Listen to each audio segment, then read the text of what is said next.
Are we gonna have a fun dinner again? Because I really enjoyed that. I was happy for that when we had it at the whatchamacallit.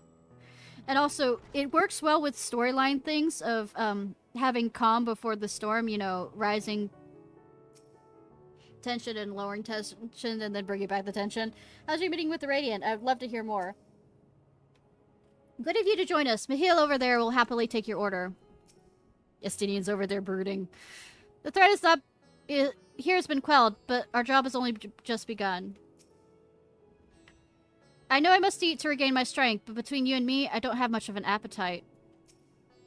Forgive me for not wanting to make a toast. My throat was utterly parched. I'm overdue for a good meal. I think we all are.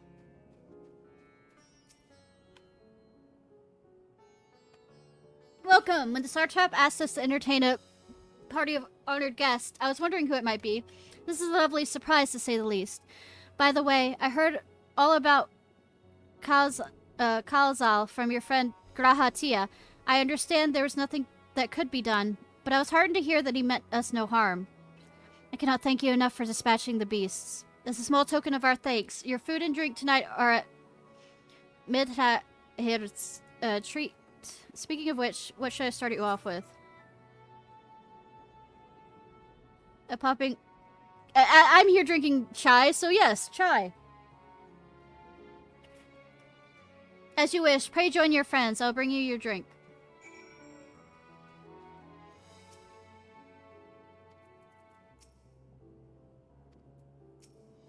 Welcome back. Did the Radiant want... Whatever did the Radiant want with you, pray tell? More murder. More murder. All the murder. Our allies have sent military delegates? That's news to me. Mind sharing the details?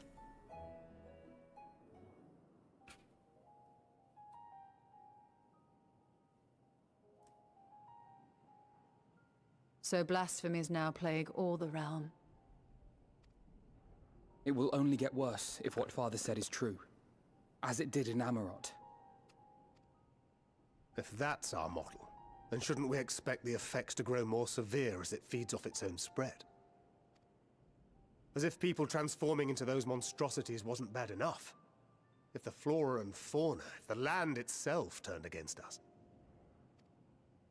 Yeah, this is a celebratory feast. We're very well celebrating sounding, right?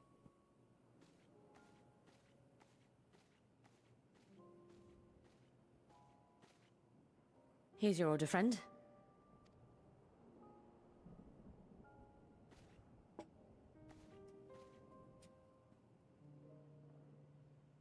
May you find comfort in these dark times.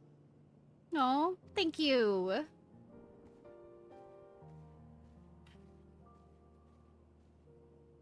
Where do we go from here? If there's one thing we've learned, fighting blindly and simply reacting to what comes will accomplish nothing. We must find a solution that addresses the fundamental cause. Before our strength is exhausted, before this crisis spirals out of control. Is there something? Anything we've overlooked? A lot, actually. Also... If there is an answer, Hydaelyn herself will have it. 'Twas she who bound Zodiac and forestalled the final days. Alas, we have heard naught from her since the Tower of Babel. Whether she cannot or will not speak, I can only speculate. Didn't we bind Elidibus to the tower? Even the flower she gave us is no more. Didn't we bind Elidibus to the tower? Or did we destroy his soul altogether? It just occurred to me.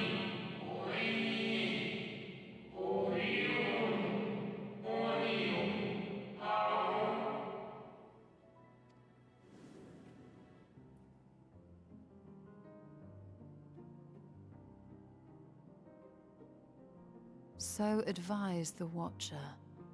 But what could be the significance of that name? It is entirely unfamiliar to me. Hope? You don't know what hope is? To me as well. It meant something to the ancients, though. In our time. Most surely. Yet I do not recall a single mention of it in the records of Anida. Another dead end. And quite literally. It's not as if there are any ancients living we could go and ask. Elidibus. Not alive as such, but not quite dead.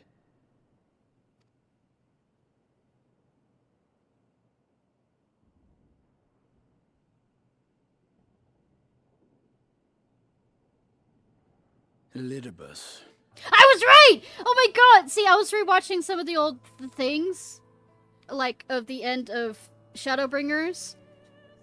Just to, like, listen to the voice acting. Yeah. Site of the Crystal Tower back on the first. Contained within that reservoir of ether that maintains it, ether that is returned little by little to the sea. Naught may remain of his soul. However, if part of it lingers, we might be able to speak with him there. Literally yesterday I was going through, well, I was kind of bored and decided to watch the end of Shadowbringers again. All the scenes from it. I know we can no longer make that journey, but you, my friend, still can.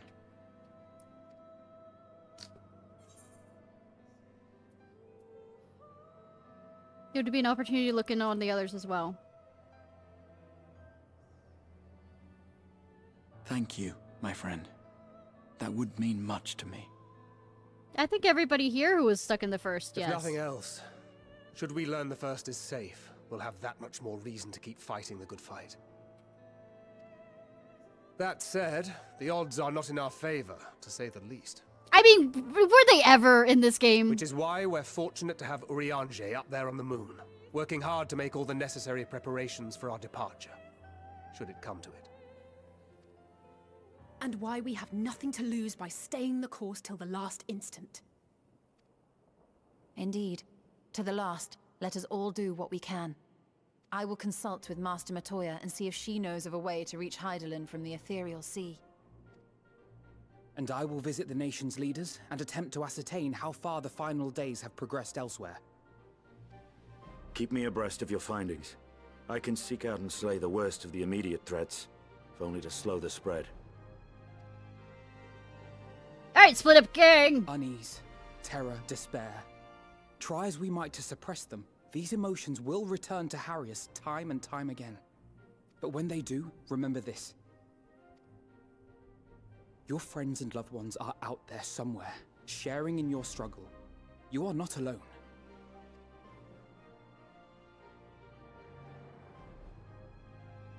So ends the brief respite before the next revelation. Shut up, MXelk. Yes, so much left for you to see. Thank you for breaking the fourth wall, MXelk. Where beginning ends, and end begins. Or we're in the middle, knowing neither the end nor the beginning. 10 points if you can guess what play that's from.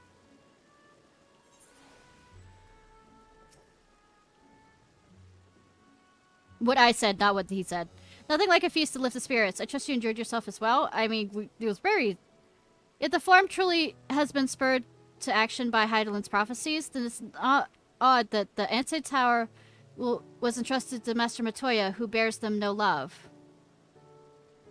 No doubt she has a reason for this, and I would know what it is. Beasts and blasphemies may run amok in nearby lands outside the influence of Razat Han and the Alliance. If so, I may need to go hunting. Good thing you're good at it. Stretch. Well, I suppose I could do better on a full stomach after all. I do feel better on a full stomach after all. Burning skies? Blasphemies? Not if I've got anything to say about it. The final days. How far is this phenomenon spread? And how does it manifest itself in each land? I must reach out to my friends in each nation and find out all I can.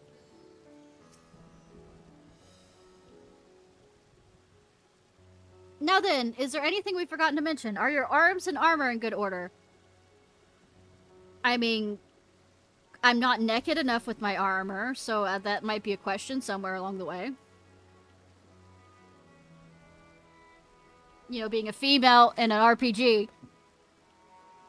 In that case, it's time we each attend to our tasks. And when you arrive in the first, give my regards to Reen and tell her I miss her. Oh, you're adorable, sir.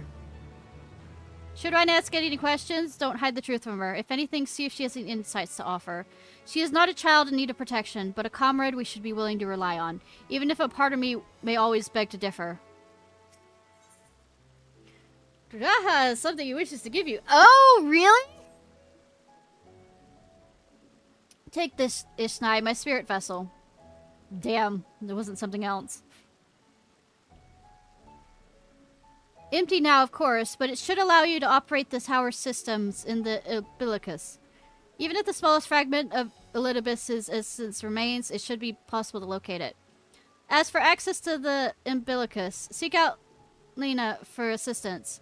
Chances are she still stands watch at the Cesur gate. Should she or anyone ask after me, tell them I'm living my life to the fullest, that I am happy, hardships and all. And ere we... well, we had best be on our respective ways. God willing, we will see each other again ere long.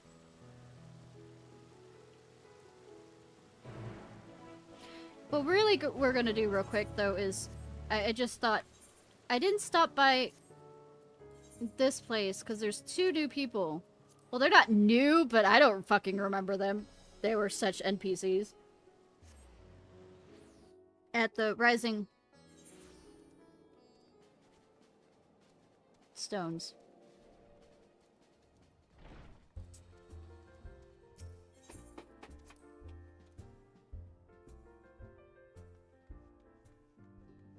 I mean, I've heard their names, but I don't remember them at all. Well, if it isn't Mr. Ciarfox, how long has it been since we last met? I'm sure you haven't forgotten, have you? No, of course not. I, Ergamus, formerly of the Maelstrom and the Crystal Braves. Upon returning from my mission abroad, Tataru called me to the Rising Stones and asked me to prepare for the worst. And though the worst is yet to come, I must abstain from indulging in a glass of wine till after it's passed. It's been quite some time, hasn't it? As I recalled, Ishgar was still at war with Nidhogg's brood when we last spoke. I heard the Dragoon from those days is a scion now. As for Egmer, Migus, and I, we recently received a mission from the Providences where we built up information network on Roll's behest. The man's a tyrant, had us working every waking moment. Any roads, the 2 of us have been tasked with keeping watch over the Rising Stones. But I'm keeping a closer watch on Eric Megaris and his alcohol intake. Last thing I need is for a man in his drunken stupor when trouble comes our way. It's hilarious. She is literally standing between the bar and him. Like, bitch, you try and get back here?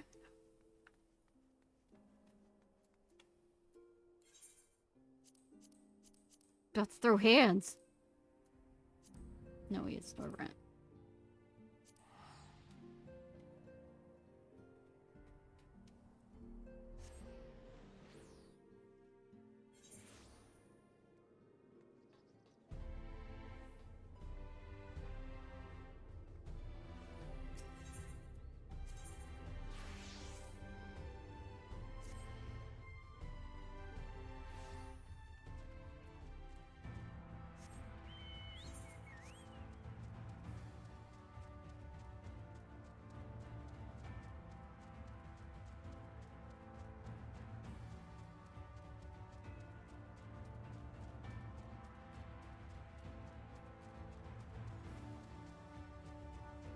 Hail, stranger!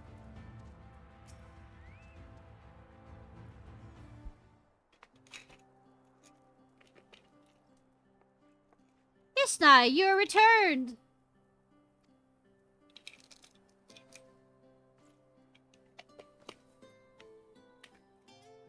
Have you been well, you and the others? We've no shortage of troubles, but we're well enough. Then things are much the same for you as they were here. My lord is doubtless enjoying himself.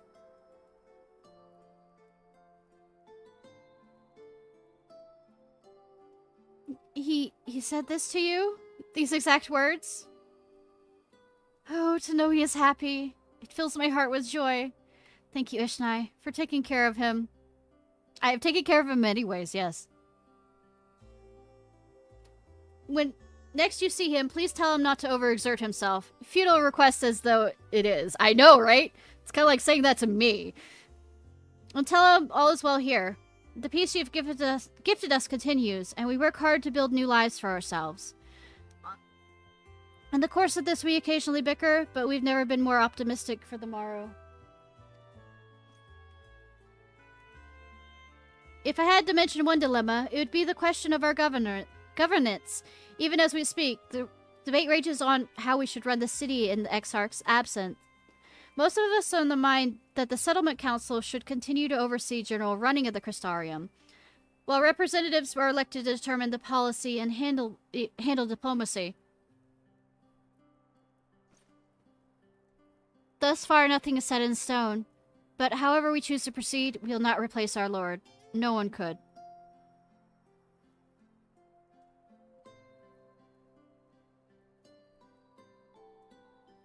Have we recently observed any unusual phenomenon? No, I cannot say there has been. Curious you should ask me this question, though. Some days ago, Ryan came and asked the very same. She was rather unsettled, in stark contrast to how cheerful she has been of late. She and the other Crystarium youths are holding a just hosted a festival, you see. Really? It proved so popular that the already plans for another celebration, one much bigger than the first, during the Eden's Gate thing. Between her preparations for the festival and the restoration of the empty, she struck me as happy and full of life. So when I saw her in a state of such worry, I couldn't help but feel worried in turn. Especially since she wouldn't tell me what troubled her. I dare say she would be more willing to confide in you. Might I ask you to broach the subject with her?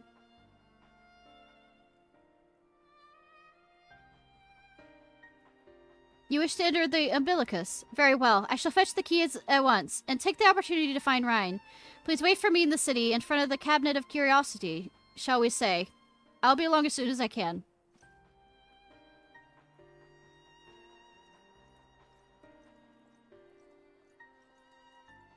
I don't know why. Trying to have a serious conversation with the head thing is bothering me.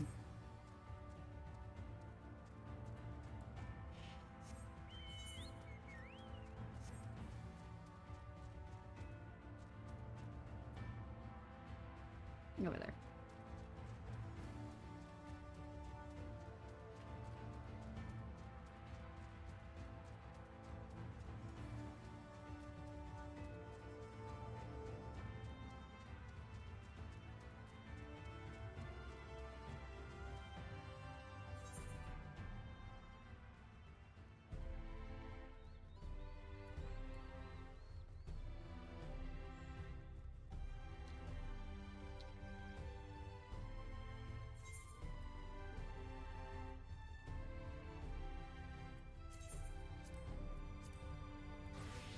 Yeah.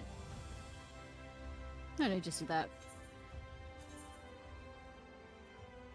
Actually, probably since it's out unlocking the whatchamacallit quest, I should keep with this one.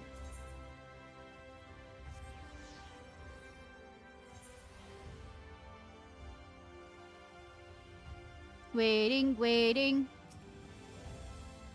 All units cannot be skipped. You may still cancel a pending... Okay. All hell is about to break loose? Cool.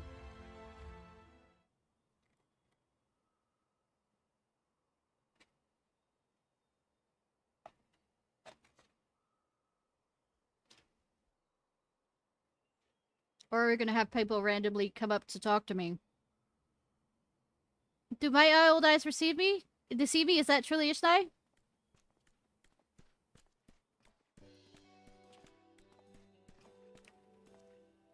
Ha! It is! Full glad I am to see you, hale and whole, my friend. I just remember this from the, Doma. What a wonderful surprise it is to have you back with us. And at most opportune time. In case you haven't heard, we're planning to produce a tome chronicling the events from the Flood to the Knight's return. For this project, we intend to draw upon records kept by the world's peoples. Historical and contemporary first-hand accounts will be the centerpiece of the tome, but yours will be the one to crown them all. I've been asked to contribute a chapter of the soul, a subject that is key to understanding much of your endeavors. In the course of developing the spirit vessel, I gained valuable insight into the travel beyond the rift, knowledge that will allow me to attest to your existence and deeds. Good that you need to, like, attest to my existence. There's no end to the questions I should ask you, but if you could indulge me just in one just now. In your quest to restore the night, you faced many a formidable foe. Among them who offered you the greatest struggle, myself.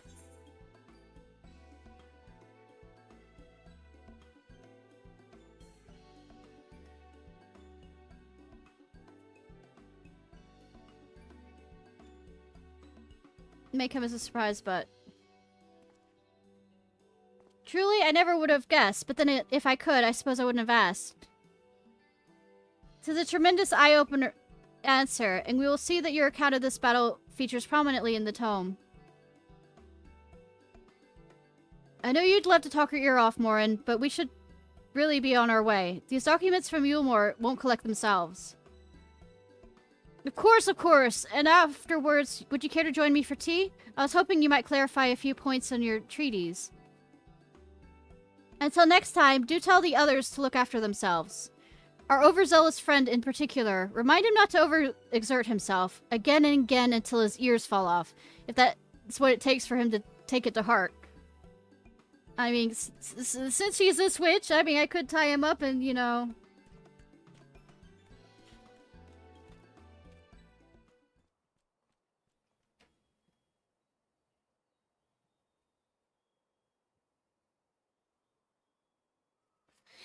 Is that the Warrior of Darkness? No!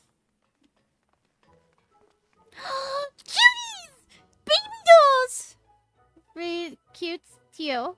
It's her! It's really her! What are you doing here? If you're going to battle, I can give you some medicine. I made it myself. Best not... Raichu? Chi? Or... Raichi? She'll only give her a heart attack. We've come to see Morin, to get his advice. The cuties! There's a cutie! Sorry. I'm not... I'm fine. Cuties! One of the guards finally agreed to teach us how to fight, but first we need to choose a fighting style. Well, I know I want to be a mage. Arkil isn't sure. Magic really isn't my thing. I was thinking of taking up the axe, or the sword, or maybe the bow. They all seem... alright, but it's hard to decide, so I thought I'd ask Morin. He knows a lot about lots of things. He isn't here? Aww. Oh. Why don't you ask the Warrior of Darkness to choose for you? What do you think best, sir? Arkil. Best. Axe, sword, or bow?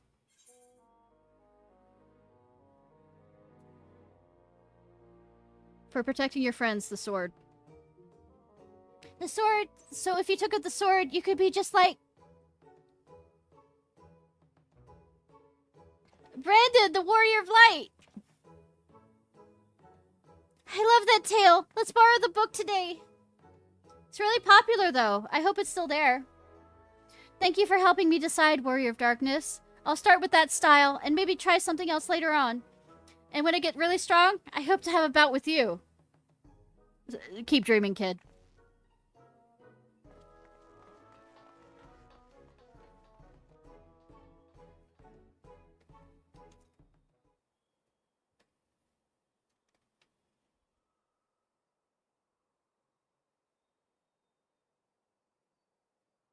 Hump. Such fun she's been having basking in the adoration of musty old bookworms and wide-eyed younglings. But has she spared a thought for me? Of course not! Titania? I waited and waited and waited, but she didn't so much as acknowledge the presence of her beautiful branch, even though they're right here. Such a heartless thing our sapling is. Cold, cruel, and heartless.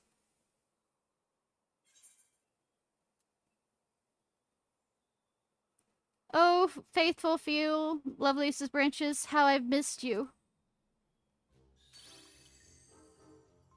If you truly missed me, you should have cried for me at the top of your lungs the instant you arrived. To make up for it, you'll call me twice the passion next time. Though for there to be a next time, you still have a few struggles to overcome. So, my adorable sapling, the world is on the verge of destruction, is it? How do I know this? Joined as we are, spying on you is simple as sliding down the back of a rainbow.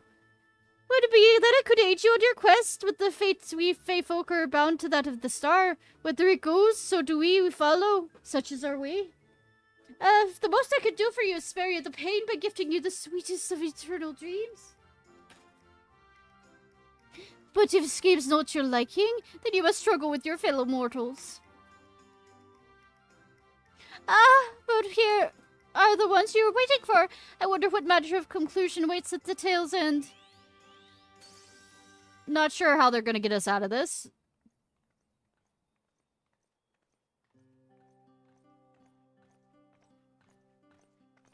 Brian has not grown at all. My apologies for the delay. Ishnai, it's so wonderful to see you. You doubtless have much catching up to do, so I shall leave it to you to it. I've taken the liberty of unlocking the umbilicus, and you may enter at your leisure.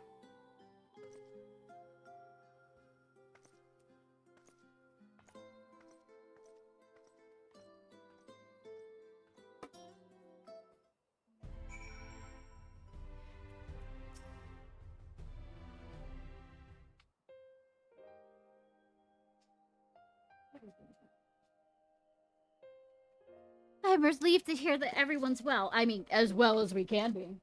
You know, end of the world shit.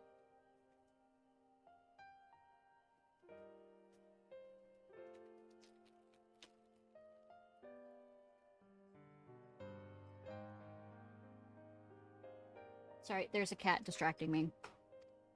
I had this feeling, like the pit in my stomach, and I was afraid something might have happened. A few things have happened, yes. You are not wrong.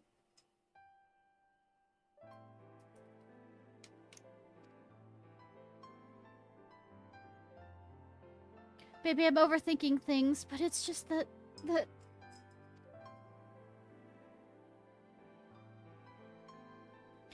I am the Oracle of Light, but I've never spoken with Heidelin.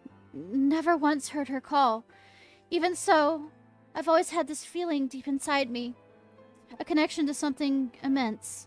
The past few days, though, that connection has wavered, as if something immense was distant, then close, then distant again. And then, the other night, I was jolted awake by the feeling it had been completely severed. Wanting some fresh air, I went to open the window. And to my horror, the sky was ablaze, like during the star shower. But then I blinked and everything was normal. The next day, no one said a thing. No one else had seen what I had seen. As far as I could tell, nothing out of the ordinary. I began to wonder if it was a figment of a half-remembered dream. Ishnai, what are you not telling me? I have to know, please. It doesn't matter how terrible it is.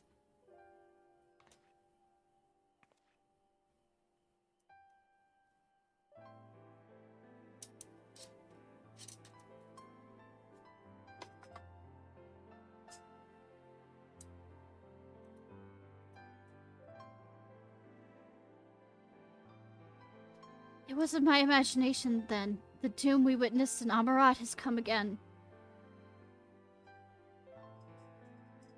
I can't believe it. Like I told you before, all's well here in the first. So don't worry about us. Please, look only to the threat before you. We're fine right now, and even if we weren't, we've learned how to survive. Should the final days reach us here as well, you may be assured we won't go quietly. Now, we'll hold on until you can find a way to save all our worlds. So long as you continue to fight too, so too will we, united in a purpose beyond the blazing sky.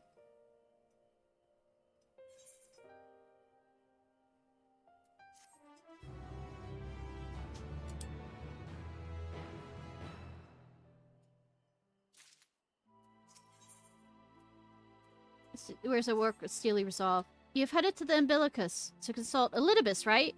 I'll do some consulting of my own and speak with Lena, decide how we best prepare for the end of days. So it's farewell for now, but we'll see each other again. I'm certain of it.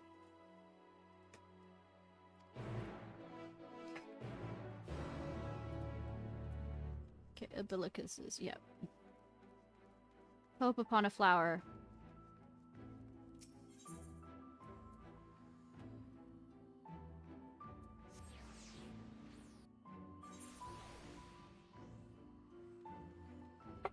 Cat! What are you doing?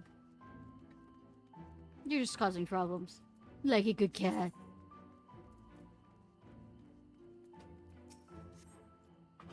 Mistress, welcome back. Captain told me all. Yep, proceed to the ocular.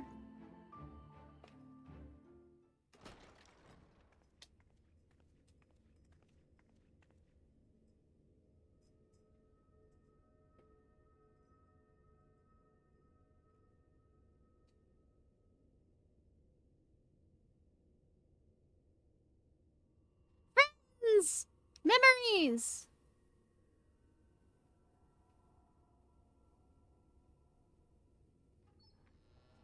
Delusions! Hallucinations!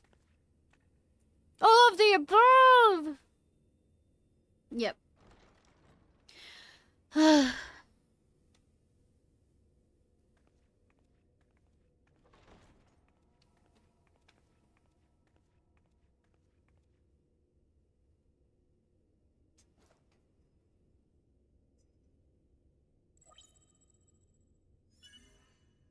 Biometric authentication complete. Please state your business.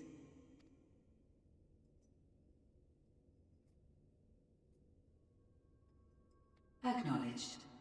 Reinitializing Ciarfox Tower systems. Searching for Elidibus entity. Entity.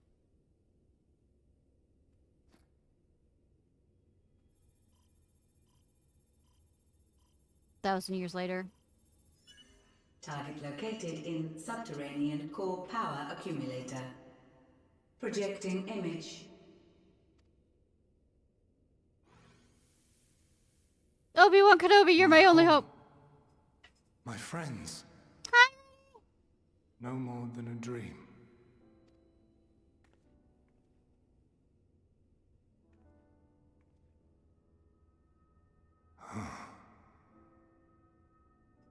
You.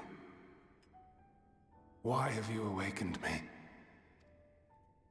I no longer sense those places beyond, or Lord Zodiac. You must explain all. I was going to.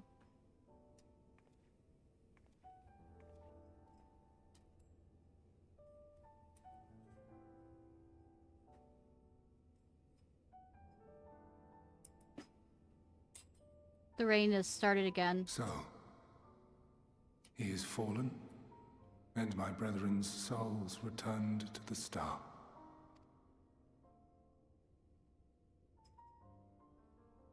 The doom we sacrificed so much to prevent is come again. Old burdens now yours to bear. I noticed! But if this is Fandaniel's design, then I, as Elidibus, have a duty to fulfill. Your unsolicited act has restored to me some few memories of the convocation. Solicited. Such knowledge as I have, I will share.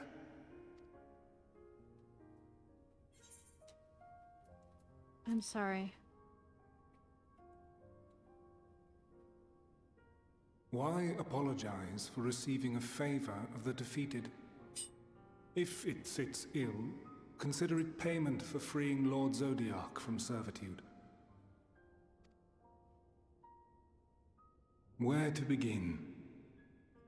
Ah, The end. Your understanding of what caused the final days is consistent with our own.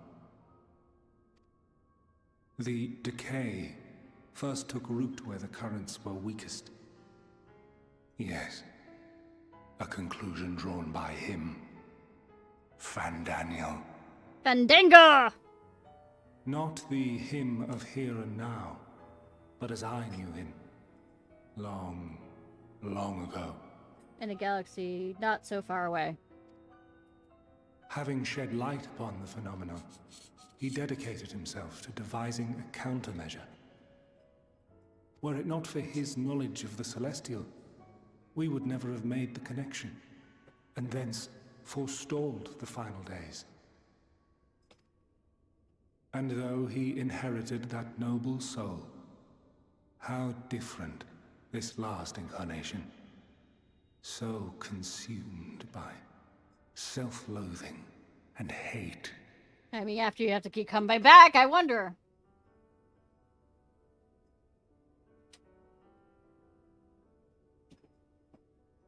Elpis. Yes. The name is familiar to me. Elpis is how you say it. Oh, I say Yet ellipse. I know it not as a flower, but a place. A testing facility for determining which of our creations were fit to be released into the world. Many worked there, and before joining the convocation and assuming the title of Fandaniel, he was their chief. He was Hermes. Hermes? Okay!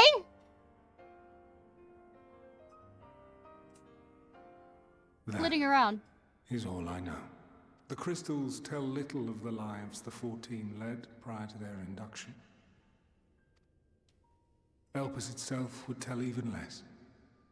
Nary a ruin has survived.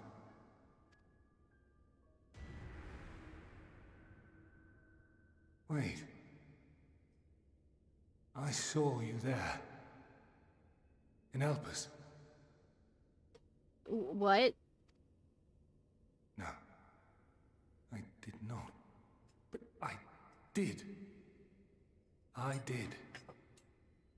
A lingering trace of impossibility. Oh, are we doing, do I have to make, timey-wimey noises with the TARDIS?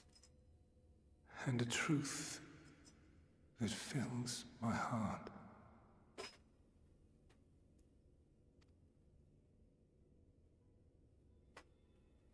We're making timey-wimey voices. Vivid. I'll go get the My TARDIS. memories remain clouded.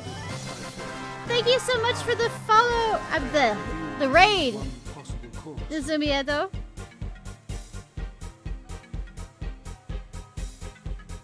You must travel to Elpis, to the time when Hermes served as its chief. I appreciate, hon.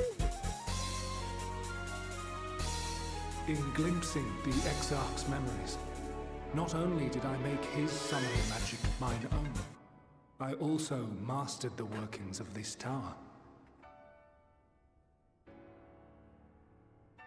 Which, how are you having doing? What were you absorbed playing? my empowered essence, now harbors an abundance of energy. As We are such, making tower. I believe I can deliver you unto We the are past, making. Say, unto we are that making place TARDIS and that references. precise I'll go moment. start playing the Doctor Who. Skull and Bones, nice. Enjoying it? I've only played Sea of Thieves. That's the same type of game, right? Am I remembering which game goes where? Given the eons that must be traversed, the gateway will not be fully formed. Yar. Your form will be less tangible still than those warriors of light I had summoned. In all likelihood, none will be able to see or hear you. You apparently, Elidibus, did. Yet even should you manage to interact with others, you will be unable to effect meaningful change. Then why am I going back? Just to learn shit? For the reality you wish to save, the reality to which you must return, exists as a result of the final days. Yeah, but you saw me back then! What is this? Cannot reshape the past to undo the tragedies of the present.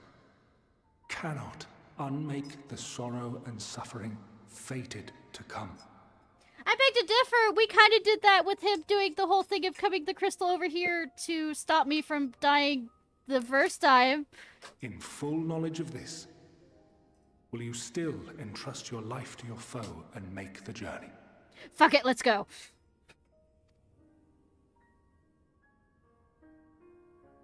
I am queen of bad decisions. Very well. I shall cast you unto the river of time. Let this be my final act.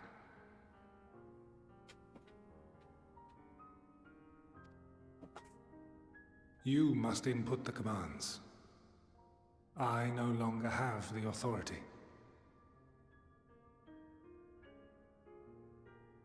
First, you must reconfigure the systems, that the tower's ether may be channeled for the magic. Good that he's explaining everything.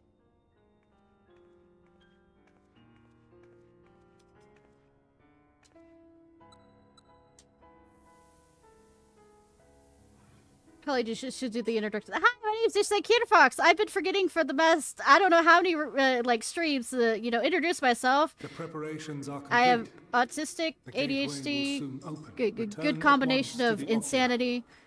Fox Vtuber.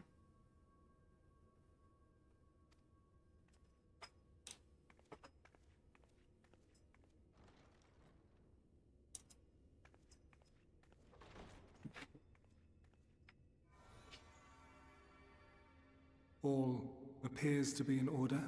I also The ether flows do unimpeded. variety games, but recently it's been a lot of RPGs. The magic I'm doing should well. Hey, Green consume Lantern. every last Been a mote bit. of my essence. Why are you Yeah. surprised? Did I not say that this will be my final act? Lord Zodiac is no more. There is nothing for me here. I mean, not most of the time. The ones I love and long to see again are waiting in that promised land, beyond memory and dream.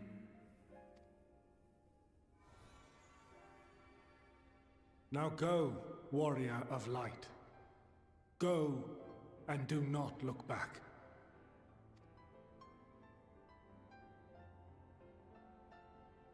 I mean, that's fine. Understandable. Well, Heidelin, I take my leave of you. Hello? Yours is the mantle of the last of us. May you have the joy of it, the burden, and the solitude. Yeah, that is, yeah, it's kind of a bit of burden. It falls to you now. You I appreciate with and the good your vibes champion thing. to save our star. Well, the star is fucked if it falls to me. Everything is fucked. Also, if you hear noise in the background, while they're talking, I'm playing with the cat. I have a cat toy. So if you hear... And I... fall.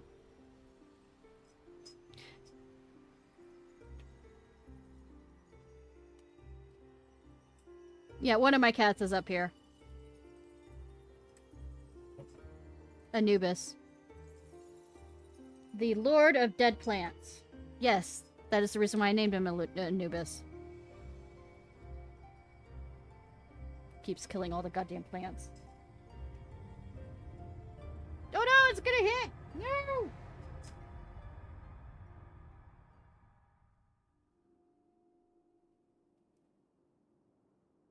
Well, this feels like I've jumped into Calum at whatever in Kingdom Hearts. Calum at my mind's dying. Oh, there is something underneath the hood. Sarcasm. Night, Haru! Wait. So there were cat people back there. I saw a cat person. Skylum at I give up.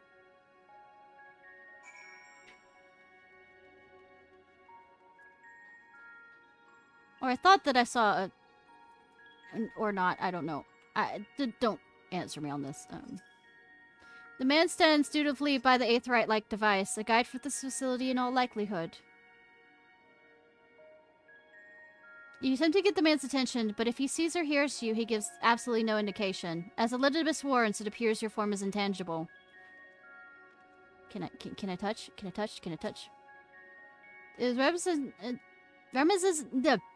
reminiscent of an Aetheryte. Perhaps it's attuned with it. Oh, I could come back here to fuck with people all the time. Despite the channel and focus your energies, you fail to attune with the device. You can only assume it operates differently. God damn it.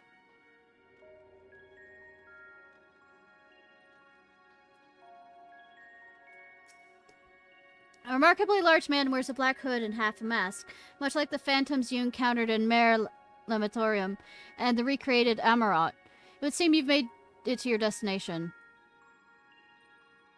I'll say, yell at him. Hey, hey, hey, pay attention to me! You gestate wildly and shout all manner of gratings and obscenity. Oh, I do say obscenities! Cool! Fuck. But the man does not so much as glance in your general direction. All the stuff.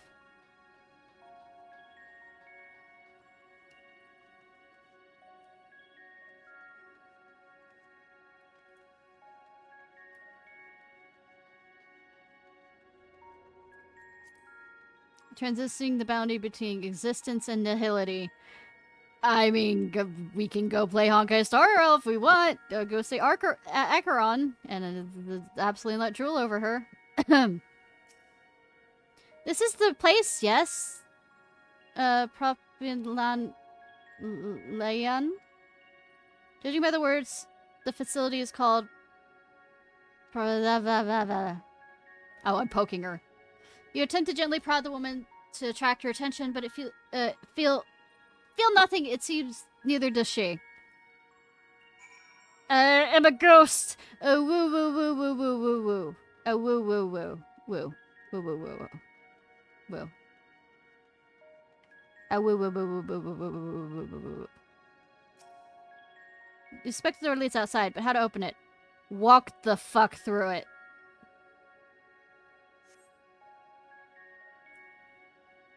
Also, how am I corporealing on the floor?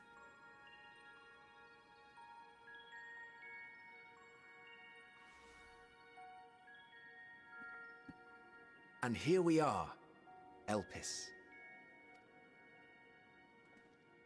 Well, well. How rare to receive you in person. To what do we owe the honor? Oh, just a few odd tasks. We'll be here a while. Fandango? You're welcome to stay as long as you see fit, of course. As a matter of procedure, however, I must ask that you kindly remove your masks. But those other people over there haven't. Or is that hide Come now. Is this truly necessary? Surely you can tell who we are. Who you are, perhaps. But I am far less infamous. Regardless, if we do not follow protocol, it is our host who is held accountable. So, please, do favor us with your handsome face. It's the hide-a-lot guy.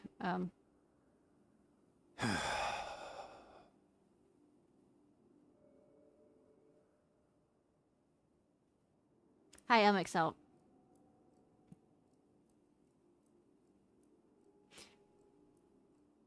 Unhappy. Oh god, he's hot. Not MXL. You.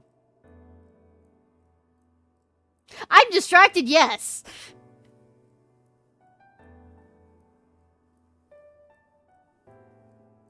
Is that why you Satisfied? looked at me and thought you saw something before it mixed I out? thank you for your cooperation. You are free to go about your business.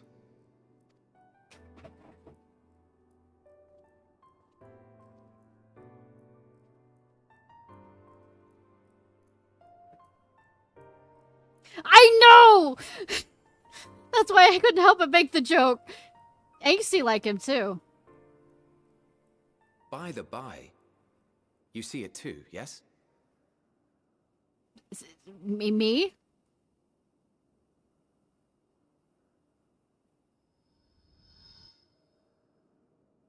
I haven't the foggiest what you're talking about.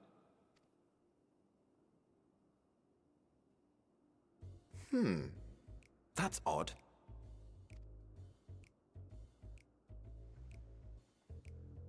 It's right here. A bit thin in the ether, but there's no mistaking it. The color of its soul is almost identical to Azem's. Do you suppose she created it? Rather unusual for a familiar to have a soul, though.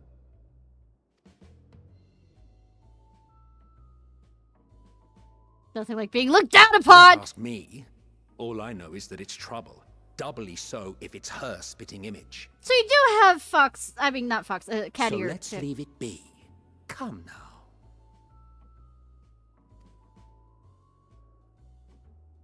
No wonder MXL cases.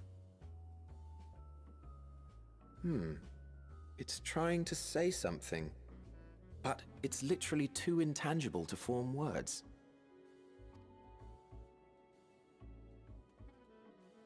Why don't you give it some ether? Spare a snifter of your bounteous reserves. The ego is still there. Take me for A friend. Why, a dear friend, of course. You needed it! One who wouldn't let acts of kindness, such as by accompanying him on errands to far-flung outposts, go unrewarded.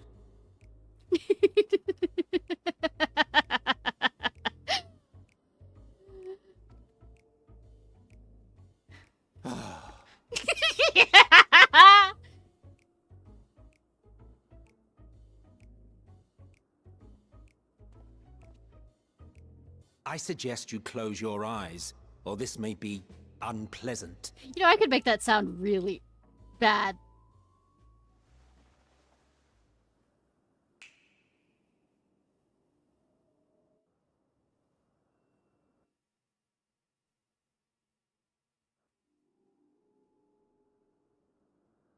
You may open your eyes.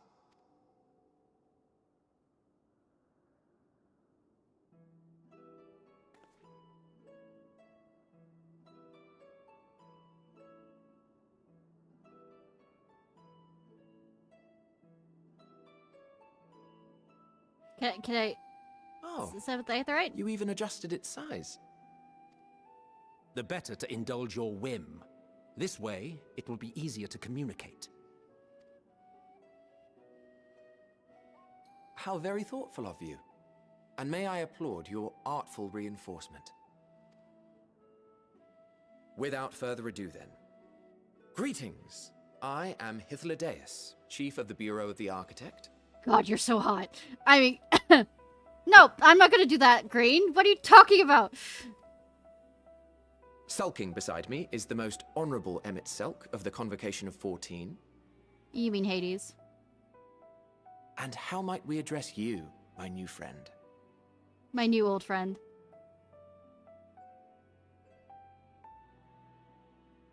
A fine name. And I'm pleased to see you understand our words. So, tell us, whence have you come? The thinness of your essence suggests you weren't created here. You know, if we're doing the time loop thing, you know, it's a reinforced thing rather than a different, you know, alternate timeline. Nothing will hurt for me telling him the truth. You do not know? Or cannot say? Allow me to ask a different question then. What brings you here?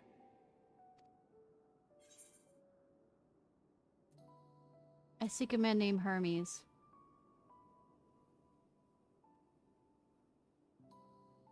Well now, the same as us. Perhaps Azim wished to come too, but had to settle for a familiar. If she truly wished to be here, then she would be. I am, though!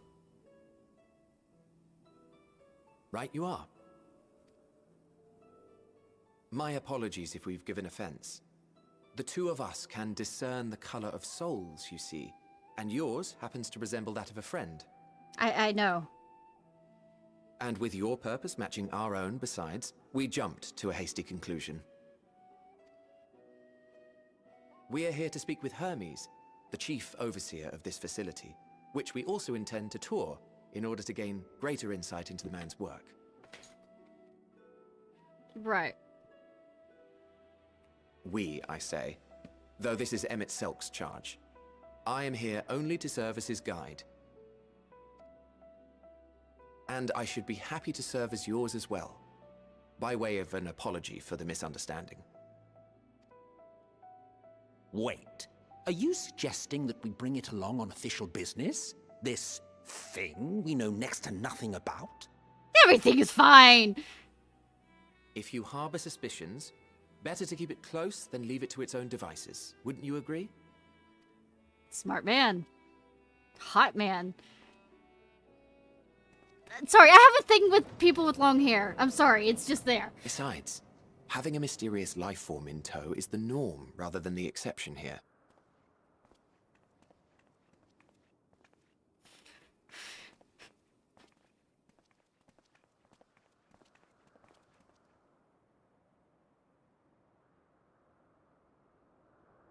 Welcome, my friends, to the testing ground of creation at Heaven's Edge, Elpis. The world unsundered.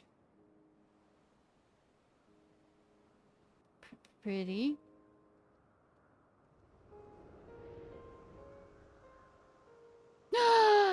Pup. Wait, that's Heidelin! This presence.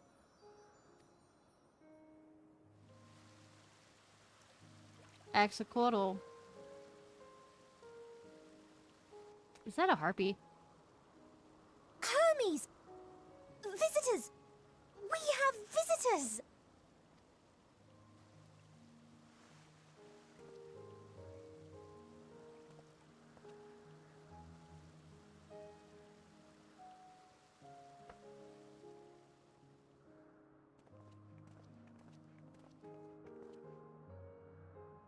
What secrets are you hiding, I wonder? Wonder aloud.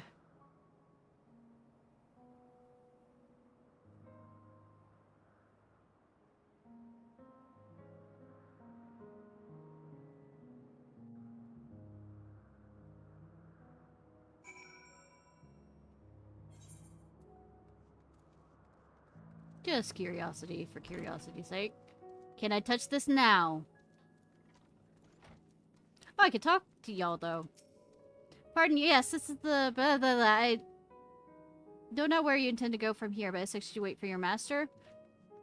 My master is not here. My friend's supposed to pay me a visit, but there's still no sign of them. Perhaps they're too absorbed in their research. Oh, who might you be? Lost familiar, perhaps? Oh, I do wish you wouldn't stare. Does it surprise you to see someone whose visage remains unshrouded?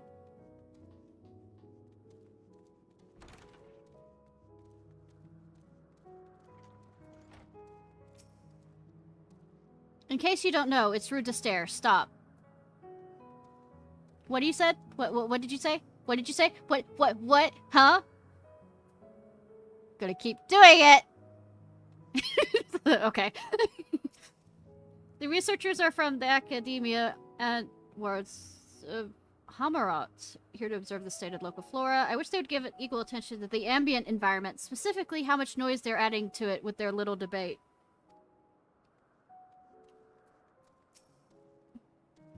This is hardly my first time here, but the scenery never fails to take my breath away. Why, it feels you could reach out and touch the heavens.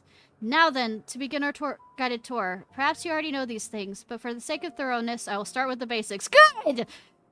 Using concepts to give shape to Aether, creation magic allows us to bring forth anything we desire, being inanimate objects or living beings. Or a cat that decides he wants to come after the toy that I set down. Oh, I didn't mean to hit that. Of the bureau. As part of the process, living beings and certain arcane entities may be sent here for ellipse, for in-depth observation and study. Fascinating facility, isn't it? I dare say you'll be enjoying touring it with us.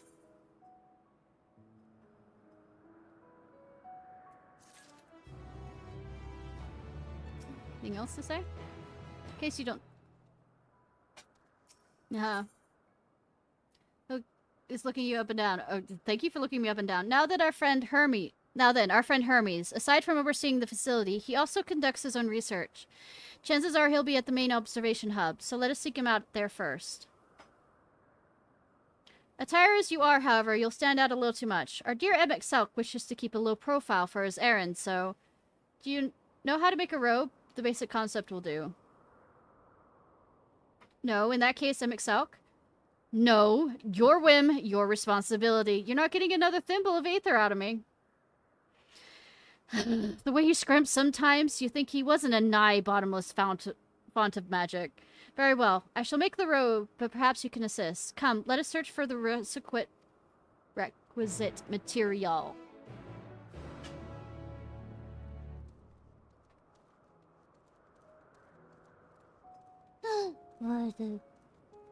Is this the reason why Heidelin cannot recognize me? At first or something? And the I'm going over here.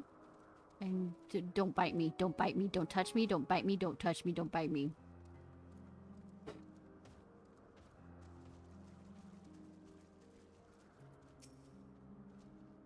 Yes, these creatures should suffice.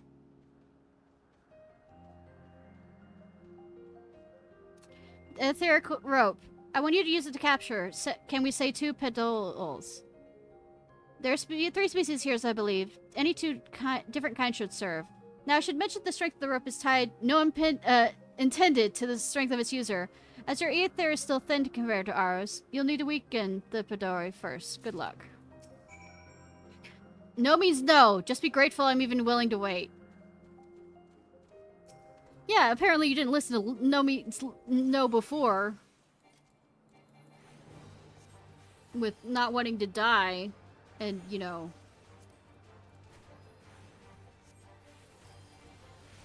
Stop destroying our world, please. That said Incubus, and I do not like that.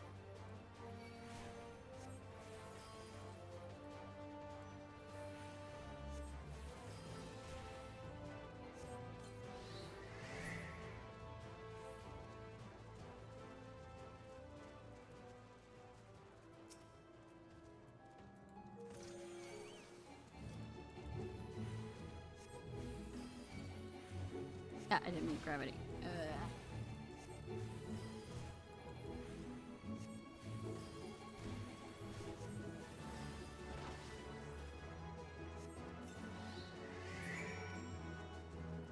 Hi! You caught the pedal, the butterflies! They're just butterflies! Here. Yes, these fine fellows will do nicely. And now first... Spot of reversion.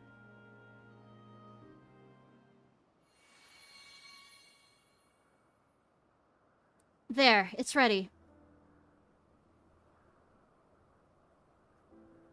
It's nothing fancy, but then we're trying not to stand out. Try it on for size. Won't someone be angry with us for using those creatures?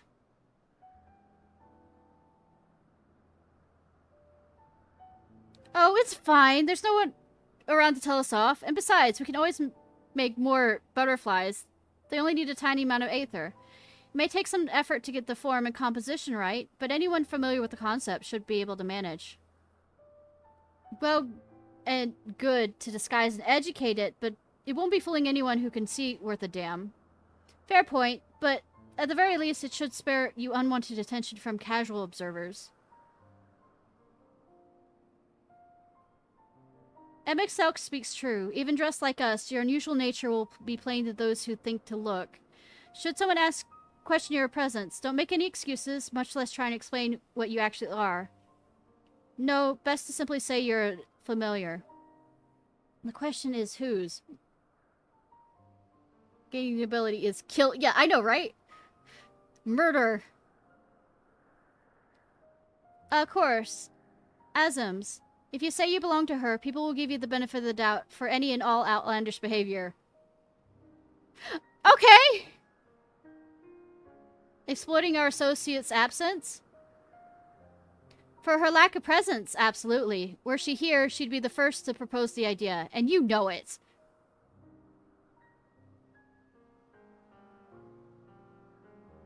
With that, your story is settled. Let us continue with our errand.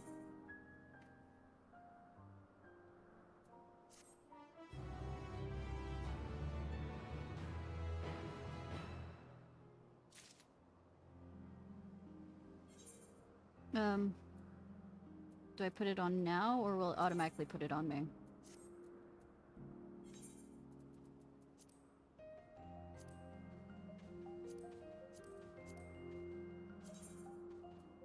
Oh, I'm badass. Cool. That's not what I wanted to try on.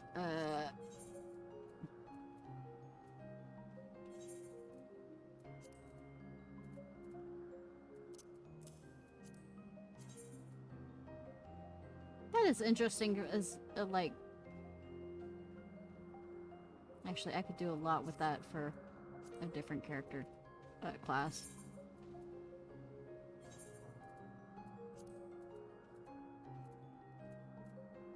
Did I not get shoes? No, there.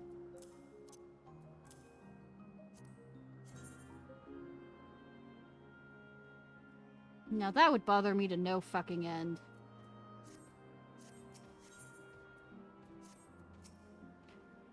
As dubious as it is, passing you off as Zim's familiar is probably the best approach. Should she take offense that others so readily believe her recklessness is to blame, she is welcome to mend her ways. Pass as a child in your original size? I think not. Augmented or no, your aether is still far too thin to be considered normal. If you're ready, let us continue along the path to Agnorissus. The place serves as an observation hub. Residents to both. There's someone there should be able to point us in the direction of Hermes.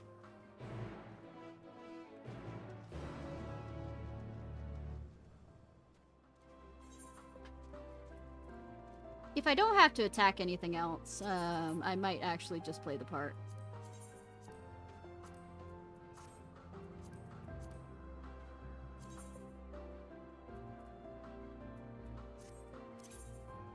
I don't think I got any... That actually looks hilarious.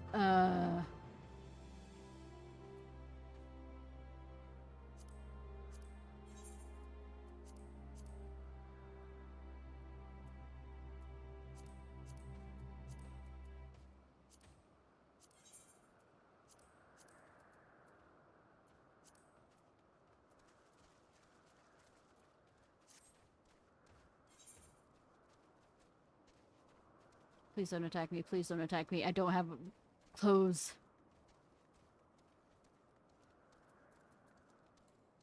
Good that I can now have my chocobo with me. I just realized my chocobo's with me.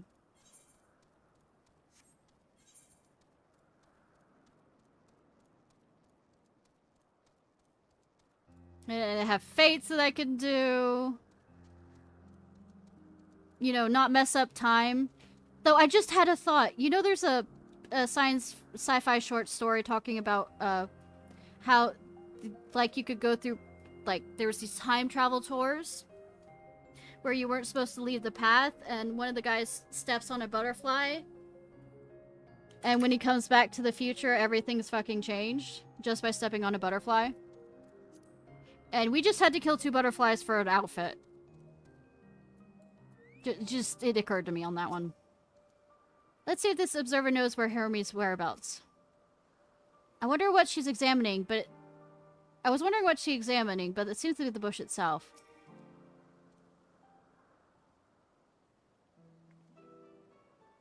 Yes, can I help you? We wish to speak to Chief Hermes. Do you know where we might find him?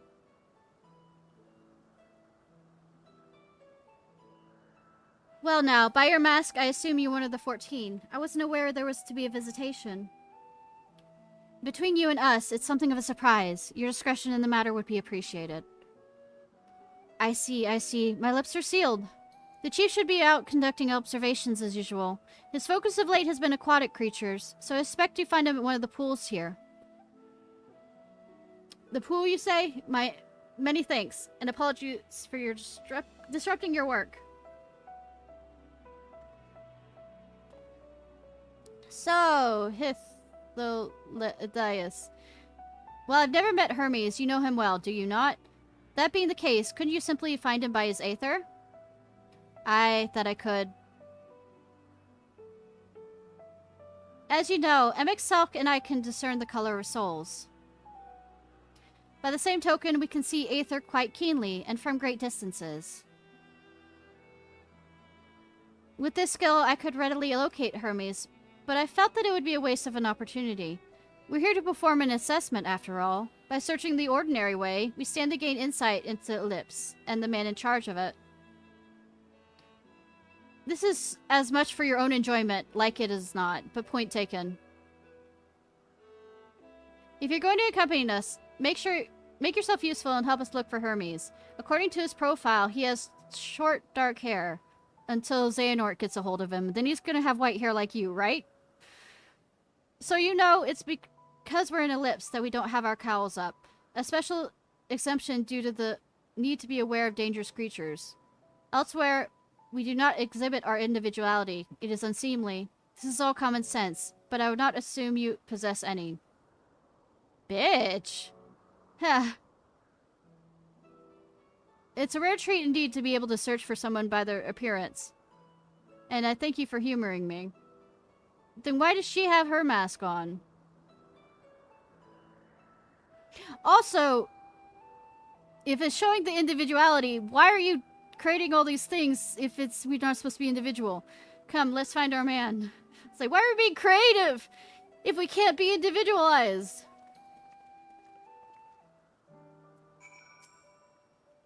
Still looking for the chief? He should be out observing somewhere, likely at one of the pools. So much to do, so much bother involved in getting done. I could have a familiar perform my duties instead, but even creating one in the first place is far more effort than I'm willing to expend. Man after my own heart. God.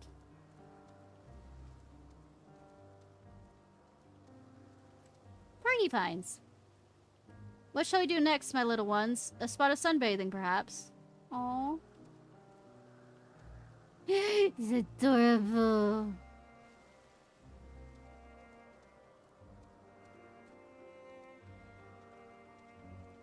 We're allowed to have creatures with individuality, but not anything else. Are you lost, my familiar friend? Agnaris is not the safest place to wander unattended. You'd best return to your master's side. I do what I want! Even if what I want will get me in trouble. Or hurt.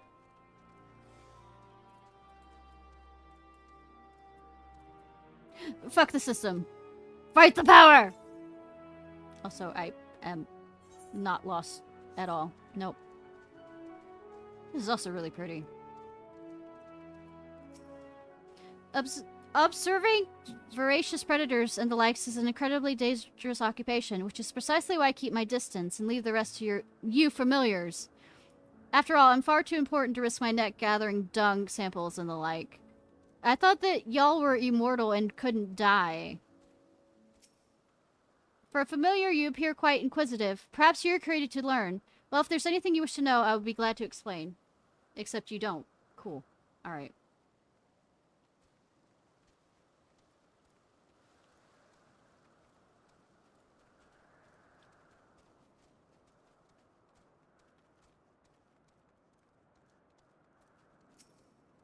There's never a dull moment with the Oriani. Their fondness of minerals make them highly unique, and I dare say they'll be no less popular.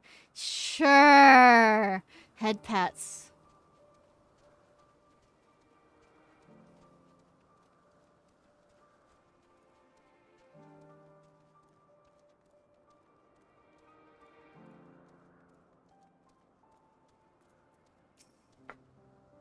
My, what a curious familiar. I suppose your creator sent you here to learn our ways. Perhaps achieve some degree of enlightenment? So what would you ask of me? Oh, you're the one that actually... Tell me about yourself. Like most of my colleagues here at Agnorissus, I am in charge with observing various creations in our care and assessing their suitability for life in Aetheras. It's an enormous responsibility, of course, though the sense of achievement from bringing new species into the world makes it worth all the worthwhile. What kind of place is this? Agnorissus is one of the most important facilities in Ellipse, and it is here that we ascertain the various merits and shortcomings of various flora and fauna in our care. It derives its names from the ethos at the center of our work, that being the discovery of our creation's true nature. Only by allowing them to coexist in an environment such as this do they reveal onto us the essence of their being. That's interesting, actually. I should probably go get the shiny thing. The Aetherite.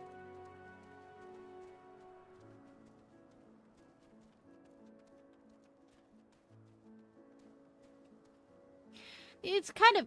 Can't see it! Can't see it! Can't see it! And there's an heiress beside her, or at least somebody who has the hair of heiress.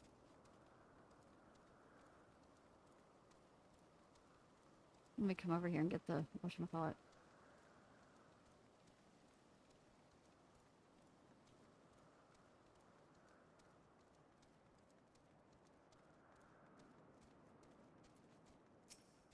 Extraordinary. It's not every day I see a charming familiar. Why, I'd much rather observe the pretty little thing like you than all those Brutus creatures everyone insists on making. Kinky? Kinky? What kind of looks of stuff in here? I don't like. Nope. Still don't like. That is hilarious looking. And no.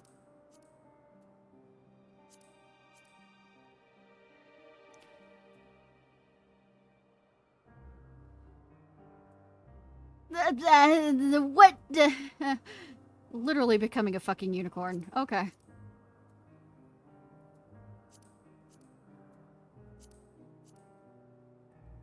That's kind of cool.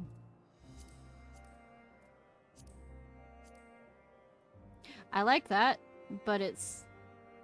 except for the unicorn head right there. No, I'm not being shallow. Shut the fuck up. I actually like that.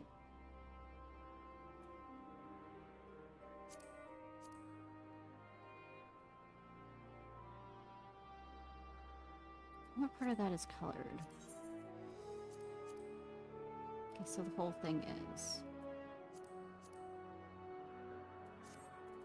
Well, I don't have anything that's close enough to that yet, so... Tight?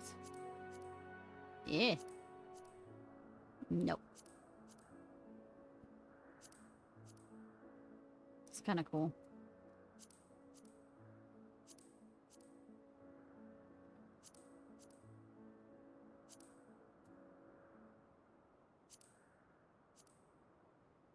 Yeah, this kind of is nice. It's for samurai as well. No, actually, I just noticed the horn things. That's not my interest.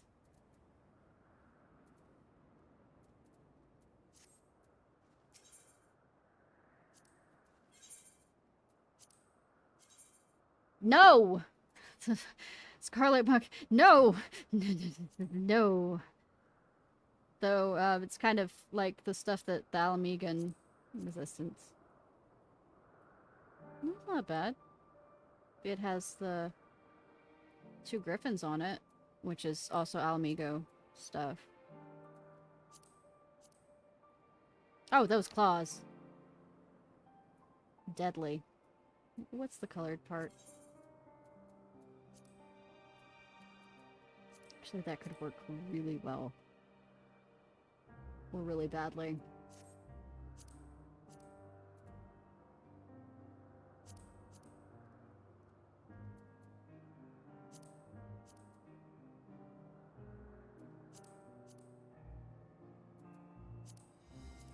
Yeah. Weapons.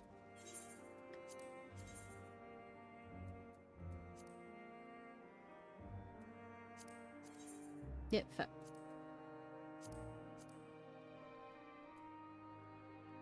Small, tiny.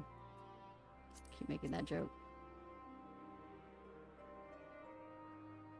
It's actually kind of cool design. Kinda.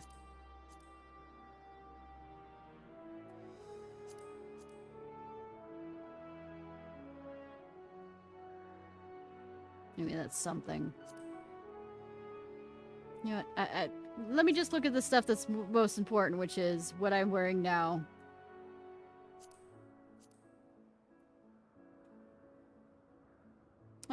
Nah. I'm good. Cool. And somehow I'm gonna buy these things? You're so short, you're pretty shallow. Yes, I am. I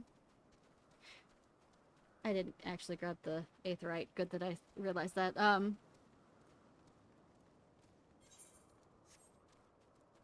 Minimum?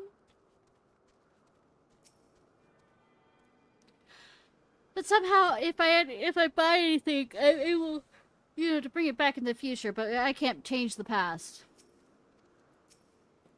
What do we have here? I don't know. What do we have here? That's that. My role here, I specialize in observation of flora. Some of the larger species, such as trees and so forth, continue to grow over the course of many centuries, which requires a great deal of patience on my part. Luckily, I'm quite content to spend my days in these idyllic surroundings.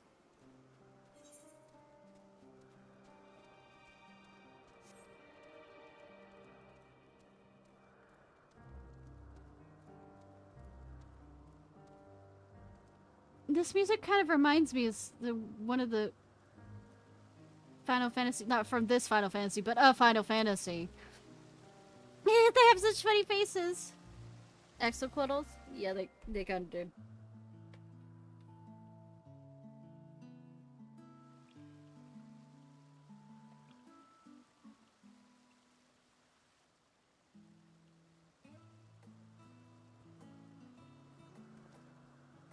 Huh. You are... I can't help but think Final Fantasy 15, but also Final Fantasy 8, because Oh. Different. You're different too. You and me. We're alike. Friends.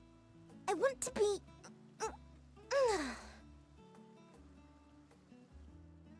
Wait. Please. Wait. calm down. Work on your words. Greetings and salutations. Can you hear me? Yes, sweetie. Do not be alarmed. I mean you no harm. I wish only to hear your words, share your feelings, and know your thoughts. May we please be friends? Of course, sweetie. Yes, politely. May we please be friends?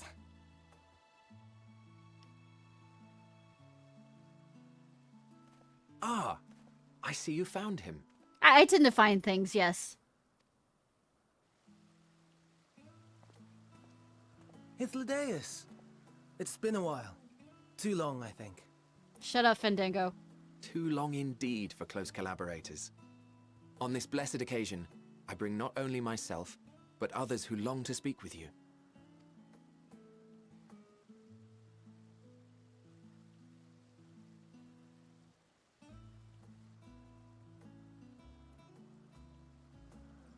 You were of the convocation? No. Maybe. Yes. Emmet Selk at your service. Do I have the honor of addressing Hermes, Chief Overseer of Elpis? You do. You have traveled far for it. Given your facility's purpose, its remote location is something of a necessity. Would that I didn't have to rely upon a guide. Oh, you wound me. Have I not ever been an attentive and helpful friend? But moving along to more agreeable company, this one we chance to...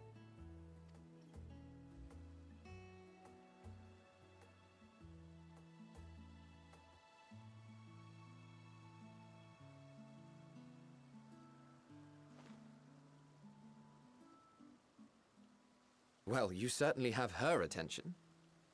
Is she one of yours, Hermes?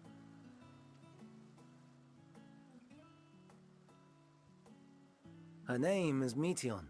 It means shooting star. Meteon.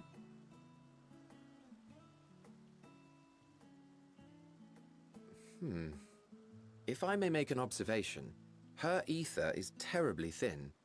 I fear she might dissipate at any moment. Nor do I believe you've made a submission to the Bureau. I would remember such a concept if you had. I haven't, as you say. I judged it too early. She's a pet project of mine, still undergoing preliminary testing. But rest assured that I will attend in person ere long. Very well. Being an authority on flying life forms, I appreciate that you are exacting in your work. I shall look forward to your submission. If we have finished with the perfunctory chit-chat, I would discuss official matters. Of course I'm Exelk. By my coming, I trust you already anticipate the subject. I have an inkling, yes. Please wait to the main building yonder. I shall join you as soon as I've returned these creatures to their homes. What's wrong, Hermes? An ambystoma is missing.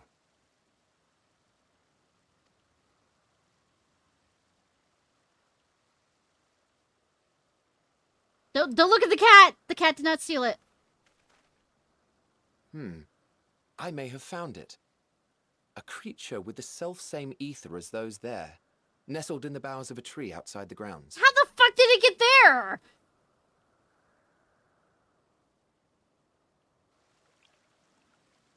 You're saying they can climb with their sorry excuses for limbs? Insults? The fashion has been to imbue aquatic creatures with the power of flight, ever since the words of Metron created a sky-swimming fish. The ambystomas too can fly, if only slightly, and they could conceivably climb a tree. Whether they can come down safely, however... Excuse me.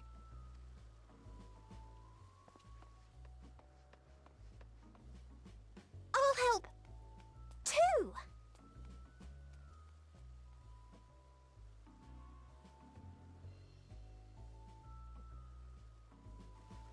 And what are we supposed to do with this lot? Stare into their unblinking eyes. Stare. May I suggest we split up? If you would be so good as to assist Hermes, Emmett Selk and I shall keep an eye on these adorable creations in the meantime.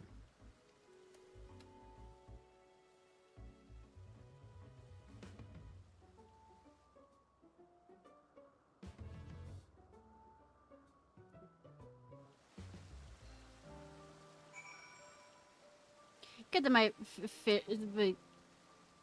Fox is in the...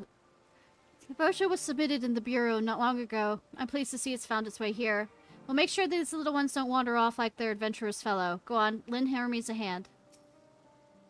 The tenet of the Wards of Mitron is to create aquatic life both unique and beneficial. Aquatic. What could possibly possess them to put this creature in the sky? And even if it's aquatic to begin with. Probably gonna need to... Yeah, let's say switch back to...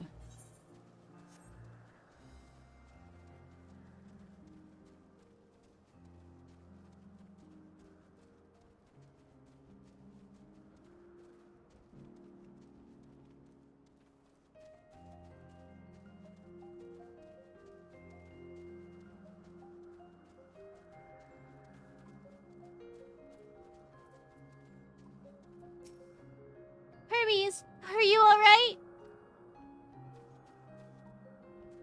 He looks fine! Leave him there! Leave him the fuck there! Seems Hermes and Militant found their quarry, a creature known in this age as an Brumstall. Yet, though it is safely extracted from the tree, Hermes appeared to have found himself in quite the predicament. Ambrosia! Hermes saw it high in the tree. Climbed up to get it, but it jumped on him, and he slipped. Do you need a hand? No, I'm fine, if a little embarrassed. Now, for your own safety, please stand back.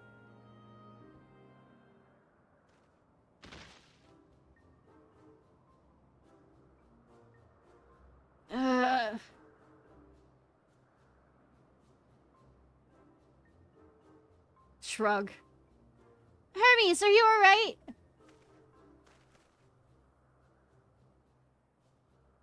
Quite alright, yes. My apologies for making you worry, Milita. I'm just gonna do Mion. Both you and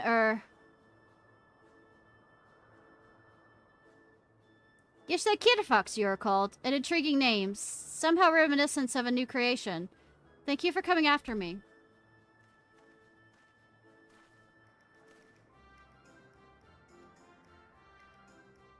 As for you, little one, you must be more careful.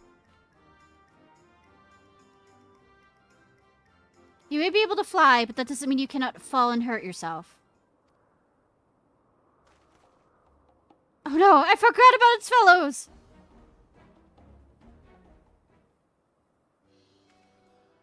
Ah, truly, what a relief. I must thank Emexelk and Hithodalis when I return to them, but first, with the distractions out of the way, I am the Chief Overseer of Ellipse. Permit me to welcome you to our facility. I hope you will enjoy your time here.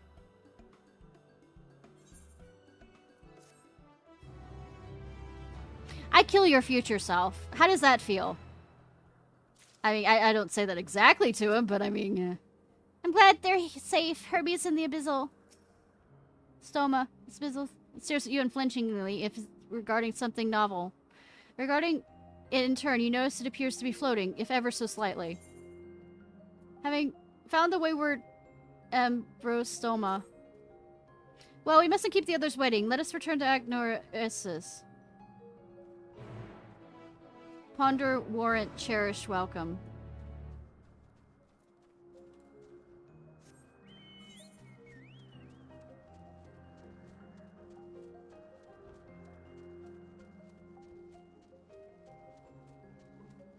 Gemstone Trader is now open, too.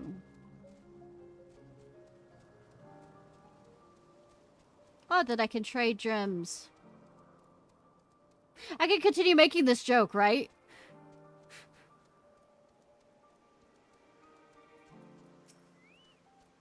Decided to keep an open shop to keep my little creation fed. My wondrous wares can be yours the right amount of buy access. Yeah. Cool.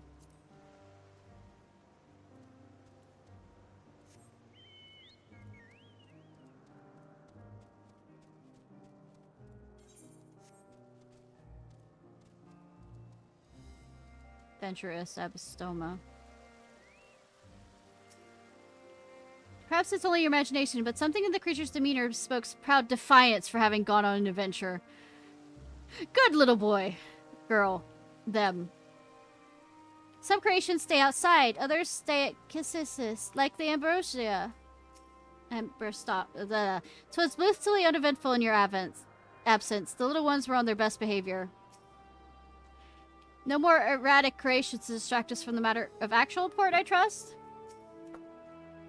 My apologies for the trouble. Owing to your kind assistance, all the Ambrostomas are safe and well. I will presently send them back to their space. If you will go on ahead to the main building. Upon entering, you'll see a table and chairs, a meeting area. We may speak there. Very well. Take care not to let the creature slip away again.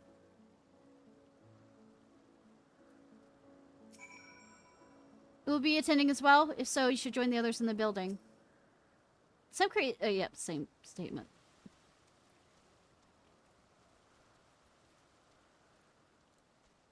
I shall continue to be nosy as fuck.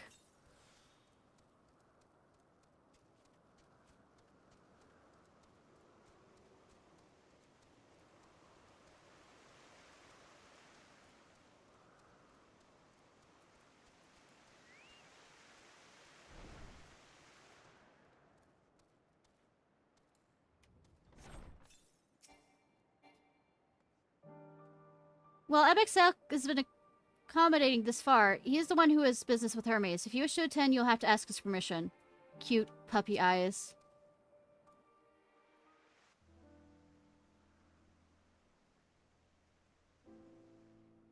This appears to be the place. And the time. And here is where we part ways. Bitch.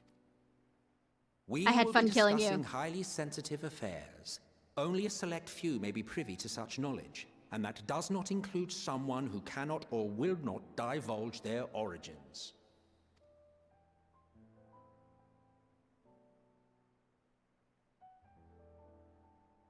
What? Will I have to remove you by force? Fucking bring it!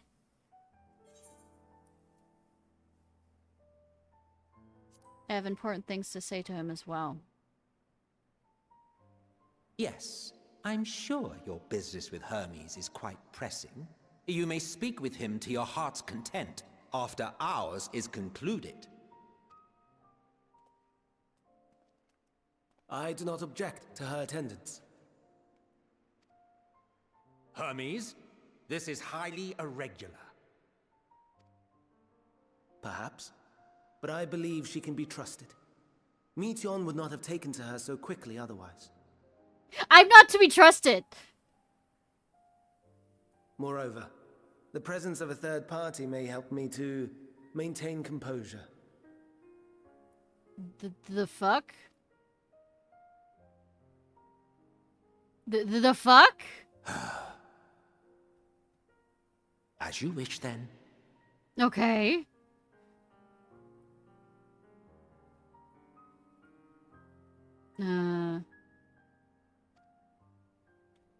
Behave yourself. Do you hear? Well, I won't be throwing poo at you. Does that count? Does that count as behaving myself? I know that seems odd, but I mean... They even gave me a seat, but didn't give her one? So, it's finally happened, then. Aye.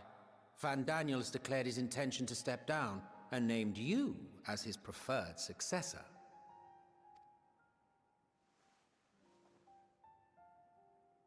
In recognition of your knowledge and your works, the convocation is giving the recommendation due consideration.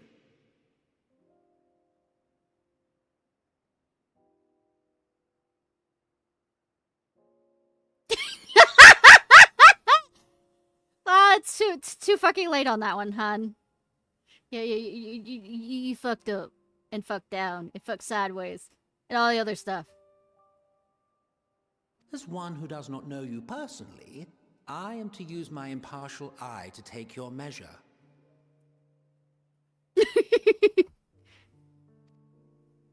And above all else, to ascertain your disposition towards the invitation.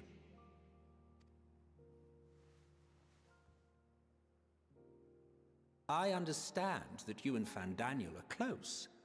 He himself was once chief overseer of Elpis after all. I should not be surprised if you knew before anyone else that he wished to relinquish his office. I did. He told me that when he fulfilled his purpose, he wished to pass the torch to me. A torch you seem none too pleased to accept. Are you so averse to serving on the convocation? No, it's not that. For a humble researcher like myself to even be considered is an honor beyond words. No.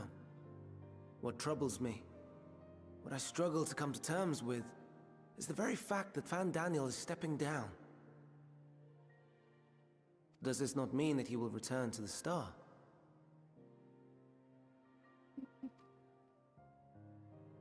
Hi, Sinon. How are you? Of his own volition, yes. Like so So many that's how it others died. have before Okay. him. Return to the star? Does that mean die? Well now, that's not a word I hear often. Is that what you say here in Elpis? I can't understand that. Mankind is the life of Atheris. Each of us, a drop of blood flowing through its veins, bearing sustenance. In our finite time upon it, 'tis our duty to make it a better place, that all who call it home, now and in future, may abide in happiness. To that end, we have dedicated ourselves to the pursuit of enlightened creation. And by our efforts did we transform this once untamed wilderness into the peaceful paradise you enjoy today. To return to the star whence we came is a privilege afforded to we who have so loved and nurtured it. A choice embraced by those who have lived their lives to the fullest, in service to our world. And when they depart upon this journey, it is beautiful, always. The 14 are no exception. 'Tis believed no occasion is more felicitous than the fulfillment of one's duty. Our office becomes our lives, and to retire is to return, or so the majority of us hold. Some few have elected to eschew custom.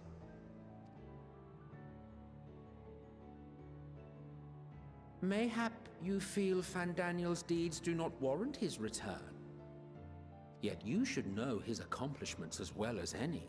During his time, he conceived of countless outstanding concepts. And channeling the wealth of experience he attained here in Elpis, he brought forth many new specimens. I know of all this. I do. It's just, I cannot fathom why someone so great and wise, who could still do so much good, would want to end it all.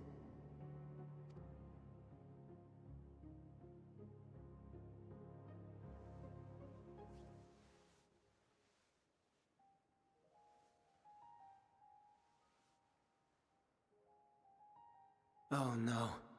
I've made her upset. Forgive me. I know I requested your presence. Might I trouble you to take Meteion outside? A change of scenery would do her good.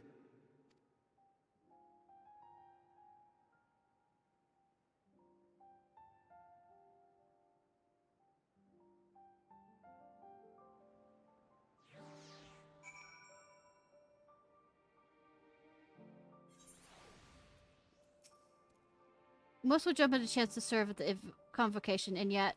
Well, didn't he not want to either? Headless? Don't mind us, my friend. Please send to Milon.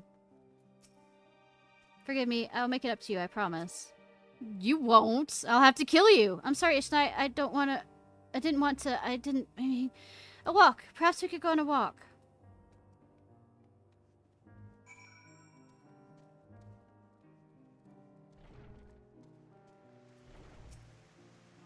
Hermes gets sad when he thinks about death.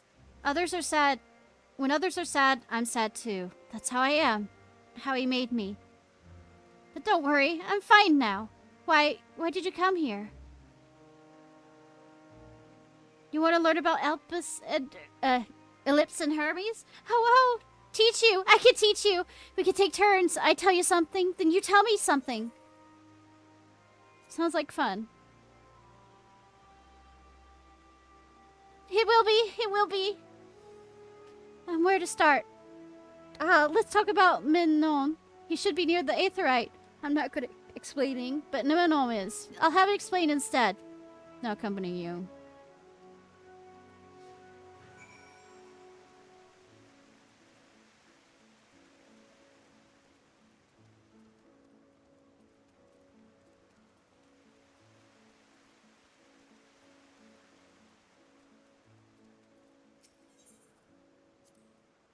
Ah, the Aetherite. Anyone can teleport anywhere. Well, maybe not anywhere. Not to the other grounds or other isles. For that you need teleporters. Oh, and permission.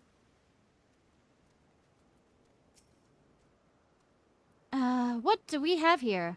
Though you look like a person, you have ears and tails of a beast. I assume you're a familiar like Mion. Is there something you need? This is Ishnai. Can you teach her about Ellipse? Ah, a newly arrived familiar, is she? Very well. I should be glad to introduce our fair facility to her. As you know, this mankind's duty to make the star a better place. As part of this duty, we employ creation magic to bring forth new life. However, we cannot simply release our works into the world, for it would lead to chaos. No, any and all life forms must undergo extensive testing to determine their fitness to exist. Testing which is concluded here in Ellipse.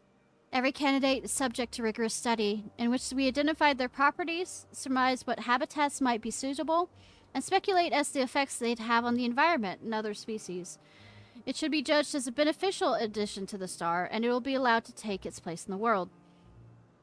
The two of you two were created with the hopes of making the star a better place, so heed your masters well and be good. Do you hear? We will, Milion. Yes, we will. Thanks.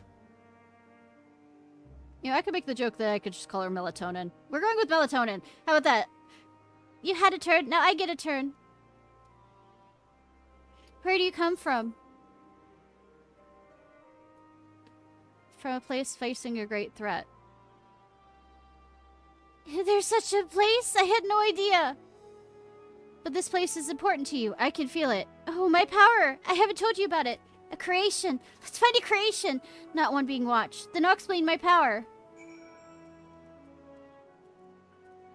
Alright, talk to that one.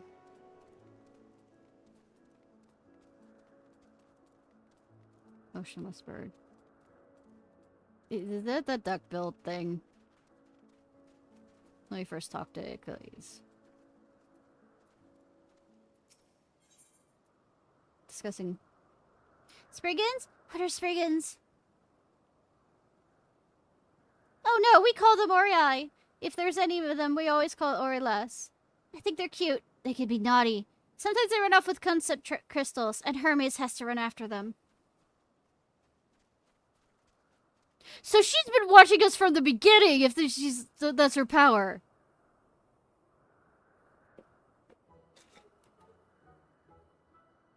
Goddamn duckbill. Oh, this creation is perfect. But I don't remember seeing it before. Perhaps it's new. Oh god, it's following me! Anyways, I'll try reading. It's mine. That's my power.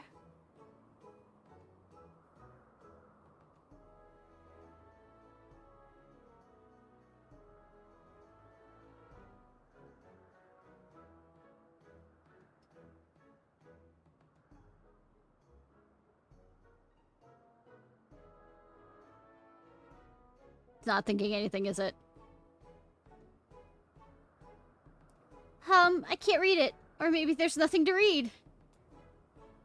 Wait, please. Wait, I'll try again. With you this time.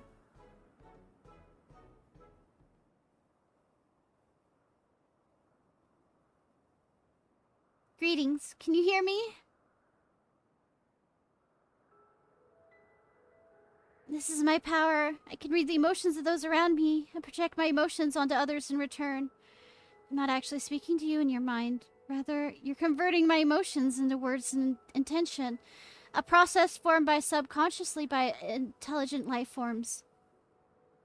This ability is vital to my mission, for it allows me to interact with intelligent beings, even should they communicate via unknown languages or other nonverbal means. As a consequence, I'm clumsy at speaking. Yet, though I struggle to express myself in this fashion, Hermes wants me to speak as much as possible, for everyone has thoughts and feelings they may wish to hide. I harbor an affection for you, one that is difficult to define.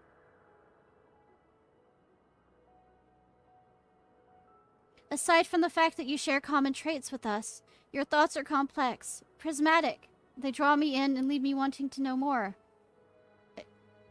Out of respect for your privacy, I'll refrain from using my power when speaking with you. Nevertheless, I want you to know that I wish to be your friend. I'm gonna have to murder her, aren't I? Did you hear me? Hey, good. Now it's my turn again. So what are you good at?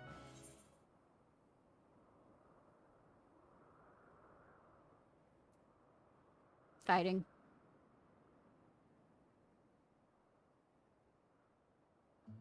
Oh, fighting? That must mean you're strong. Hermes is strong too, but he doesn't like to fight. Even when creations fight him.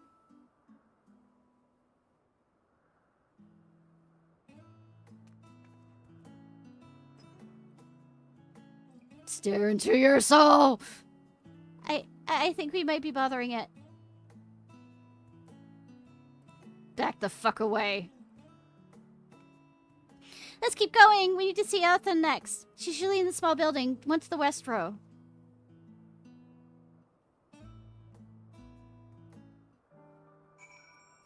Motionless bird.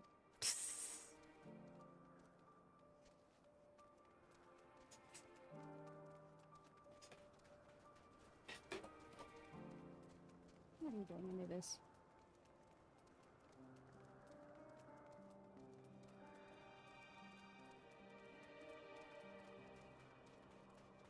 Though there's some points that kind of remind me of 9 too. With the music, but well, if it isn't melatonin, I see you brought a friend today. Greetings, you're fine. Apple? Could you make me an apple? The kind Hermes likes, covered in syrup. I want to share it with Ishnai. Oh, candied apple. Hermes certainly is partial to them, but you know you can't eat melatonin. You weren't made to do so. But I like it too. It may seem that way, but it's due to your ability to share others' feelings. You've taken Hermes' likes for your own. Any case, I can't prepare an apple right now, but I'll bring one for Hermes as soon, I promise. I'm sorry, Ishnai. I wanted to show you my favorite thing. Excuse me. But then then I could ask yours, but I failed. Tell her what you like. Oh, that's what you like? Yes, I can feel it. Your joy and happiness.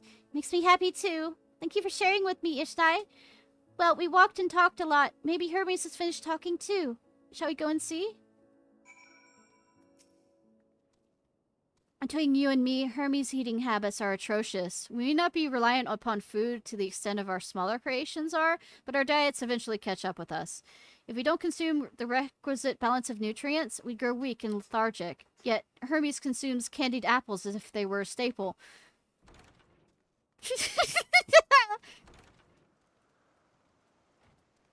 Say, I sustain on candied apples alone.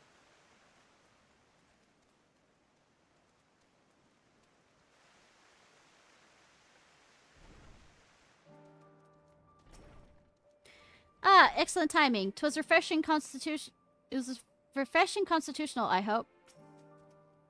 What? Back already? Pity. A bit longer and we might have snuck away without you. See, he was even an ass before.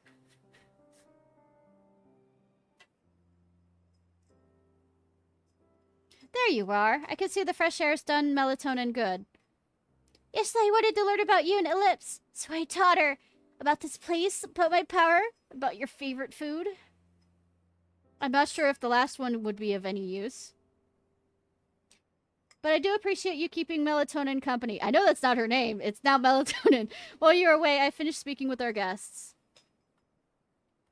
Finished? Hardly. You requested time to consider the invitation, so we have no choice but to occupy ourselves with an inspection of your work. My apologies. It's been decided that MXelk and Hythaladius will accompany as I attend to my duties. If you wish to learn more, perhaps you'd like to come too. I'm compelled to remind you that she is no way associated with the convocation. We simply chanced to meet at the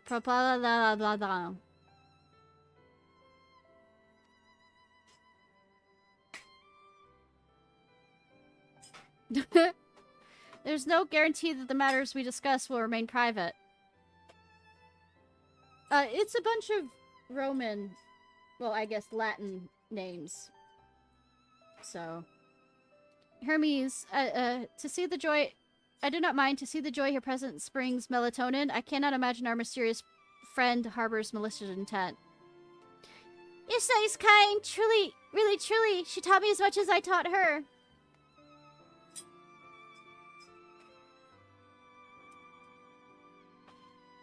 You're coming, of course, to watch Hermes. You're bound to learn lots and lots.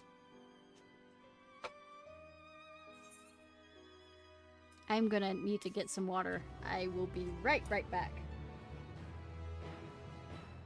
'Cause reading a lot.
Back.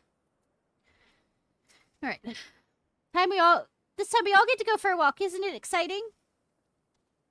It is held that all civic organizations should conduct their affairs with total transparency. The convocation is no exception. That doesn't mean we're obliged to show our work to unknown entities such as you. Consider yourself privileged and behave accordingly. I will cause as much problems as possible.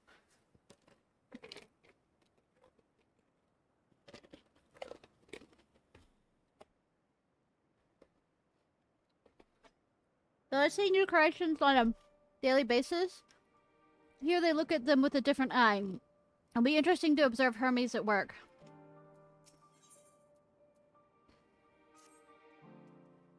If everyone's ready, there are a few creations I need to check on.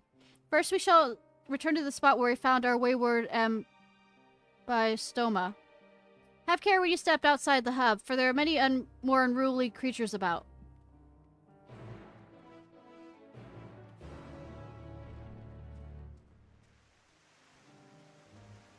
Where are we going? Over there.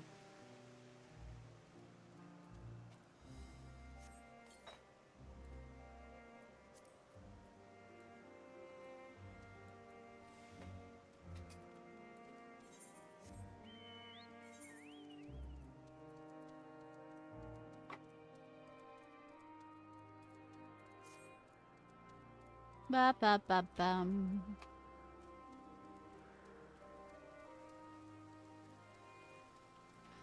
Butterflies.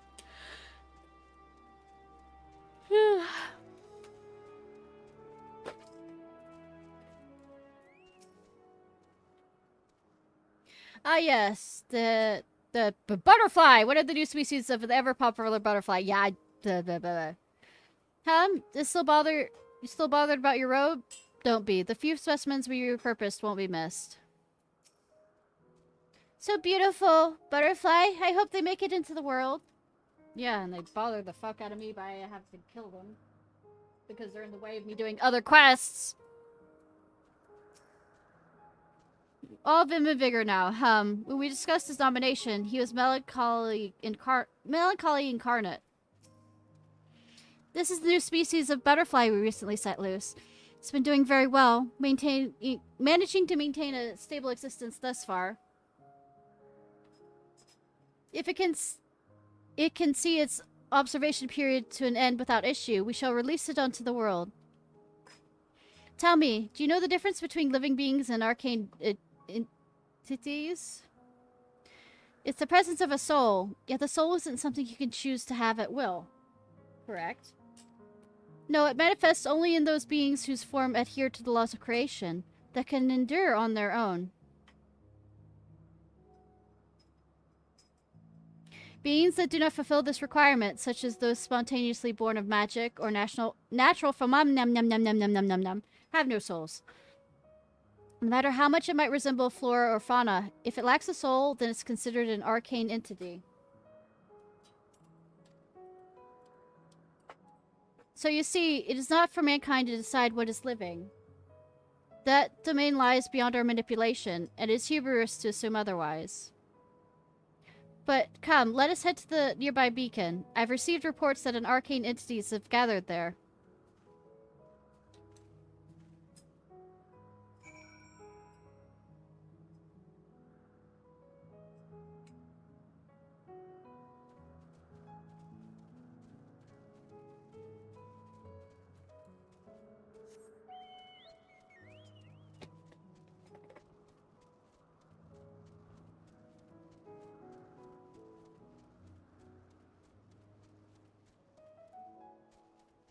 Running, running, running.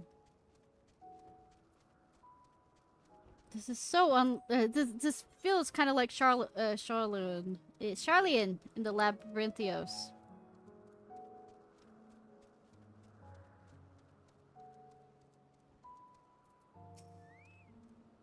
Oh, sprites.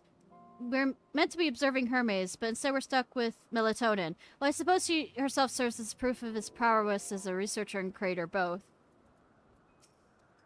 A fascinating creation, much like yourself, little one. Renowned as Hermes is for his flying life forms. It is a rare privilege to be able to see one of his works in progress. Interesting. You're interesting, too. Tell me, how did you find the Ambrostoma?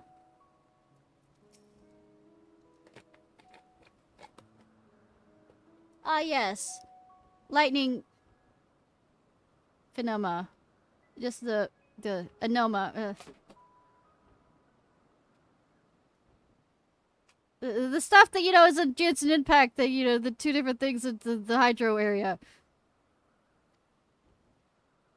Although we call this structure beacon due to its form, it's in fact a magical device. By manipulating the balance of elements, it keeps the isle airborne and maintains the climate thereupon. In the course of its operation, it often sees an internal shift towards a given element. Right now the element is lightning, which draws on the pneuma here to replenish their aether. It appears that melatonin is busy. Would you care to assess me in her stead and feed the pneumonia? You're pneumonia now. By using the light converger, you can harness the ambient lightning and focus into a ball. A veritable feast for dazzling friends. Go on, give it a try.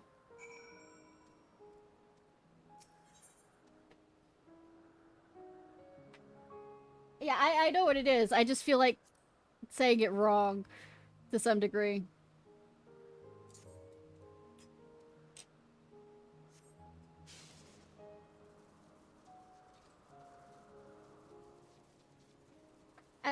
A lot of things happen with the word of knowing what it is, but not being able to say it correctly.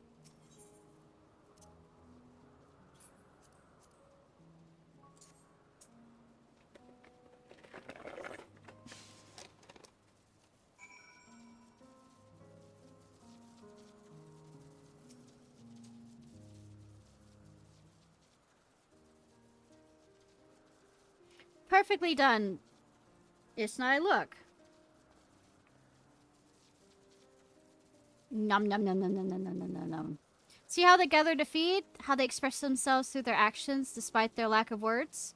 Speech is not the sole defining characteristic of a thinking, feeling creature, nor is silence an indication they do not possess these qualities. Oh, so I've murdered a lot of them.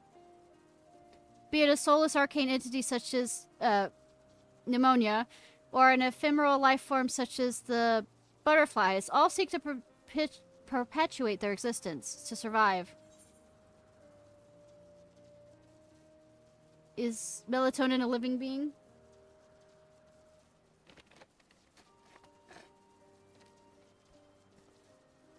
Good question. I can answer it from a theoretical standpoint, but ultimately that falls to the Bureau of Architect to pass judgment. Those with exceptional vision, such as Hydalis, may be able to ascertain her true nature. But to me, it doesn't matter. She is herself, and that's all I need to know.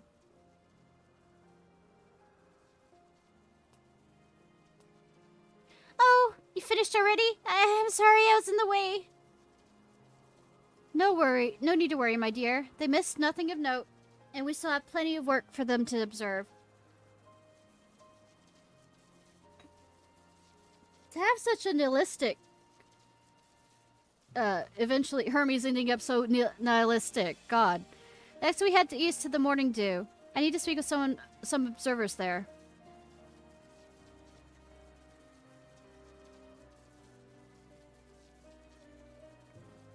What the fuck happened to Hermes to make him like that? Damn.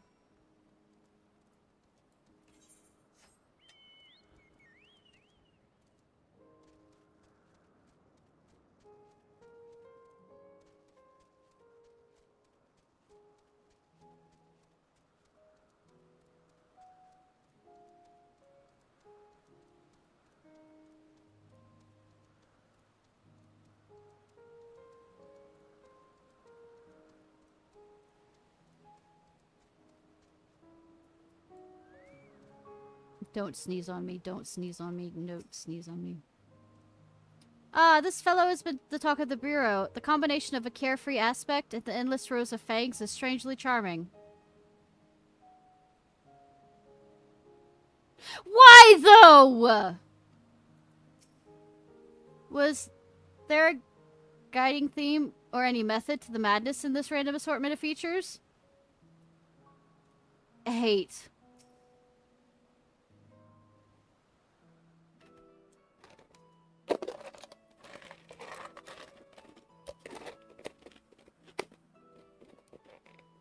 Amazing, is it not? The Ampelos, one of our newest subjects. Goobers. Gobbers. Goobers. So, how are we coming along?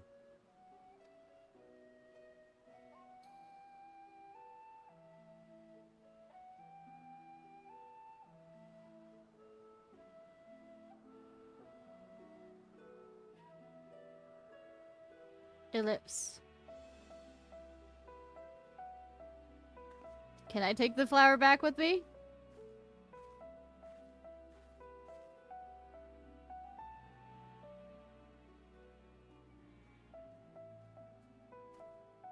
This place is Elpis. Those flowers. Elpis. Entelekis. Like me.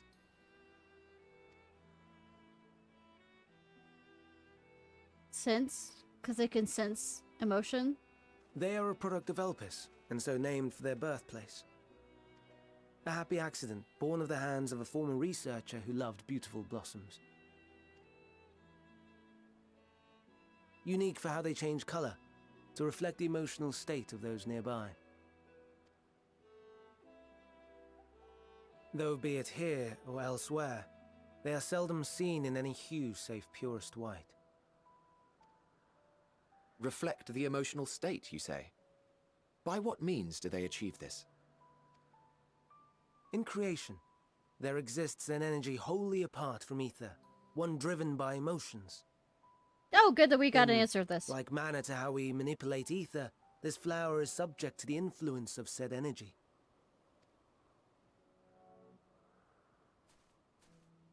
Well, it has no will of its own, It is sensitive to the prevailing emotion in the vicinity, and reacts by altering its color and vibrancy.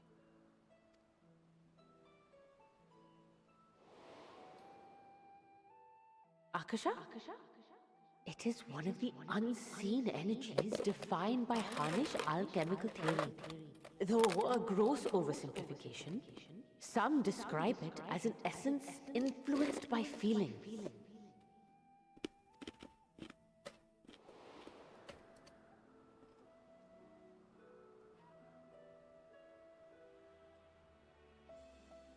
Akasha.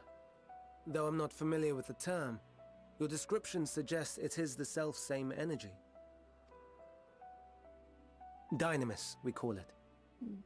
Dynamite. Yes, diamonds. And those entities like the Elpis flower that have the ability to interact with this energy, converting emotions into tangible phenomena, are Antelekis. That's me! That's me! An Enteleki!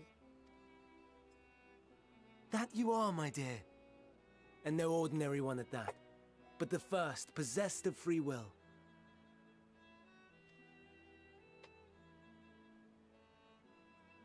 Wait. A form of energy other than ether?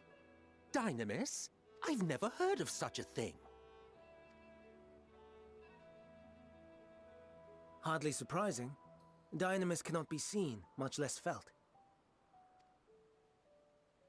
And though its existence has long been theorized, we had no proof until the flower's serendipitous creation. What's more, Dynamis is far weaker than ether. Under normal circumstances, its effects are drowned out by the latter.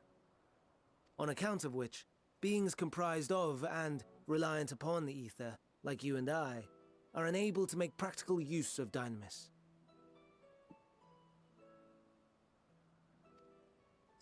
'Tis a truly esoteric thing, known to but a select few scholars.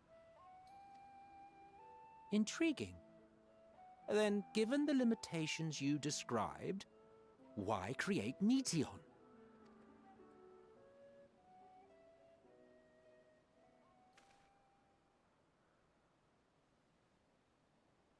Our star, Aetheris, is especially rich in ether, so much so that its name is derived from it. Kind of like Earth is Earth. However, when we consider all energy in existence here and in the vast space beyond, Dynamis may account for as much as 68.3%. The more abundant form by far. Were we able to control it, we could open the door to limitless possibilities. 'Tis not unlike a gently flowing stream, unable to break through the dam of ether barring its path. Yeah, But if we could 69. imbue I the stream with the couldn't quite vigor make- of yeah. a raging river.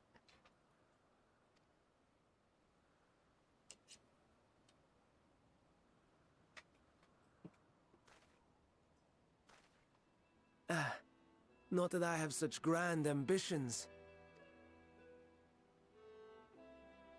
Nay, I merely wish to create a being that could traverse the great expanse.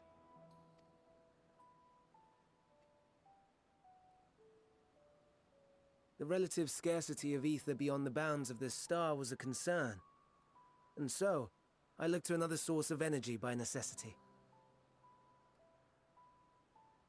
Gamma rays.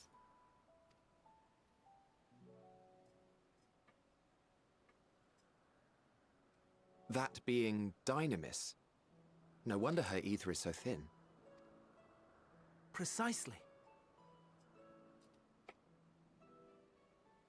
Yours is thin too. Like an Enteleki. Like me. So... are we the same? Entelekis.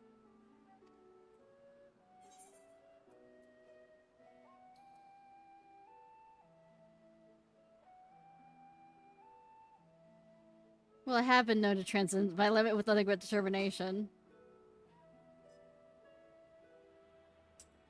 That sounds more akin to the desperate flailings of a wild beast when facing imminent death. I killed you! I killed you! Fucker! A deficit of ether alone does not an Entelechy make. It would, however, make it easier for you to interact with Dynamis. And limited though its influence may be, this quality could prove the difference between victory and defeat. You do well not to underestimate it.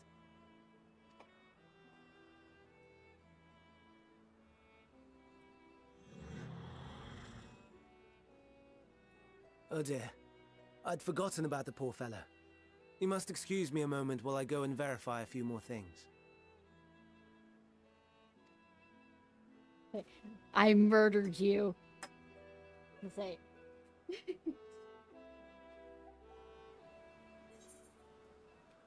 No right to say anything. I stab you.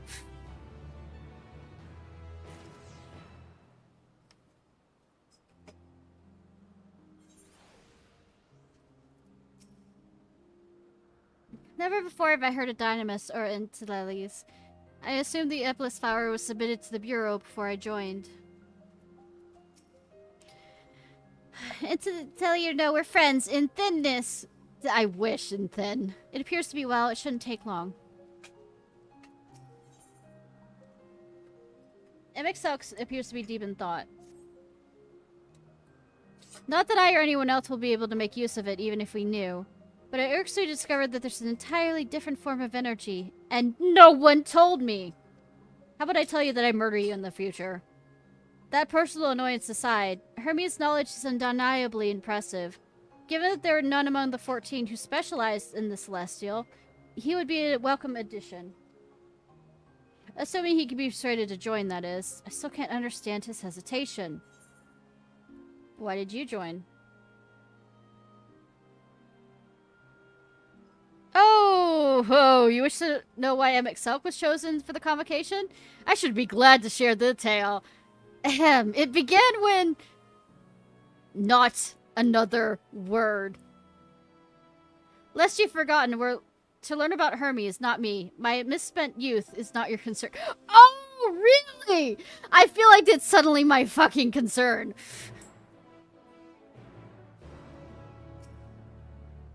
I'll tell you the tale when you're away from sensitive ears. I'm loving you more and more, dear sir. What now?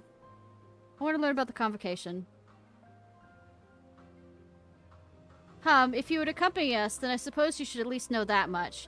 The Convocation of 14 is the governing body that determines a myriad of policies. Our goal is to ensure that all is right in creation, that our star may know a brighter future. Oh, I didn't mean to hit that. Depending on the office, one is required to be an authority on a certain field or possess knowledge or possess skills that will facilitate the performance of their stipulated duties. The former category includes Mitron, a specialist in aquatic life, Logrif, who specializes in terrestrial life and has... Wait! Hamarat specializes in fungal and plant life. Emeroth specializes in medicine and healing. Allaha Breha! Specialist in creation magic. I mean, Lollybread, who brought forth the phantom beings of the highest complexity. In the later category, there's Altima, advocate of arts, Legislatorium, champion of enlightened rhetoric, Pathatorium, preserver of discipline and order, MXL, keeper of the ethereal realm, or underworld, in the vernacular. Ha! And Fandango, Fandaniel, pursuer of external phenomenon, and Enzem, the traveler of the world and counselor to the people. What? Should I be revealing such details to you? Don't be silly. Even children know this much. You will do well to remember it all. Let me see what I accidentally hit. Oh, creation star brightest future. Comprised of 14 offices, each which is held by an individual chosen for their surpassing abilities. Okay, yep.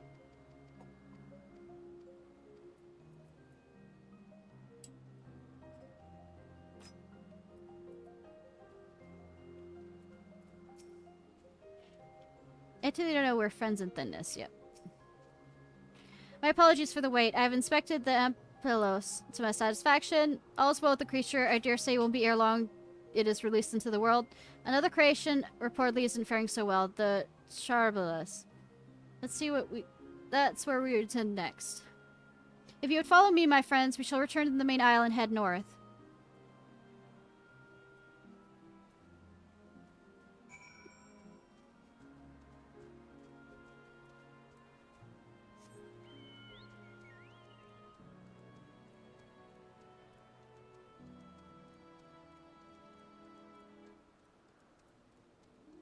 Wonders.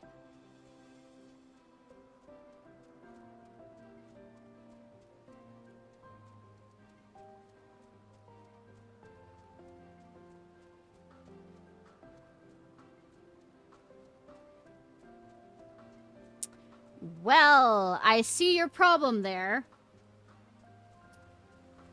Why, though? Why is this one blue and shiny? Is it powered up? Trouble observer. Forgive me. I thought another member of the convocation had come. This turned out to be an eventful day. Is it in mating season? Is it deciding to show dominance? There's a slight difference in etheric balance between these. But by this, it may assume they aren't original creations, but their offspring. A serpentine bird or a winged snake? Dinner.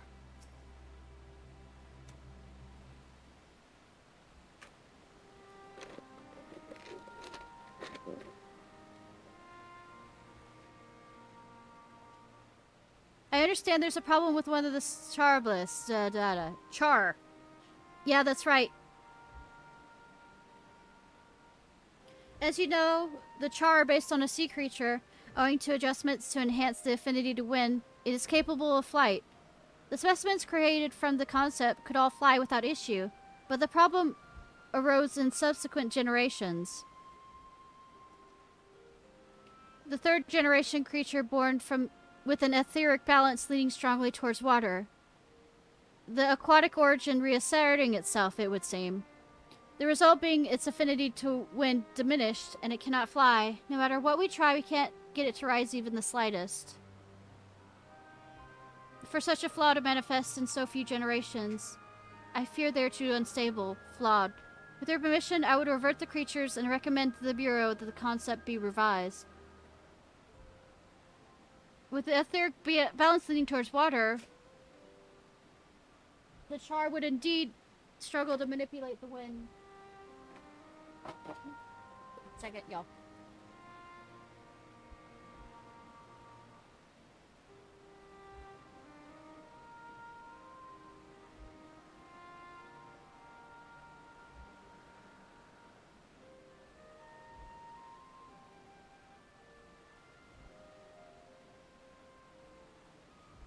With its etheric balance leaning towards water, the Char would indeed struggle to manipulate wind. It is too early to conclude it cannot fly. Having failed at first, it may simply have developed a fear. I shall transform and fly with it, helping it to manipulate winds until it finds its wings. What? You needn't go to such lengths.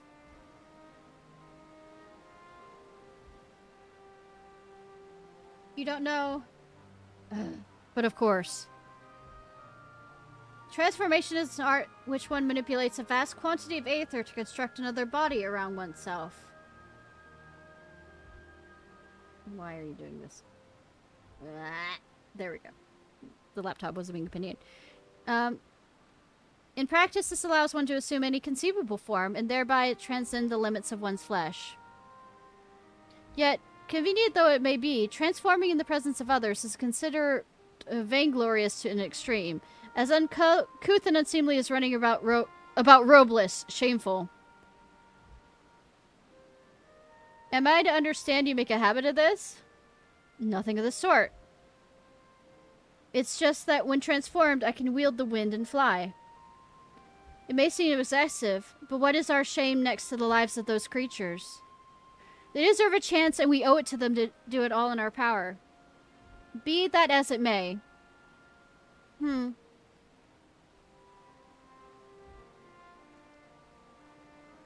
Yes, I believe I have a solution. MXL, may I trouble you to move the Char away from its fellows, somewhere out of sight?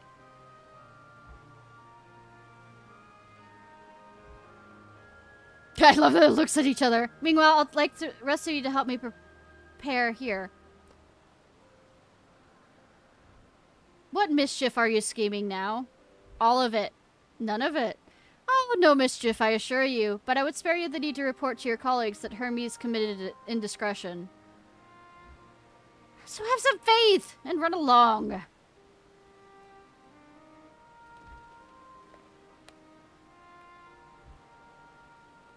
I trust you don't mind.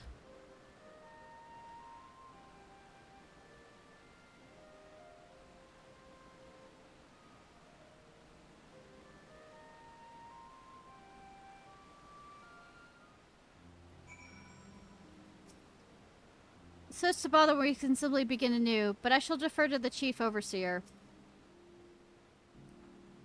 Idolas is a man of ideas. I wonder what he's thought up this time. MXL out of sight? Good. Let's make playing then. A stroke of genius, really. We have MXL trade the char. There's the mischievous part. Aside from being able to fly untransformed, he can readily see the aether currents. With his adept spellcraft, he can also employ suitable wind magics to guide the creature along. While he is indeed capable of all you described, it is not his duty. I'm loath to trouble him with it. Don't be. As I mentioned, it'll also be for his own sake. With that settled, let's begin at once. Ishnai, I want you to go to MXL. Tell him you have a favor to ask. You'll be disinclined to cooperate at first, but you mustn't be discouraged. With our friend, the trick is to be unflaggingly persistent. Oh, good that I was like that when I murdered him. I mean...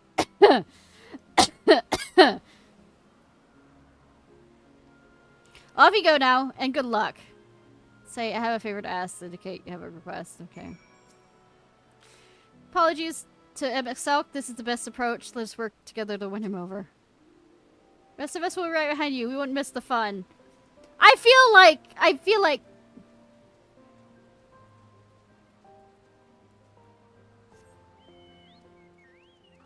feel like there will be no fun to have, but oodles and oodles of embarrassment.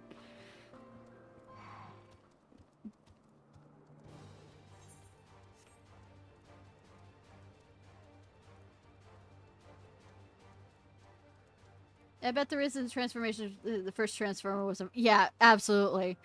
And it has big boobs, thick thighs.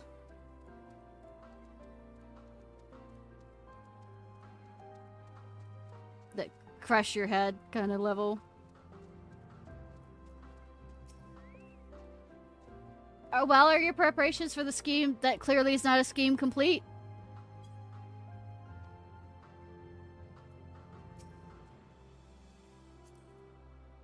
No.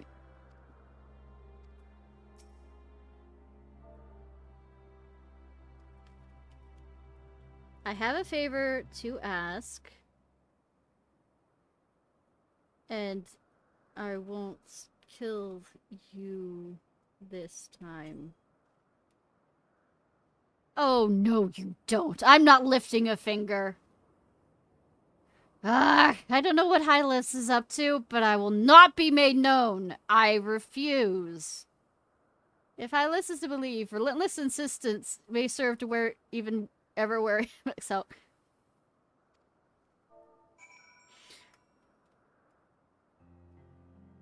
Please, Emmett. Please, Emmett Selk. I've been a good girl. That's what I wrote. No, no, no. You are not foisting this nonsense on me. But I've been a good girl, Daddy. I'm given to understand you have the power to help the Charybdis, and should be quite willing to do so. And so I appeal to your better nature, most benevolent Emet-Selk. Please teach her to fly. Or else Hermes will transform. Right now. You'll strip! Now, there's no need to go quite that far. Altruism is its own reward. as I'm sure He's being ganged up against. Oh, would he now? And who contrived to put me in this position, pray tell? You absolutely fell for it. Nothing so devious. I merely suggested a possible course of action.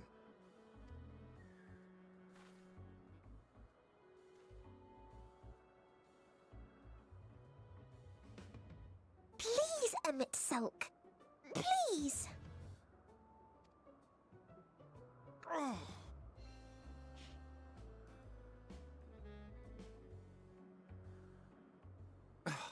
I did not come all this way to play nursemaid to your creations. I thank you to remember this favor and let it be the last. It won't be.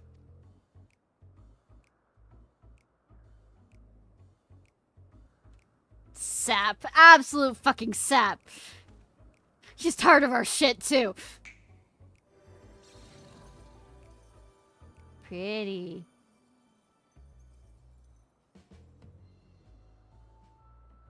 I will aid it once it has taken to the air. It falls to you to shepherd it skyward.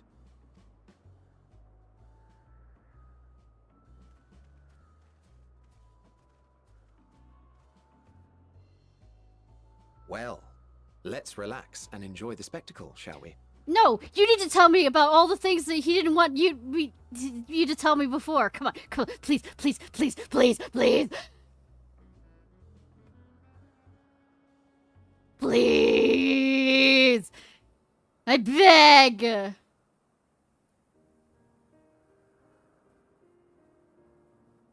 You were wondering why Emmett Selk joined the convocation. Yes!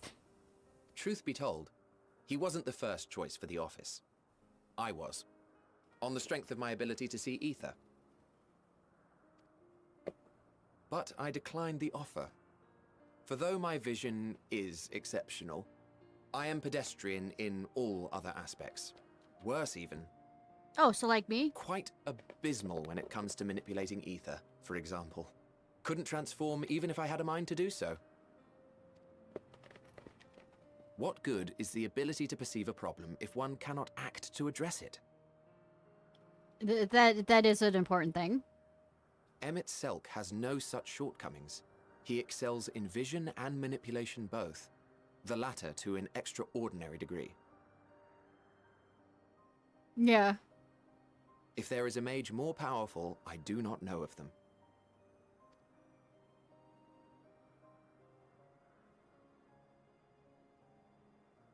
Thus did I recommend him for the office in my stead. And I wasn't the only one. Far from it. Countless others vouched for his skill and character. People the world over, to whom he had previously lent a helping hand. Oh, how surprised he was. Claimed he hadn't done anything remarkable for anyone. Modest to a fault.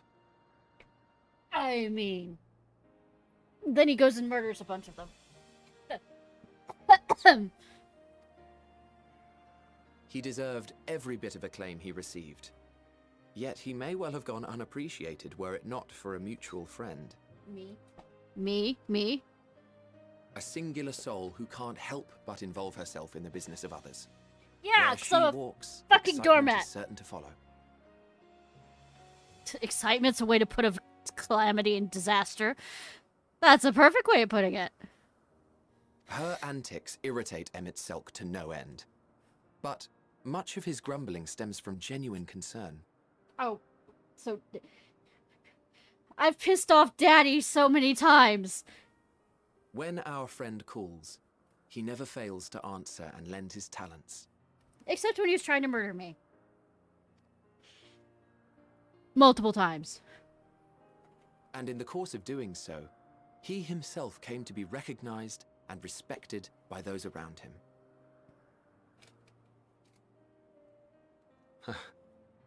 They are truly remarkable individuals, and I'm proud to call them friends. Are you the Kyrie of this situation?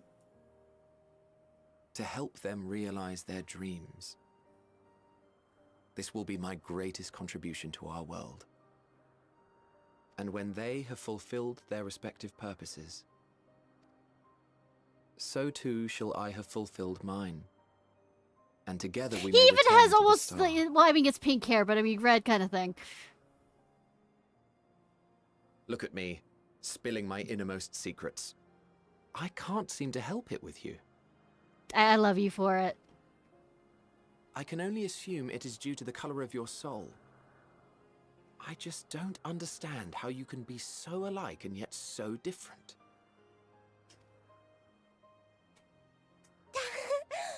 Well done, my pet. Well done!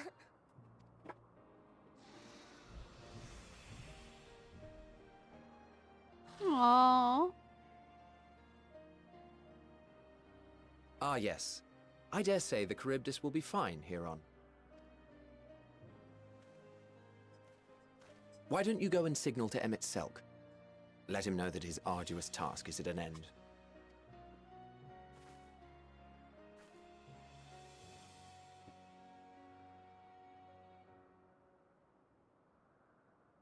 Cat.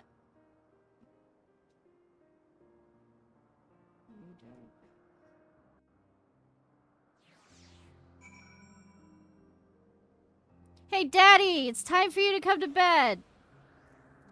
I don't know why I said that. If you don't know any better, I'd say Emmett Selk is enjoying himself. Not to say he'd ever designed a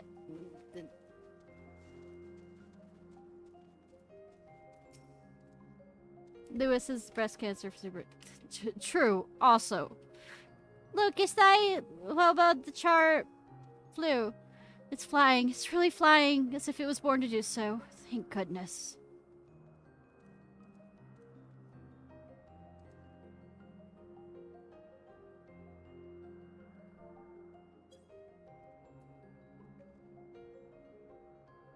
Emerging from his reverie, Emmett Selk notices you and begins to ascend from the char.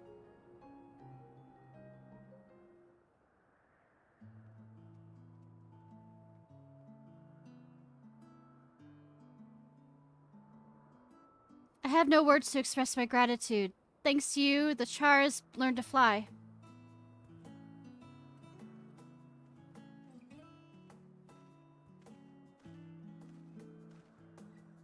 And Ishnai and I could relax and have a pleasant chat.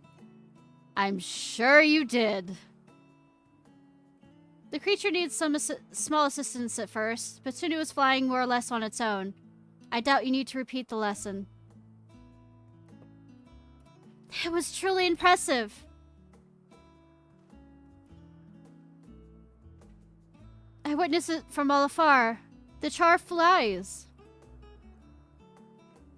Indeed, with this we proved that even a creature with skewed etheric balance is capable of flight. Though we helped it achieve this, the char is a herd animal. They may well aid their struggling kin like in a fashion, if and when the need arises. Keep this in mind. I bid you to continue observing them, if that's what you want. But if I may say so, rather than hoping an idealistic possibility comes to pass, would it not be simpler to have the concept adjusted? That way we could guarantee that anomalies such as this specimen are never born in the first place. These creatures are already here. We will spare no effort in giving them the chance to survive. As you wish, Chief. As you wish.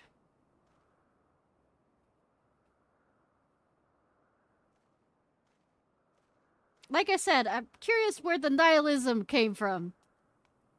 Besides living and dying multiple times. Hermes. I'm fine. Don't worry. That concludes all of my present tasks. Let's return to Argnoris about now.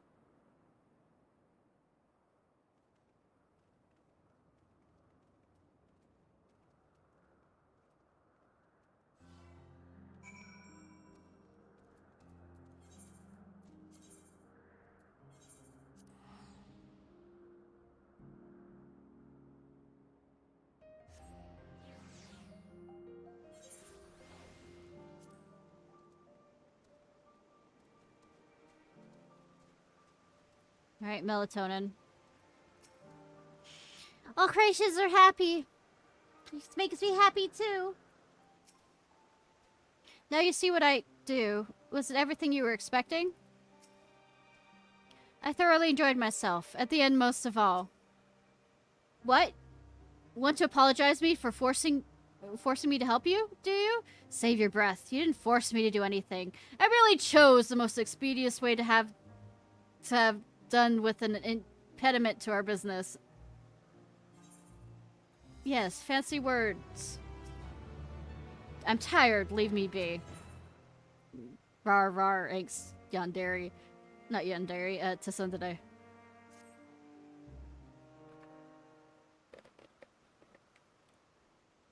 Tell me, Ishnai, in the course of watching me, have you learned aught of value?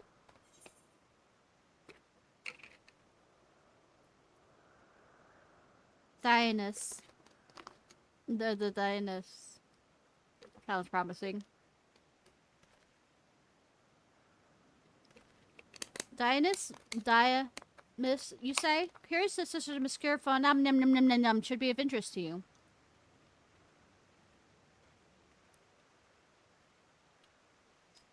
Chief Hermes, what good fortune to find you here. Is something the matter? The Lycana. I'm afraid it's done it again.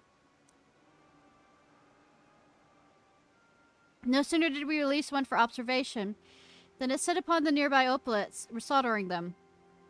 Was the creature hungry or somehow provoked? I had just fed them myself, and the opalets were keeping a wild birth. It's the nature of the Lidicans to blame, their innate viciousness. Temperament aside, it's an outstanding creation, both perfect in form and function.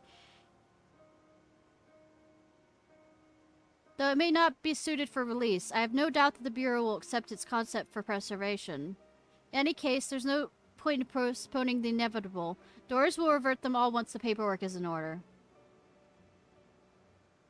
Where's the scene of the incident? Just off to the path of the 12 Wonders. As you make your way, you should see it on the left. I don't know if Doros is there, however. Hermes, wait!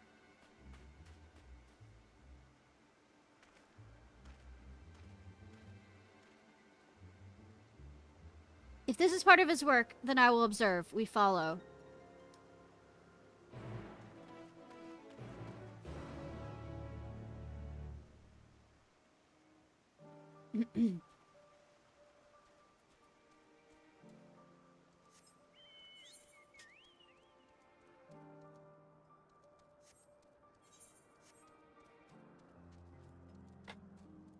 Playing with a cat that still wants to play.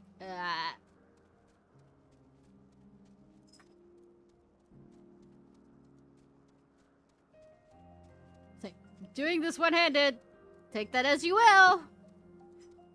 The other hand is playing with the cat. Take that also as you will.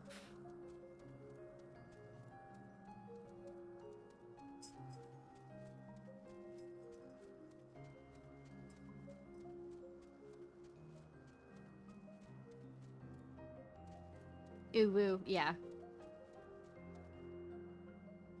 On a side note, did you hear about, like, those automatic litter boxes killing bunches of cats? They're knockoffs. That's horrifying to think how to die that way. Oh my god. The fearsome beast is the Lycan? But what is it now? The Olpex are not easy prey. With its hooves and horns, it's designed to be formidable even on land. Yet they didn't stand a chance against the Lycan. Is it a behemoth? It's heavy. Hermes' pain. The lacerations and burns are unmistakable. Eliakim was indeed responsible. But the creatures nowhere to be seen. Doris must have taken it away. The man makes his base at the 12 Wonders. I shall go and seek him out there. And Bixelk and I will search the area for good measure, just to make sure that Eliakim did not excite. My thanks. Let us meet at the 12 Wonders when you have finished. I will go on ahead. Please follow with Ishnai. Come, come! It's down this path and over the bridge!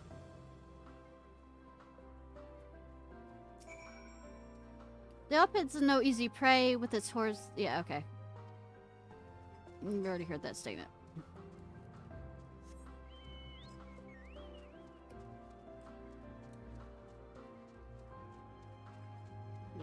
Yes. I know you can see that. I know you want to chase that.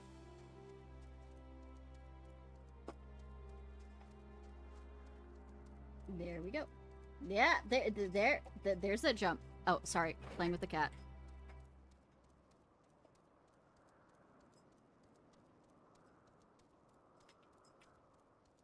It was doing the I'm not interested, but I'm still interested kind of move.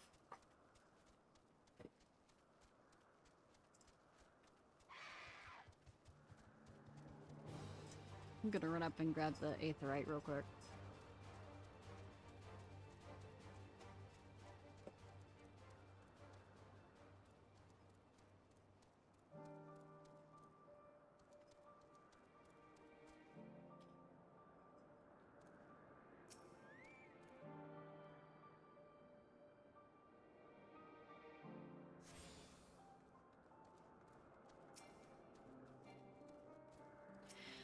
Have you seen me eat anything today? Between my observational work and my writing, I've been so busy I can't quite recall if I did. Oh god, I know how that feels.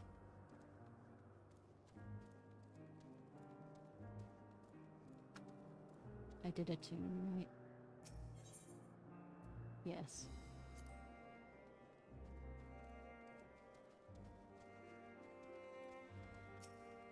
I've so enjoyed the time I spent with the Aluori. If only all of our creations were so sweet.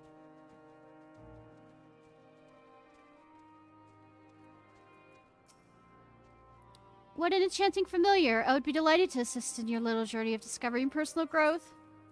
What do you do here? My role is to maintain the wonders, and thus the climate across Ellipse. I ensure that our every environment meets the needs of our fauna, flora, and staff, of course. Environments representing each part of the theorist are recreated here in Ellipse, that we might gain a robust understanding of our concept's potential. As such, maintaining the appropriate balance region by region is tricky work, but more than worth the effort. What kind of place is this? The 12 Wonders is a wellspring of Ellipse's weather, after a fashion. Here we do employ the latest spellcraft from Amarat to maintain and adjust the assorted climes through which our creations frolic, for test purposes. Naturally, as any other part of Ellipse, we also observe and experiment with said concept, the conversation being perhaps one such experiment.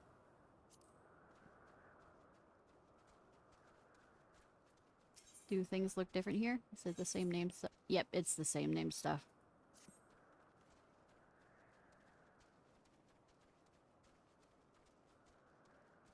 I'll roll up on your back. Why don't you? Look cute. Fine, I'll pet you.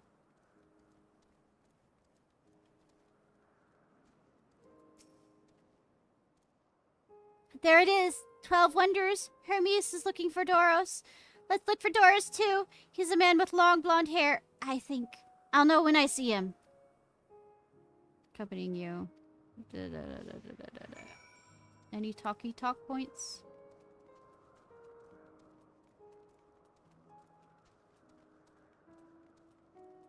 Dark-haired man. Blonde-haired woman. If you're with Melatonin, then I assume you're on errands for Hermes. What can I do for you? So sorry, wrong person. We're looking for Doris. Ah, I see. We do have similar hair, so people often mistake us from afar. I hope you find him soon. I'm going around to the wrong people. Once I get back and record today's results, I should be able to finally put that report to bed. Not Doris. His hair is long, but the color is wrong. Surrounded by such wonders, one cannot help but envision new concepts. Not all of them good, mind you.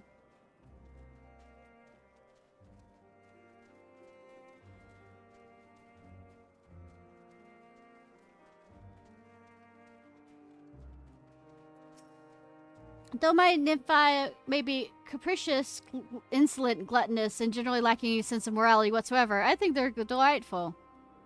We're talking about the flowers? What the fuck? Blonde-haired man.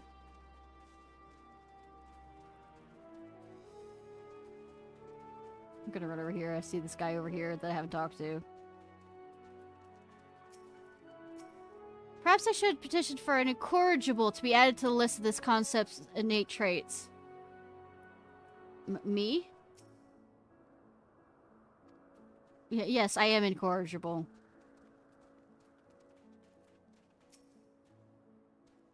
Doris, that's Doris. That's not blonde, that's white. Well now, if it isn't melatonin, what brings you here?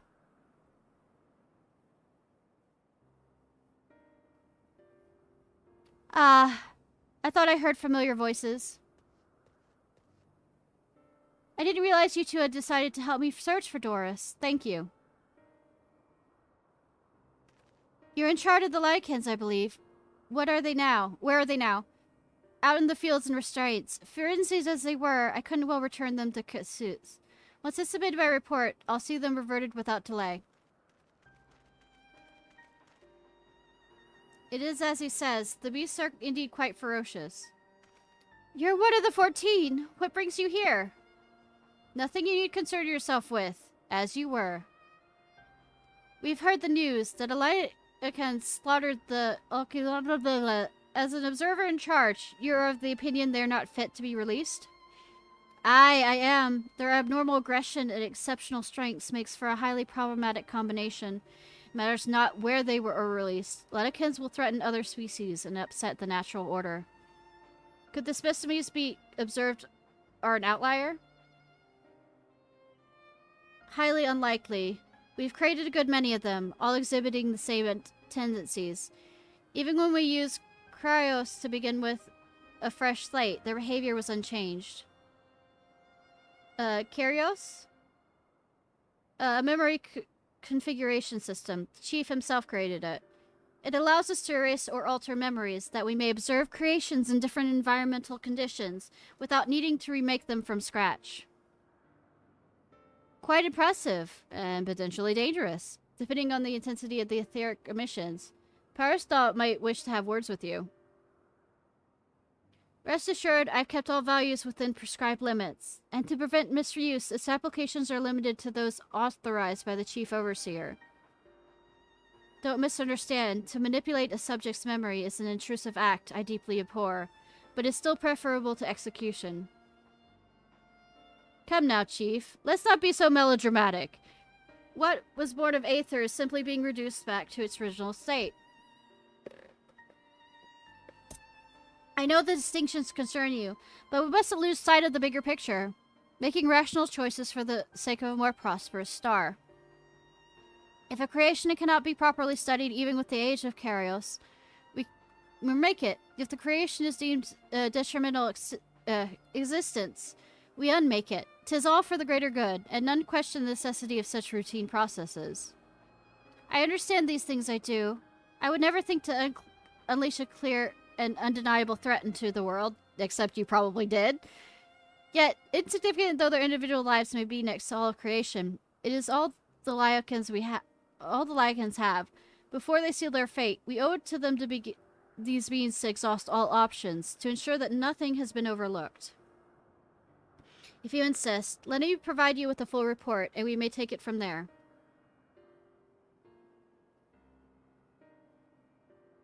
Would it be possible to attend the discussion, that Emmett Stout may be able to better carry out his duties?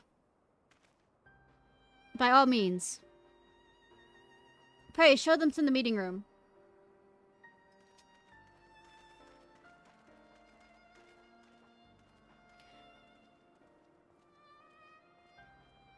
Incoming raid. Okay. Hi, Roxas!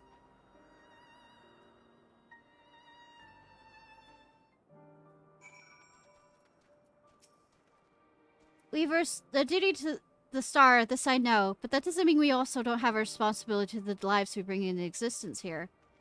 How are you doing? Did they run here? Am I allowed to come in here to see what they... Nope. Alright! I'm doing well. Slowly losing my voice, but yay! To man, other beings are just things to be used and controlled like magic. That's what Hermes once told me.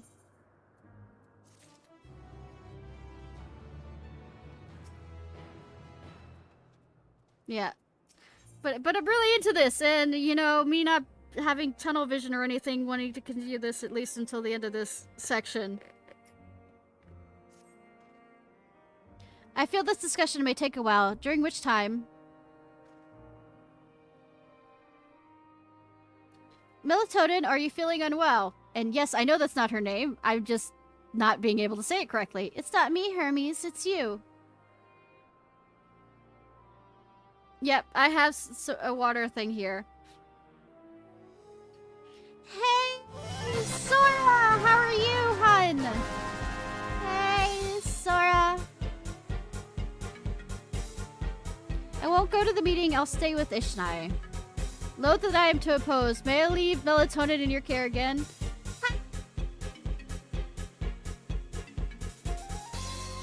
How are y'all? What were you playing?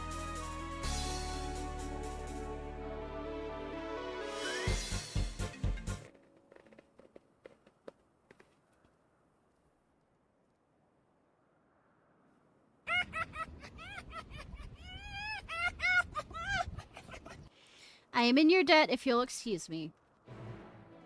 Sentimental gift. Alright. Melatonin. Can you help me with something, Ishnai? The meeting will make Hermes sad. I want to cheer him up with a flower. Hermes likes flowers the most. All of the creations on a lips. Most creations are expected to be interesting, or beautiful, or strong, or better in some way. But flowers are different. They're designed to suit our emotions, what we feel and what we want to convey. Hermes likes that. I can't make flowers, so I'll search for one. And I want you to search with me. Let's start here, at the 12 Wonders. Melatonin is now accompanying you.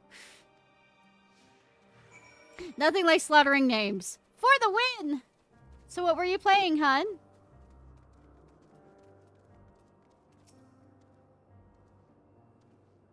And welcome everybody to my stream. I am Ciarfox. I am autistic, ADHD, and just a bad combination of crazy.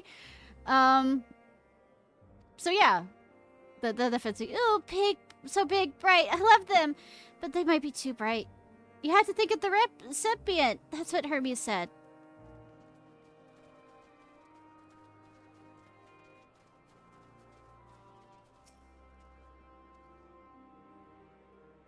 The tree is not a flower, but I mean... A tall, slender tree rises before you. You crane your neck to look for flowers. No flowers. If they were apples, we could have covered them in syrup.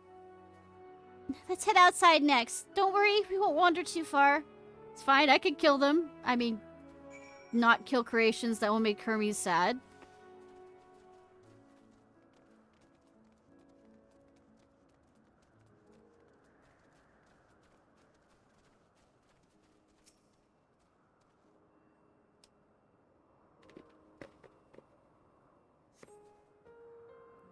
Very beautiful flowers grow in the bed. Their mix of colors forming a pattern.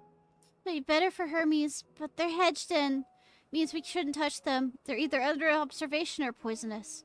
Other place should be fine. Let's keep looking. I feel like I'm gonna come back over to Ellipse. The actual plant. Yeah, I was right. I'm about to kill something. I am about to kill something. Cool.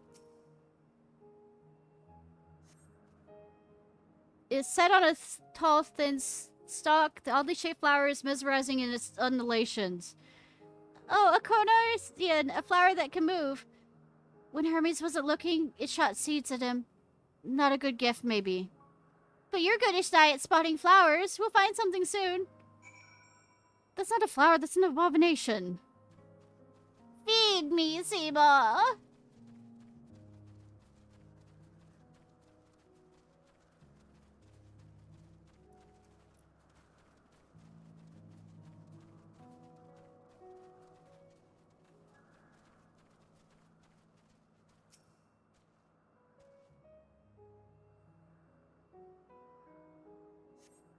You spy nothing promising nearby. At best, common-looking grasses with a few tiny flowers.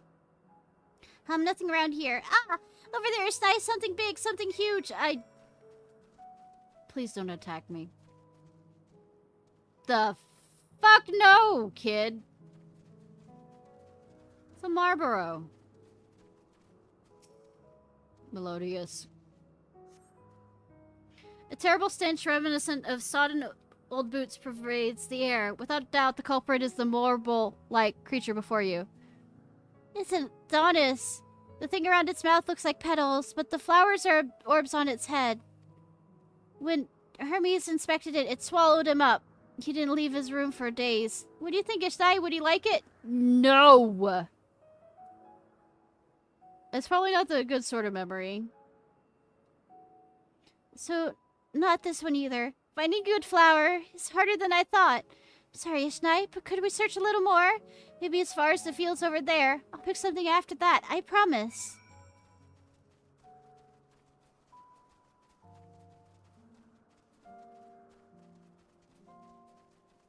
The not Griffith's scripts.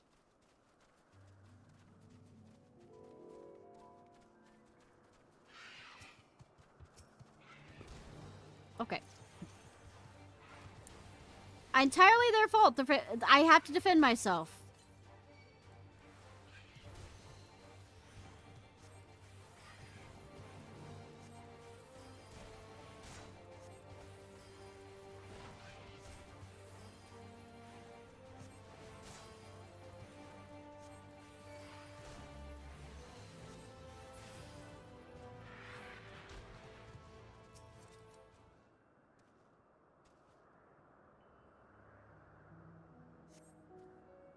Large ends where the skies begin. Oh, there's nothing. Lush green fields stretch out before you, and thing where the sky begins. Something shiny over there. What could it be? An aether current. I mean, I'm not being distracted by something over there. On the other side of where I should be. Come here, you. Yes, you.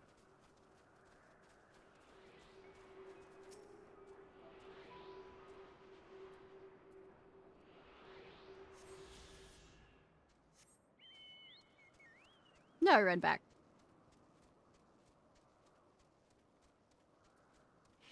Back and forth, back and forth. Oh, who would have guessed that we would have gone after the lips flowers? Who'd have thunk? Guess from the fucking beginning.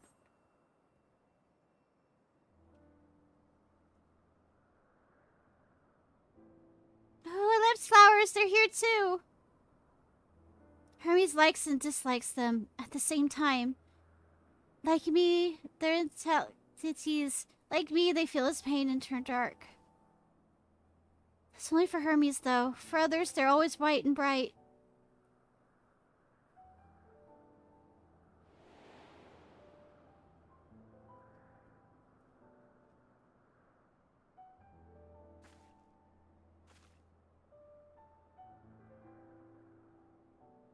Truly the flowers dark in your home? Then you have it too. A dark emotion?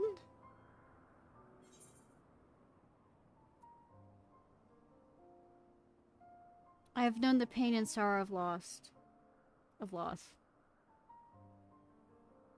I see. Hermes has known the same. A feeling that a part of you is gone again and again, but no one notices. Please, Ishnai, won't you lend it to me? Your pain and sorrow. I want you to make the flower dark in front of Hermes. He has been in a dark place since before he created me. He needs to know he isn't there alone, that others are sad too.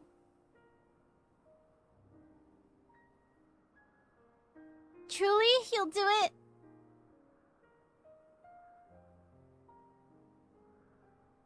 Thank you, Ishnai. Thank you. It means more than anything I can say. I can't wait to see how Hermes reacts. Let's go back and fetch him.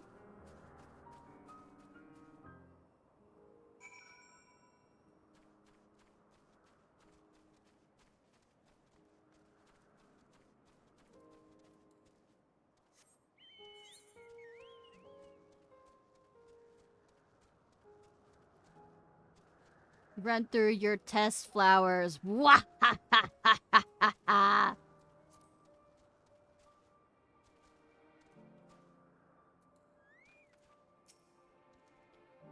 It seems like they're still talking. Let's wait till they finish.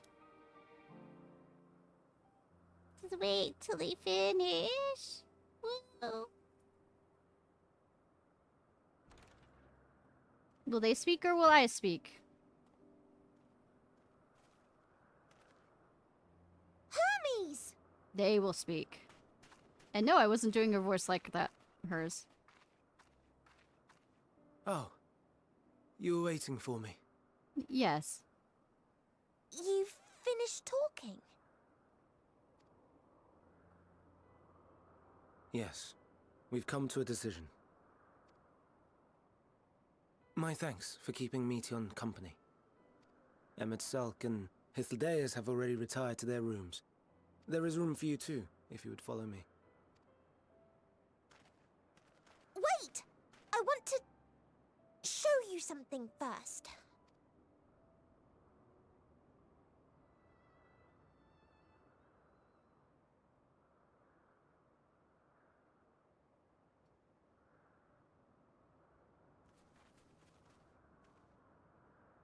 Elpis flowers?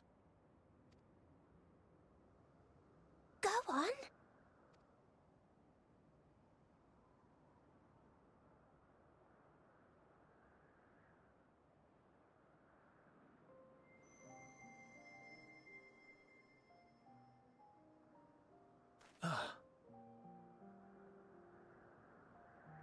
You're not the only one, Hermes. Others feel sad too. You're not alone.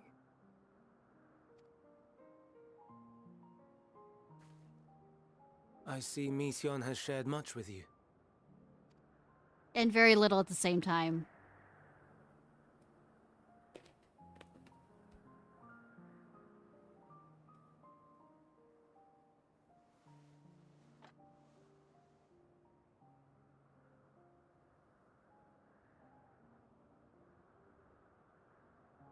May we talk a moment? Sure.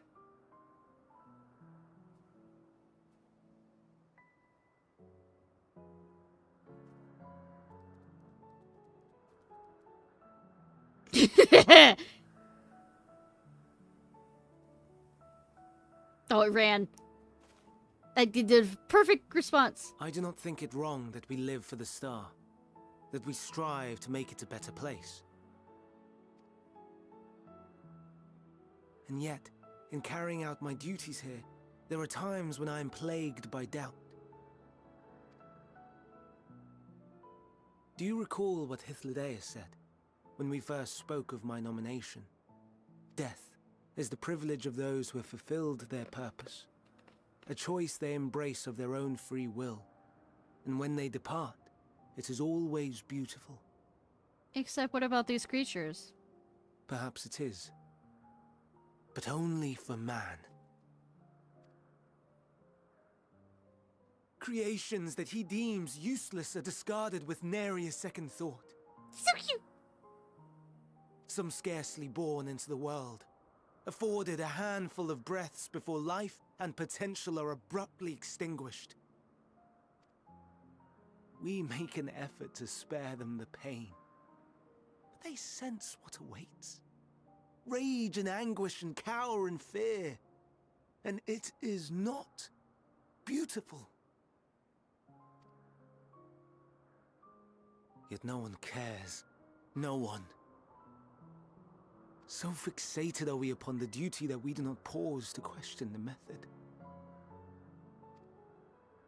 Pain and suffering, confusion and despair, writ plain in the eyes of those poor creatures. Yet no one sees. We turn a blind eye and carry on in blissful ignorance. Not amiss. And always, always the blossoms shine pure and white. A contradiction so blatant I could scream, want to scream. How can you all accept this aberration? Then I wonder, Am I the aberration for thinking thus? And I am filled with dread. But now I know I'm not alone. Not the only one for whom the flowers weep. I won't ask what you thought as you kneeled beside the Elpis, or if you only did it at Meteon's insistence. Nevertheless, I thank you. To know that you too have experienced suffering is a comfort.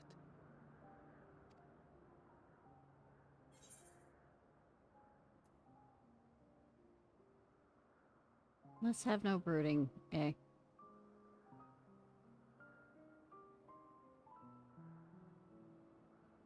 Indeed. Difficult though it may be, I must endeavor to be strong like you. Good, because I murder you in the end. The stars in the heavens. Know you what they are? Balls of light. Guess. Though it is too far to tell, each glittering light could be a world not unlike Aetheris. A world filled with life. So many stars, so many lives. For us, there may be no higher purpose than to live for our world. But what of the other living beings out there? What is it that gives their lives meaning? That drives them day after day after day? To pose that question to our undiscovered cousins, I created beings of Dynamis, who can traverse the vast emptiness between the stars. Meteon and her sisters. Aye, sisters. She has a great many of them, and they have already departed on their journey, traveling to one star and then the next in search of life. As one might expect, exploration on such a grand scale is rife with difficulties, and thus far I've naught to show for it. But I have faith that we will make some manner of discovery ere long. And it brings back the badness to our star. And when we do, you know, I should be get glad the to eye share of our existential findings with you, horror in to, gratitude well, for not your kindness. Lovecraftian horror. Cosmic horror. Well, my kindness to repay to you is me to murder It's you. getting but, rather late. We had best find our beds. It would not do for both of us to be sleep-deprived on the morrow. Come, Meteon. Let us head back. All right.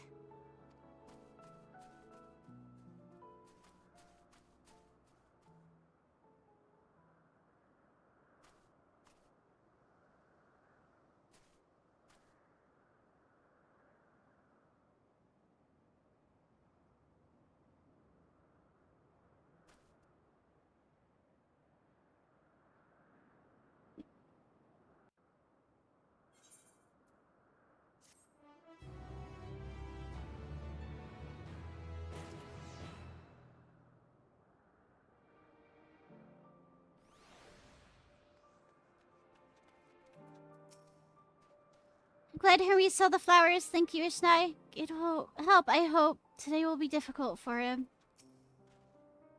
Were you able to get some rest? Please do not hesitate to let us know if you're feeling tired. I worry you may exhaust your scarce reserves of aether. The prodigal familiar returns, and after causing all trouble of manner while we were in our meeting, I'm sure. Actually, no. I did murder a few things, but they attacked first. Here's Solomon Sorrowful. All too brief an interlude, perhaps, but it's time I attend to my next task. As Ibixalc and Hydalis are aware, we reached a verdict regarding the fate of the Lycans. 7 were created for observation, and all 7 must be unmade. Doris has followed the correct protocols, and as Chief Overseer, I find no fault in his judgment. The Lycans will disrupt the natural order, ravaging and consuming other species until they themselves starve and perish. They cannot be released into the wild, and they cannot be allowed to remain here in Ellipse. I intend to petition the The Bureau of Architect to have the concept preserved as a restricted purpose hazardous life form. Athelis has pledged to support me in this endeavor. Yet, whatever the Bureau decides, the existing Leticans have served their purpose. Doris has already isolated the creatures and is preparing to carry out the necessary measures. I will join him forthwith. It is my duty to witness the conclusion to this study. If you are resolved, then we have but to accompany you. Of course, let us be off then. We are to return to the main aisle. The verdict and execution.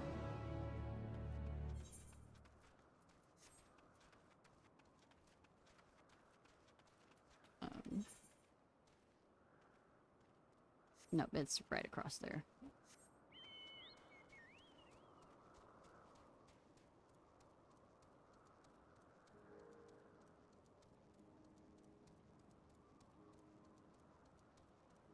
Cat, what you do?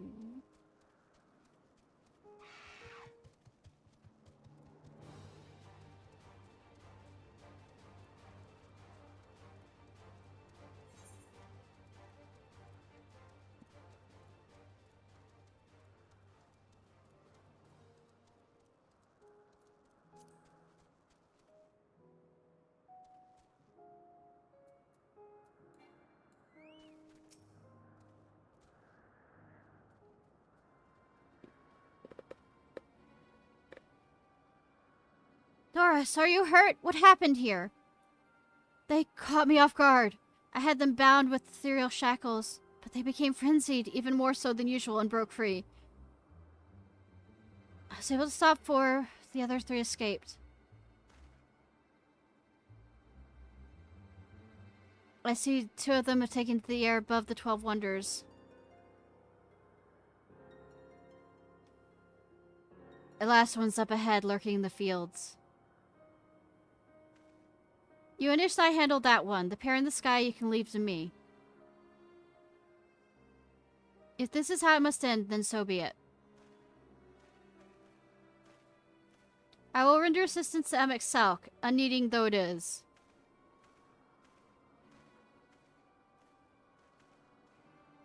Melatonin, you're to stay here with Doris. Doros. But Hermes! Leticans must be reverted. I will spare you their pain and mine. This is my burden, but not yours. But if you intend on helping me, then please follow my lead.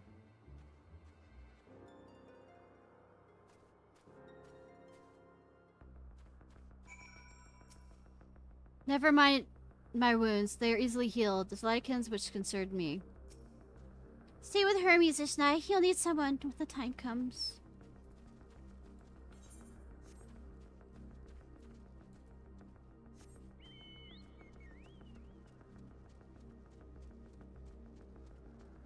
Jog dream it. Okay, that's it's a dream it. Yeah, okay. Jog dream it. It's kind of cool design though. Yo, just so. Hi, I am your fellow murdering person. That basically an exterminator. I appreciate your help and lament that it's necessary. There it is, our quarry, within striking distance at present, but it feels threatening. If it feels threatened, it may flee beyond our reach. We're doing the sneaky shit. Here's my plan. You'll approach slowly in full view and drive the Leticans' attention! Now I warn you, its abilities are as fiery as its temperament. Once it spots you, it unleashes orbs of flame. But fear not. By my measure, you're more than equal to the task. Good! Withstand the onslaught for a few brief moments, then it'll give me time to catch it unawares. Ready? Let's begin. Torture. Cool.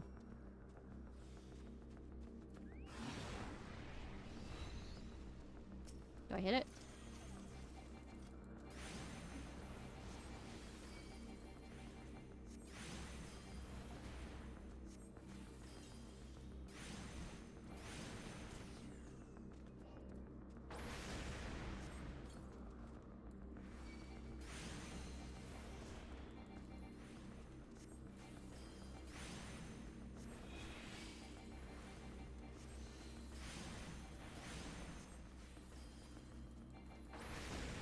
Do I poke it with a stick?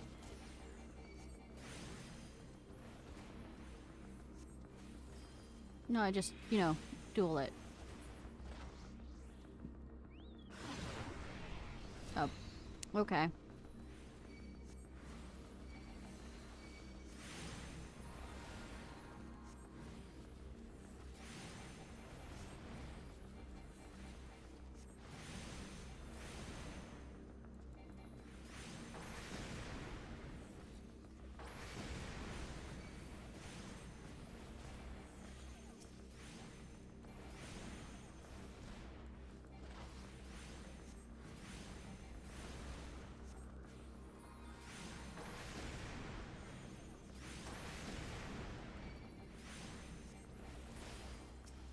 Are we gonna go with 3 after this?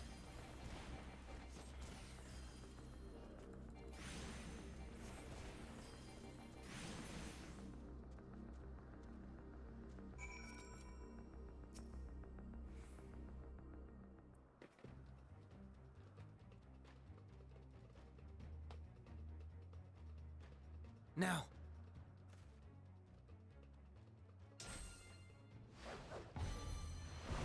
I love that it's the... What should we call it? The thing that you find on doctors. Snake of Hermes. I don't know what to do with it. I can't remember. Forgive me.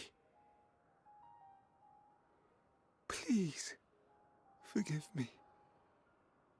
May you and your kin find peace.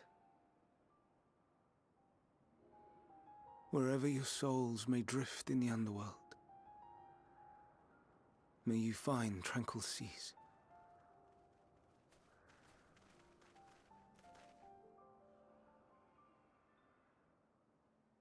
Be not forgotten, in concept endure, to reclaim form and one day live again.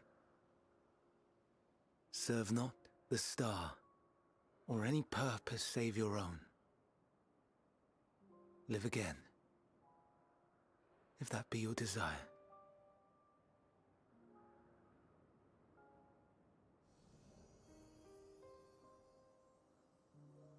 Hate, if that be your want.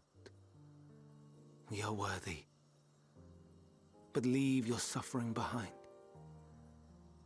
Lay down your burdens, be born anew. Fly high, fly free.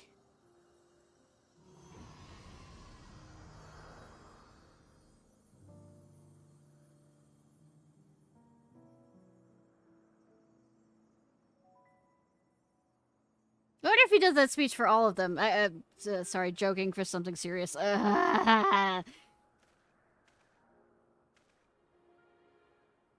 Join the convocation, Hermes.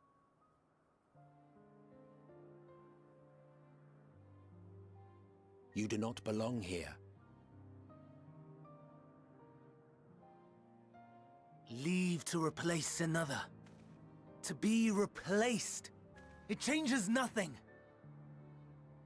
Tell me, do you think it right that we sacrifice all these lives for the sake of the star? And when the star has reached perfection, what then? If all who are satisfied choose to die, shall we all die in satisfaction?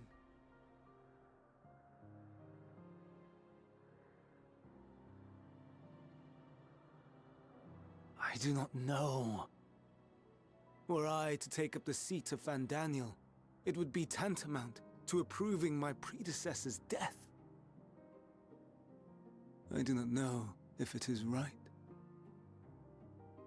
And to be torn by such thoughts, I do not know if I am fit to represent mankind. Hermes! Please don't be angry. It hurts so.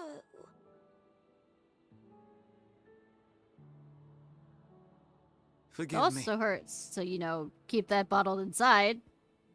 If you would still consider me in spite of everything, I beg some time to gather my thoughts. Meanwhile, Hythlodaeus, I fear I must trouble you to attend to the others. 'Tis no trouble at all. Take as long as you require.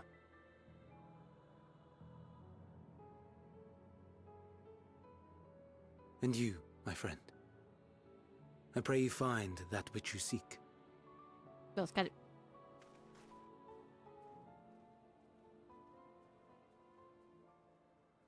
I expect we have some few matters to discuss.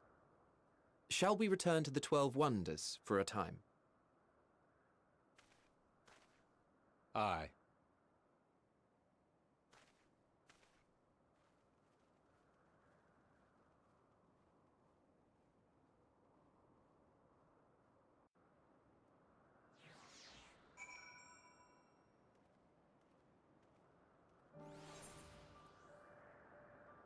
Probably gonna go up there next.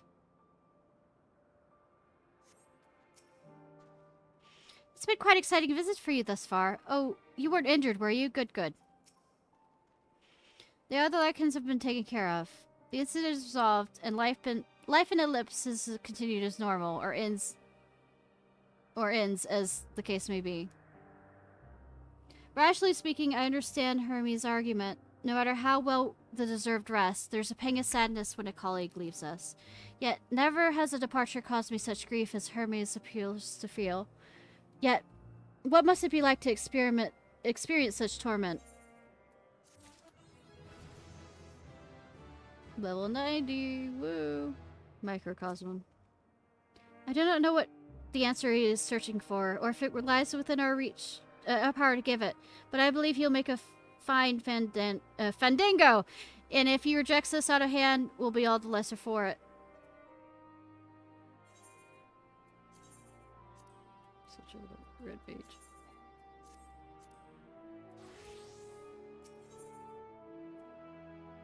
Remainder of a visit. Okay. Where to now? Well, if there's anywhere you'd like to visit before we leave, I should glad to show you the way. Hermes has not yet outright refused the position to the convocation, merely postponed the decision. And as such, I may as well resume my assessment. If we cannot accompany him, then I will content myself with questioning his colleagues. Ever the pragmatist. Then allow me to remain your humble guide. What of you, Ishnai? Will you continue following us along? Yes, I even changed clothes for the occasion. Wonderful. Our fellowship remains unbroken. Don't jinx it. I say we explore another part of the Lips to see what new encounters there are to be had. I didn't mean to hit that again. Travelers at the crossroad.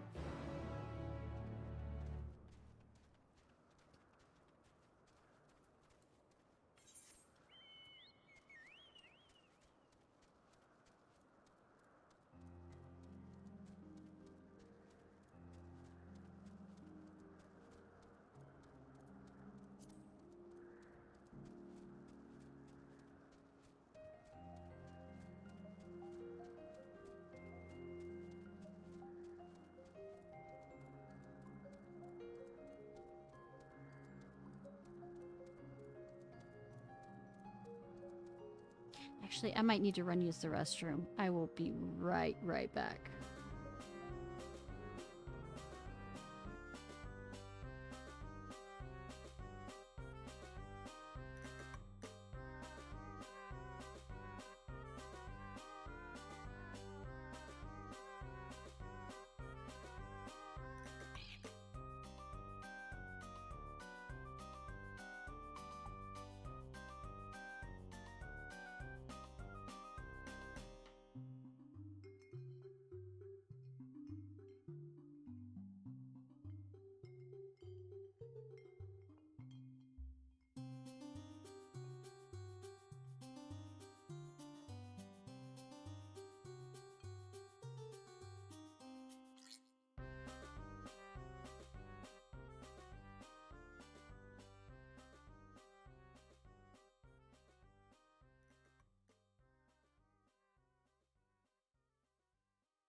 Alright, I'm back.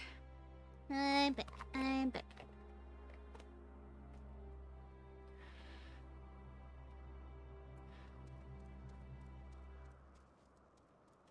All the way back.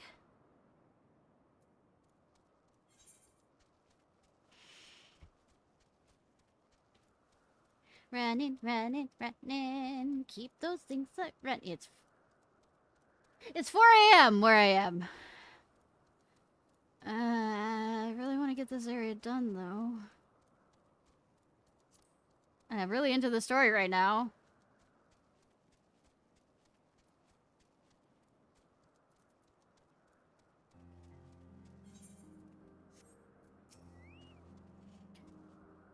Didn't we part ways with Hermes not far from here? Given the size of the lips, I expect our paths will cross again before long. From here, we follow the path northwards to Notonus. There we'll find the nexus, which facilitates travel between the islands of Ellipse. First-time travelers must be accompanied by someone with the requisite permission, which I was previously granted. We only need use the device together once. Henceforth, you'll have leave to use it freely. Shall we? Touchy, touchy, touchy, touchy, touchy, touchy, touchy, touchy, touchy, touchy. Touchy, pushy.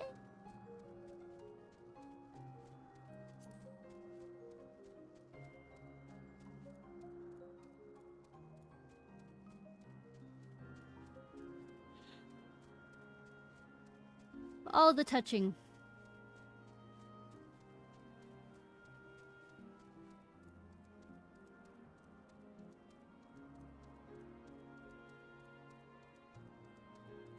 How elegant looking. Unless the need is pressing, I won't track Hermes with my ethereal sight. 'Tis poor manners to spy on someone's comings and going in such a fashion, so don't ask.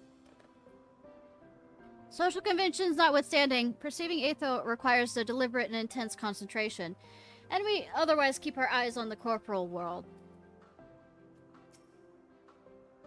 Here we are, no Nessus. This Nessus will take us to the Zephyros, Western Island. That's right, looming large over us. Step this way and we can admire the view from above.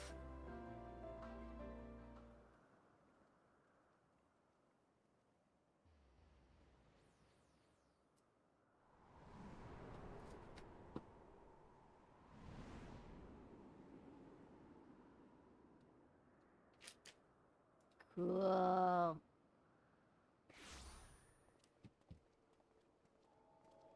I present to you Calamelios Zephyros. Cool. I will not remember how to say that. Here you will find a number of testing facilities, as well as the observation hub of Poiton Oikos. Also will not remember how to say that. Right then. Let's begin by...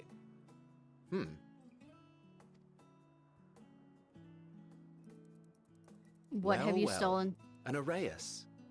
How delightful. Wait, what did you steal?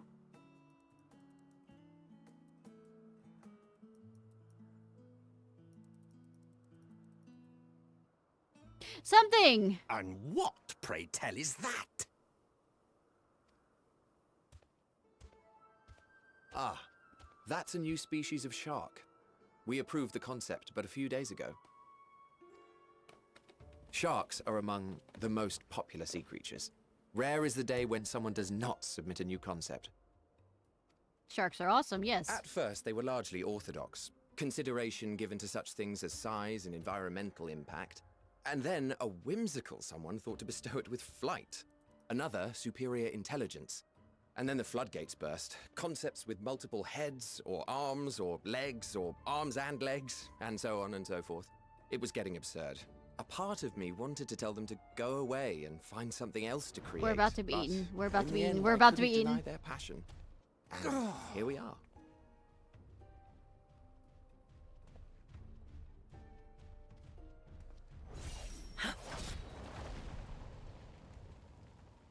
We have an Estinian?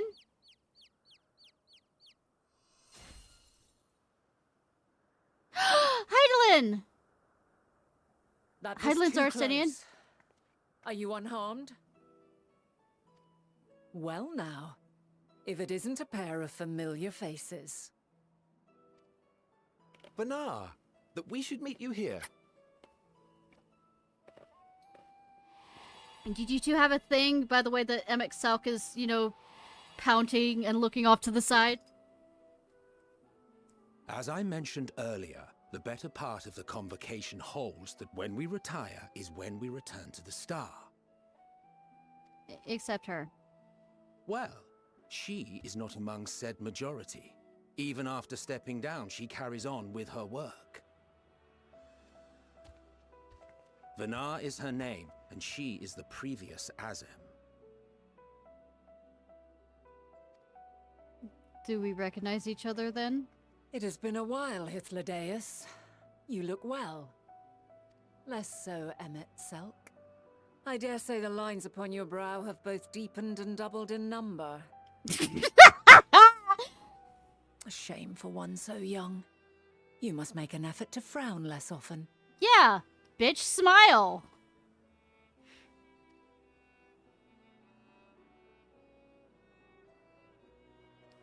Easier said than done, thanks to your unruly successor. You're welcome. How is she, if I may ask? Incorrigible as ever. Rushed headlong into a volcano on the brink of eruption just the other day. I should be glad to share the tale in its entirety later, if you're so inclined. I want to hear what I did. I want to hear what I did. I want to hear what I did. Huh, you know I am. Now then, you are? Nobody important.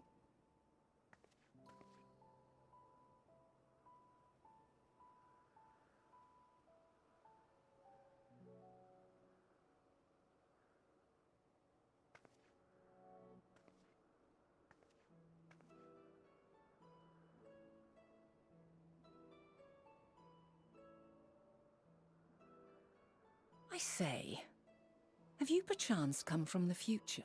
The fuck?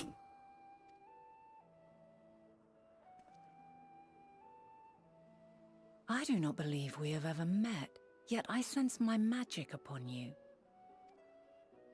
Therefore, if I wove the enchantment, I could only have done so at a later point in time.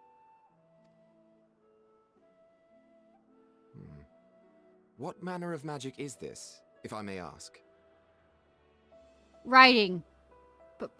Plot writing. A traveler's ward, of course.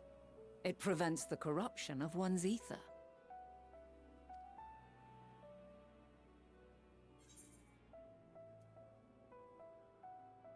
Sounds like rather like the blessing of light.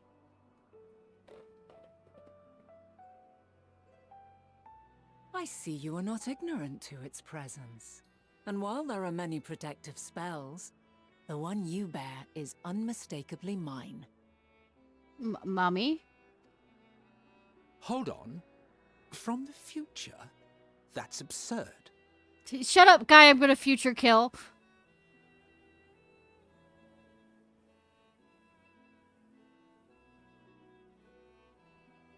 What is it?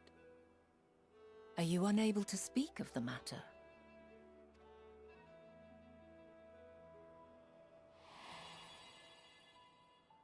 The reality to which you must return exists as a result of the final days. You cannot reshape the past to undo the tragedies of the present. So tell them anyways, if it's not gonna change anything.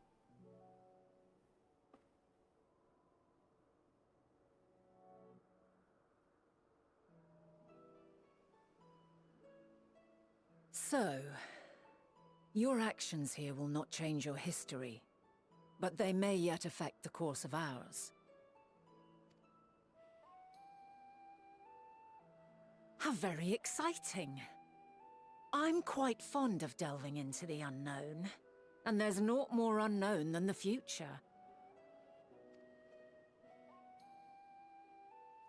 Until a moment finally arrives, we cannot know for certain what will come to pass, regardless of our supposed foreknowledge, so you needn't worry for us. More importantly, that you should go to such great lengths as to travel unto the past bespeaks the gravity of your quest. Will you not reveal it to us? Mayhap we can be of aid to your cause. What?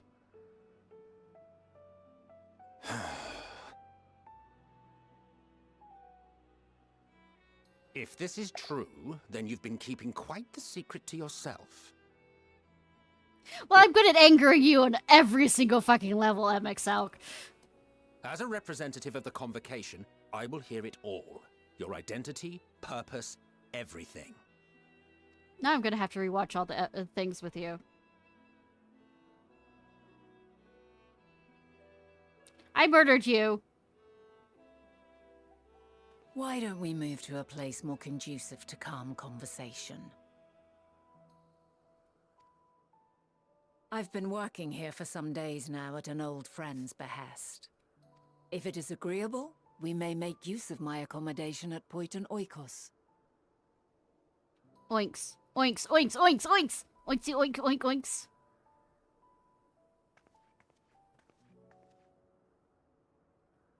We were meant to meet. I am certain of it.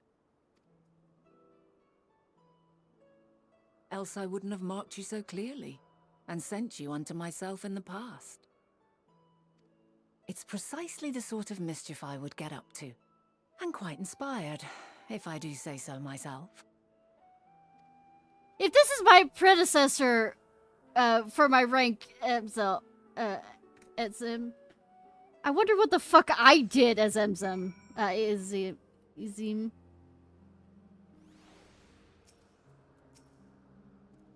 Although, and here I thought you were a harmless stray familiar.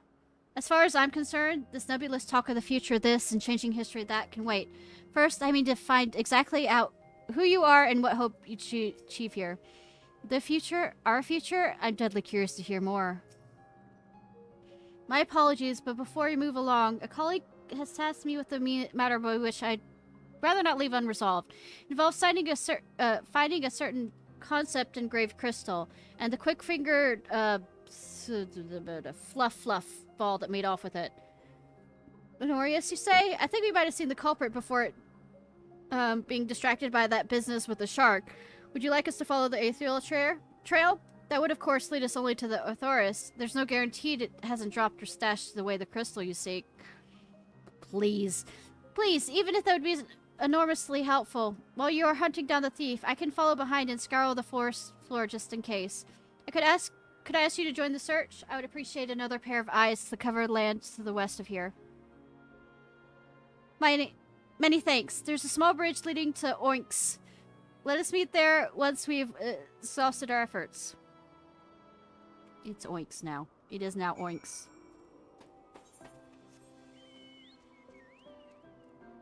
That is a creature. That also has the same name as the... I think, as the... bird. Girl. Melatonin.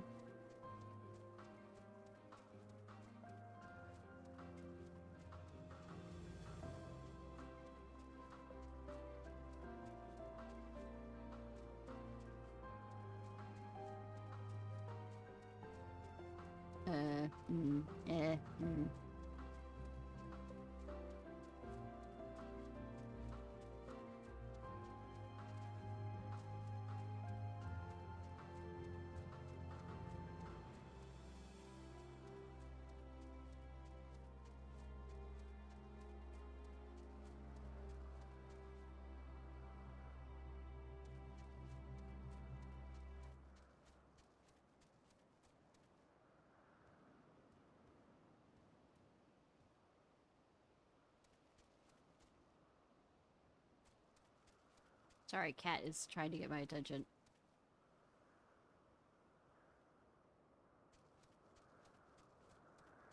Stashed it.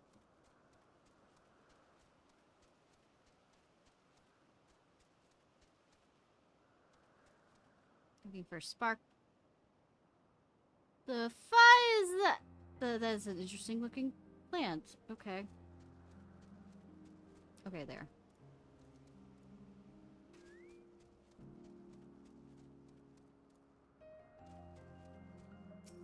Oh look, I'm good at finding things also.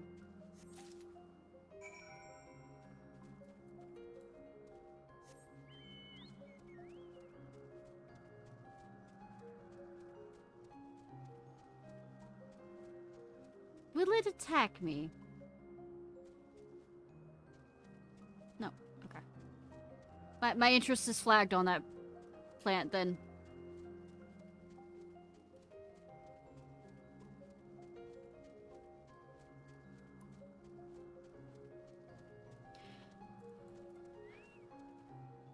Melee. I always feel so much better after taking a short respite to converse and debate with my associates.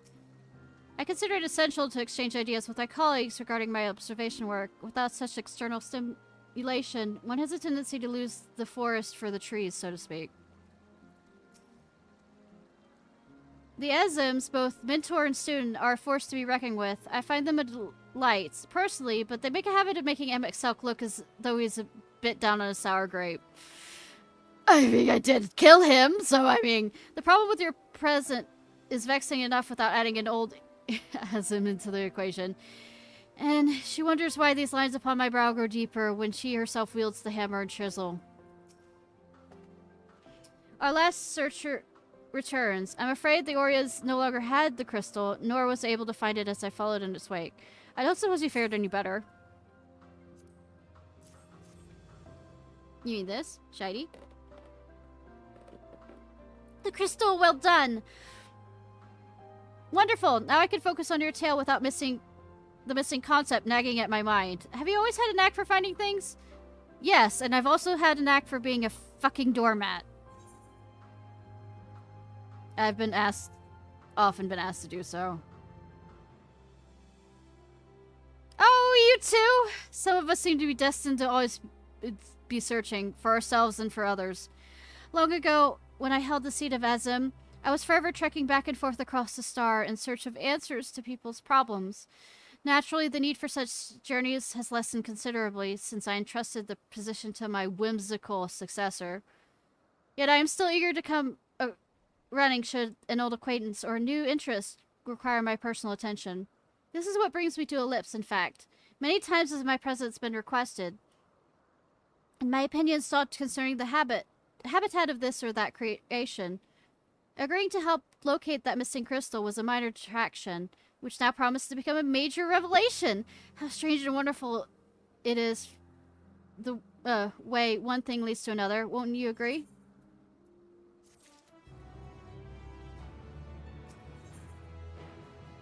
Venat, isn't it? I thank you again for your timely help. Now then, 'tis time I return to the stolen property. If you go on ahead to my accommodation, I'll join you as soon as I have attended to that task. Follow the path straight forward ahead to the building at the top of the slope. I have the entire place to myself, so we can speak without fear of being disturbed or overheard.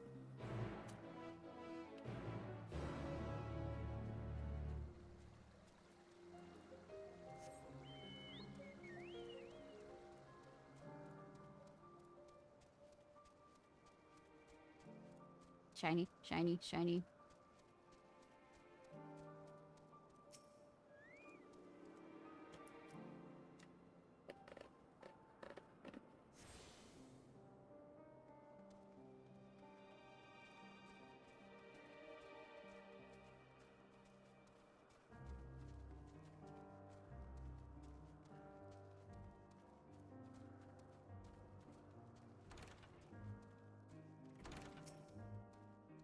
You needn't be nervous around Venat.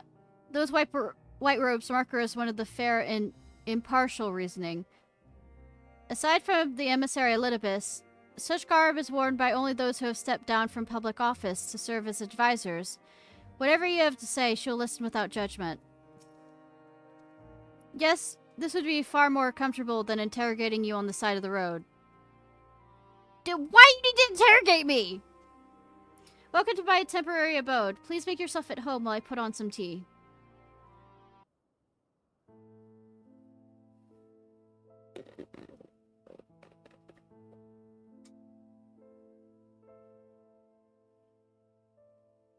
Serious conversations aside. Ah, a wonderful aroma. I feel more relaxed already. Try. Would that I had sweetmeats to offer, but I travel light out of habit. There's plenty of hot water though, so please have as much tea as you like. Now then, will you tell us your tale?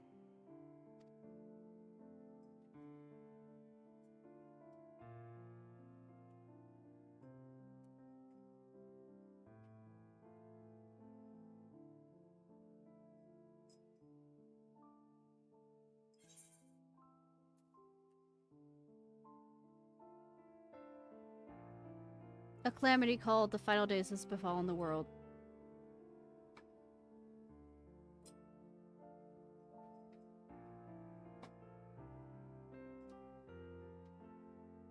Why don't you start from the beginning?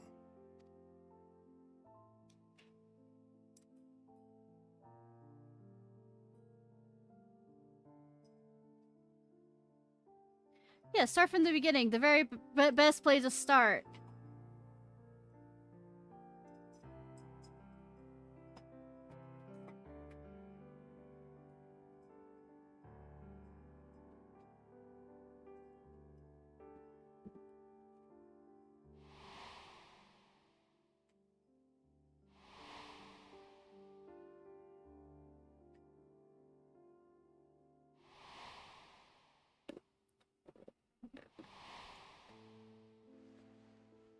Yeah, I murdered you. Ha!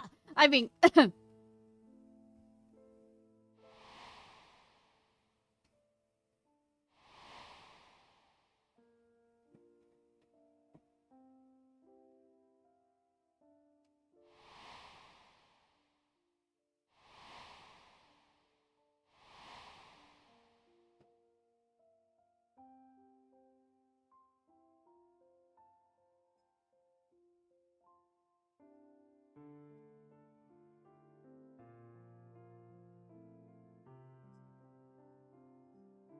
Preposterous. Utterly preposterous. shut up, Xehanort. While not the words I would have chosen, I too have my doubts. Much of it borders on the incredulous. What of you, Vanar?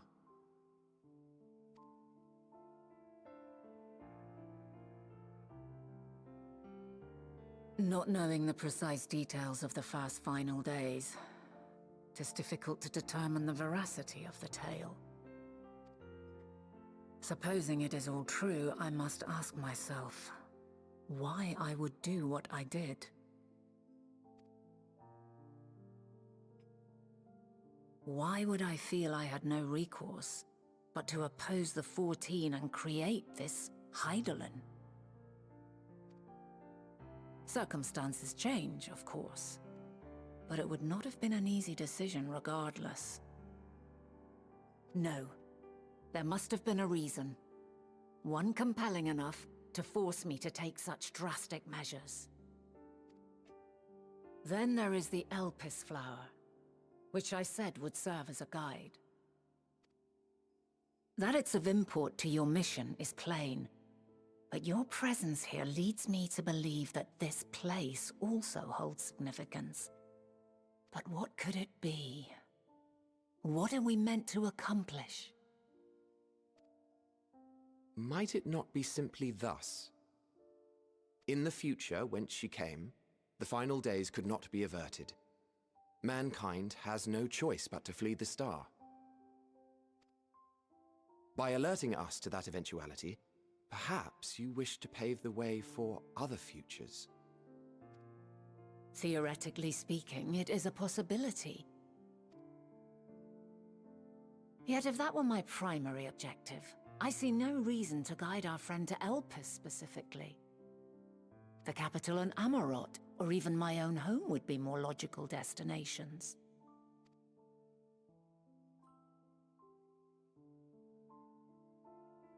True, true. I note also that Hydaelyn did not specify a point in time to which she must return. By this, it may be inferred that it was not critical that we should meet. Oh? Alternately, she had reason to believe that our paths would converge, coincidental though it may seem.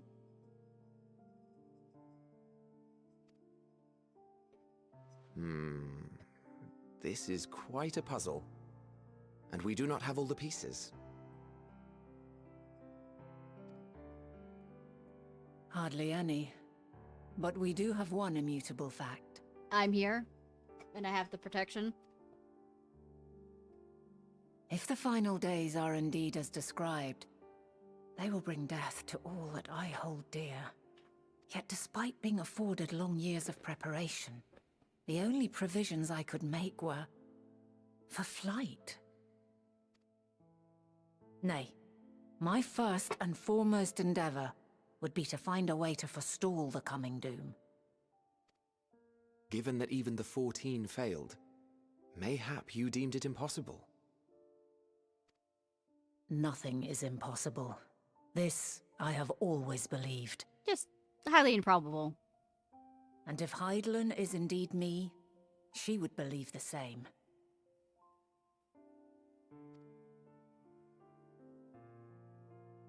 Listen to yourself.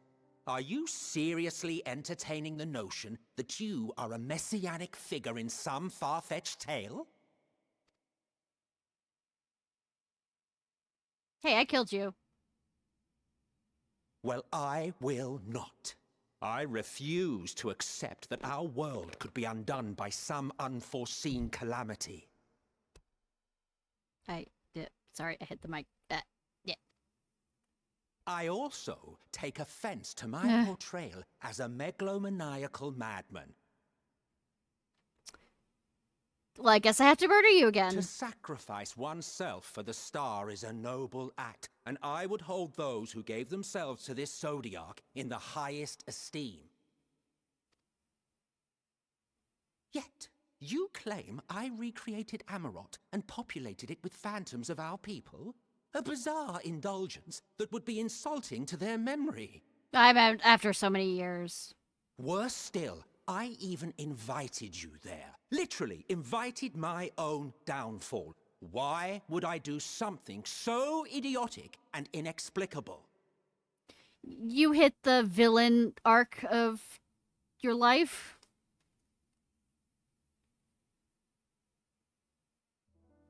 Now, I will allow that the hypothetical task of restoring our world would be daunting in the extreme.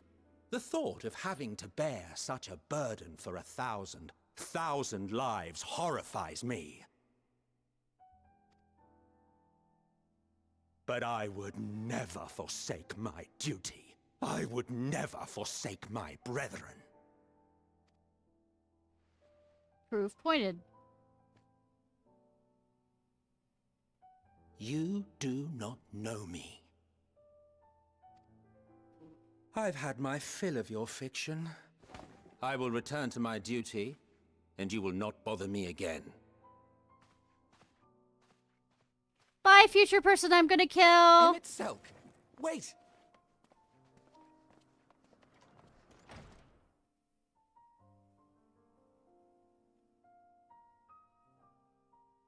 You've seen much of Elpis already.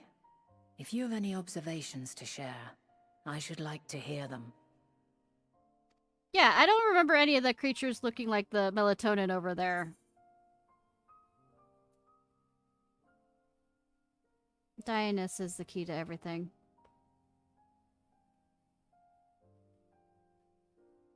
Ah yes, the energy distinct from ether. Though not my field, I have a basic understanding of Dynamis. And you say Hermes researched the phenomenon in the course of creating Meteon? Yes, I believe this warrants further investigation. With that settled, 'tis time for action. The missing pieces of the puzzle are here, I'm certain of it. And when you find them, the picture my future self has painted will be complete, and you will have your answer. Now suffice it to say, I will aid you in your quest. That's expected.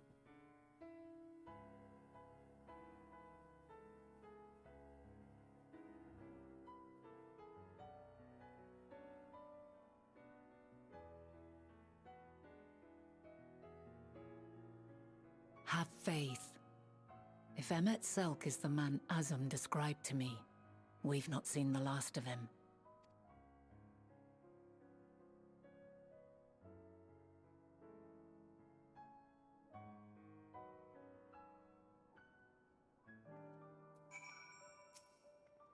Shall we begin our investigations then? I am acquainted with Hermes, of course, but only as a visitor received by the Chief Overseer of Ellipse. And the man himself, I know only that which is common knowledge. I suggest we fall back on the tried and true method of conversing with the locals. The observers who live here can surely tell us more of Hermes and melatonin, and I have a good idea of where we might begin.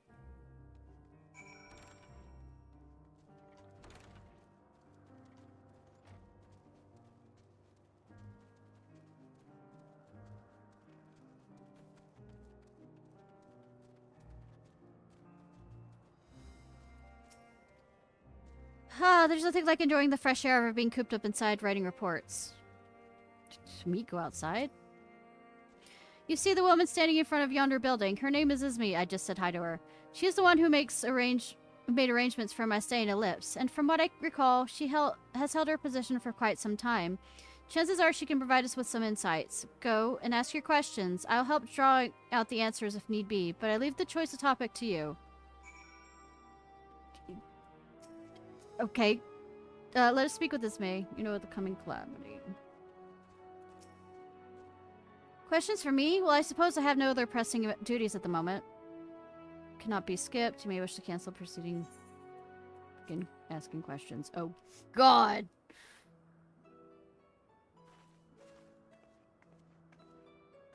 Greetings, Ismine. My friend here is desperately curious about Chief Hermes, and I was wondering if you might indulge her. Certainly, Mistress Fanat. Anything to be of service. What do you wish to know? What kind of person is Hermes? Well, I can only answer from my own experience, but I would describe him as a quiet man, reserved, you might say, and occasionally somewhat poor with his choice of words. His rescindent nature, however, does not prevent him from carrying out his duties as Chief Overseer. The man is a walking archive when it comes to life forms. He can discuss any species in incredible detail, and is the leading authority on concepts with the power of flight. I hope that answers your question. Is there anything else? Do you know of Melatonin's abilities? It's no secret she's a highly unusual familiar. Of late, the chief often makes his rounds with her, like a mother hen raising her chick. I understand she's able to read emotions and communicate directly with one's mind. Exactly how she was created with that talent, however, is a mystery to me. My apologies. I wish I could explain her nature in more depth, but I've had not the occasion to discuss it with Chief Hermes. Do you trust him? I beg your pardon? I know Chief Hermes for many years, though I cannot say we're particularly close. He's never withheld information to the detriment of our duties, if that's what you mean. Forgive us. It would seem we have veered slightly off course here. Is there perhaps someone else who could tell us more about melatonin? That would be Tamos. He has a similar experience with applying concepts and is more than eager to discuss the subject. You'll find him conducting his observations on the bank of the stream, somewhere to the east. Oh, and unless you're particularly joy in rambling discourse, I suggest you keep your questions concise. We shall keep that in mind. Thank you for your patience and insight. Think nothing of it. If there's aught you need to do during your stay, please do not hesitate to ask. Blah, blah. Come, Ishnai. I think we've had enough of his means time. Mini.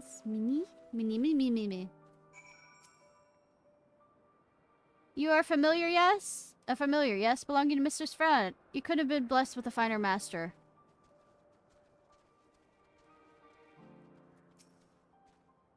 Our investigation is off to a fine start, wouldn't you agree? From here, I propose we split up. I'll continue making inquiries with the resident observers. If you could track down the colleague, Ismini, suggested. While I do feel compelled to interject once or twice during that previous conversation, you seem more than capable of drawing forth the answers you seek. All I ask is that you watch your footing around the stream. We can meet back here once you finish speaking with Tim Moss. I will start from one side of the compound and make my way through, speaking as many people as I can. You should have plenty to discuss on your return.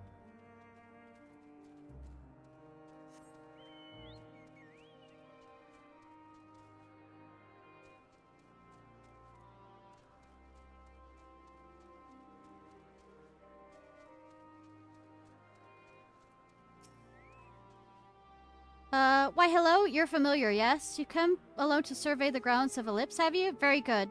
Well, if you have any pressing questions, let me know. I'll do my best to answer them. What do you do here? If you want to know about me, how thoughtful. I'm a taxidermist employed here at Oinks, responsible for bequeathing the creations that pass through Ellipse with a logical yet miscellaneous names. Mine is a marvelous work. I often spend days composing various verses about flora and fauna. Some of these methods odd, I know, but well of the taxidermic creativity dries up rather quickly if you've seen 12 renditions of the same concept in different skins, let me tell you. What kind of place is this? This is Oinks, a place which great minds come together not only to evaluate concepts, but to supply them with names. You might be wondering what the name of the place itself means, which I say many things. However, a home of those whose way with words is likely the easiest for you to understand. We taxonomists express ourselves through nomenclature, after all. And Thomas is over there.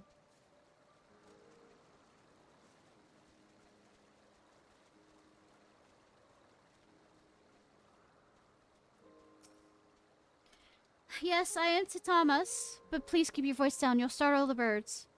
Cannot be skipped. Back to doing this stuff. Cat! What are you doing? Stop. Nope. So what do you wish to speak about? Is it true you're an expert on flying creations? A fellow enthusiast, are you? Well, settle in. We can discuss the finer points of this fascinating craft.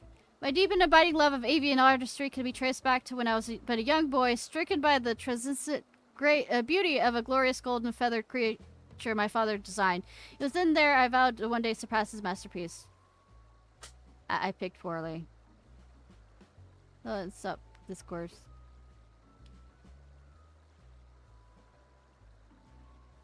Thus I skewed observer here in Ellipse and last realized my childhood ambition. Hence the dreams I once dreamed are an everyday reality in which I find fulfillment through the research and creation of flying forms. And a bird's recounting of events was doubtless to your disappointment. Is there any specific you want to expound upon? You're hoping my opinion on Chief Hermes' creations? Then why didn't you say so? Those beings which soar through the clouds, majestic and graceful, are ever a favorite of creators. Even now, with so many varieties in existence, the flood of newly imagined concepts continues unabated. What sets the Chief's creations apart, however, is how they benefit from his boundless knowledge of the celestial realm. Birds that climb so high that they disappear from view, others which traverse the boundless sky in moments, all without riding the currents. I know none save he who can achieve such marvels. Even we who prize elegance of form above all else are dumbfounded by his genius. Melatonin too is a marvel, then. My opinion on that matter would be superficial at best. Despite my admiration for melatonin as a concept, I've never delved too deeply into the inner workings of her nature. I know that she has a gift of communicating via emotions, but otherwise her abilities are a mystery to me. If Chief Hermes should choose to submit melatonin's concept to the Bureau of the Architect, then the design would be registered for public scrutiny. Analyzing a colleague's creation before that step is frowned upon, to say the least. Of course, if he came to me, a fellow artisan, looking for advice, it would be an entirely different story. Do you know anything of Dionysus and Ecleus? Those terms seem vaguely familiar. Was there not a flower made here in Ellipse who exhibited properties of one or the other? It must have been centuries since the last heard of anyone speak of such thing. Has there been a resurgence in interest? Then why bring up the subject? I'm flattered you sought my insight, but I cannot afford to neglect my duties for the sake of idle chatter. Now I must return to my observation. I mean, you gave me your life story. Surely you have your own tasks to attend to.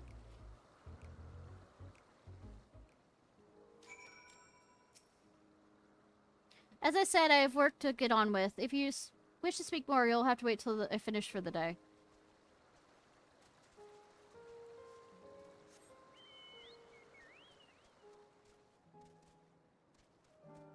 Are you hiding back here? Fascinating, yes, fascinating. You don't seem like a familiar... Often see a familiar show its interest in someone other than its master. No. Yes, I am a familiar. Hardy har har har. I am familiar with the terms of familiar.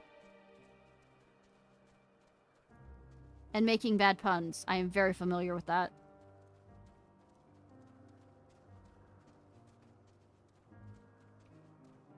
Cat, not right now. A pass, not yet come to pass. Ah, good timing. I finished my own investigations long ago. So, do you have any new findings to share? I see. Even an expert in this field has little understanding of melatonin's capability, let alone an awareness in Dianus. My question resulted in much the same answer. Hermes' colleagues viewed melatonin as a personal project and could not provide details beyond those which you just told me. Which leads me to believe that the only person with any significant knowledge of Dianus is Hermes himself.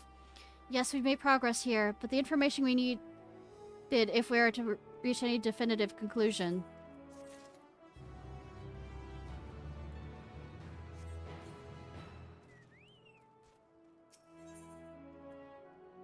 Marina is moving.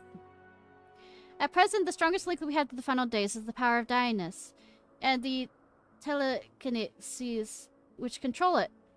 Yet most scholars are only vaguely aware of these terms, let alone studied them in any depth, except for Hermes, it seems.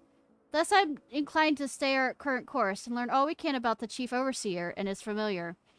On that subject, is there aught else of note you can tell me about melatonin, aside from our unorthodox method of communication? She and her sisters were created to journey to the stars to search for intelligent life. I would rather wish you'd mentioned that earlier. In any event, would you care to elaborate?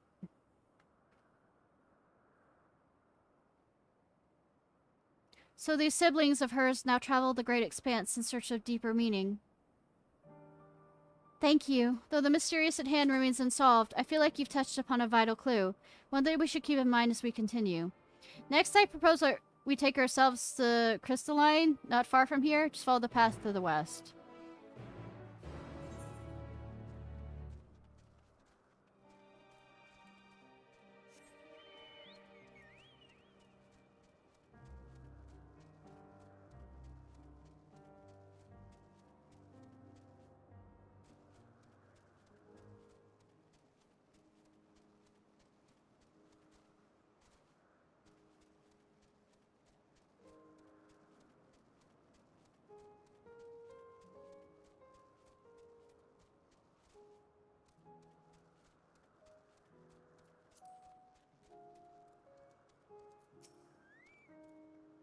This tower and the one further along are both parts of the Crystalline, a facility where they archive all of Ellipse's observational and testing records.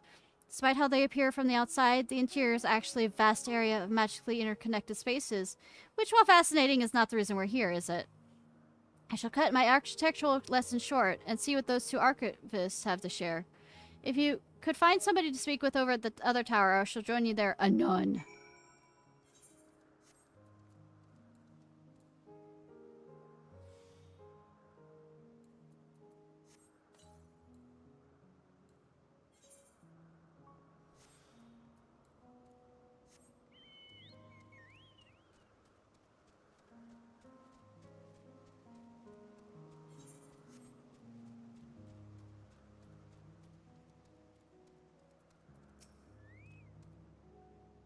You have questions for me? Certainly. Just a moment while I conclude my current appointment.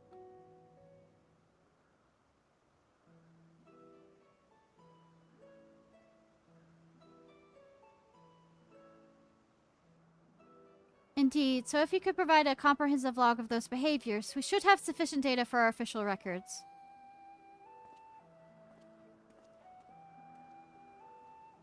Now, what would you wish to speak with me about?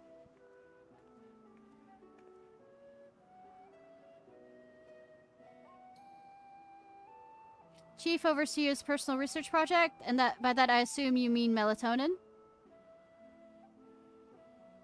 Such undocumented studies are difficult to track. After all, hardly a day goes by without a researcher trailed by one creation or another.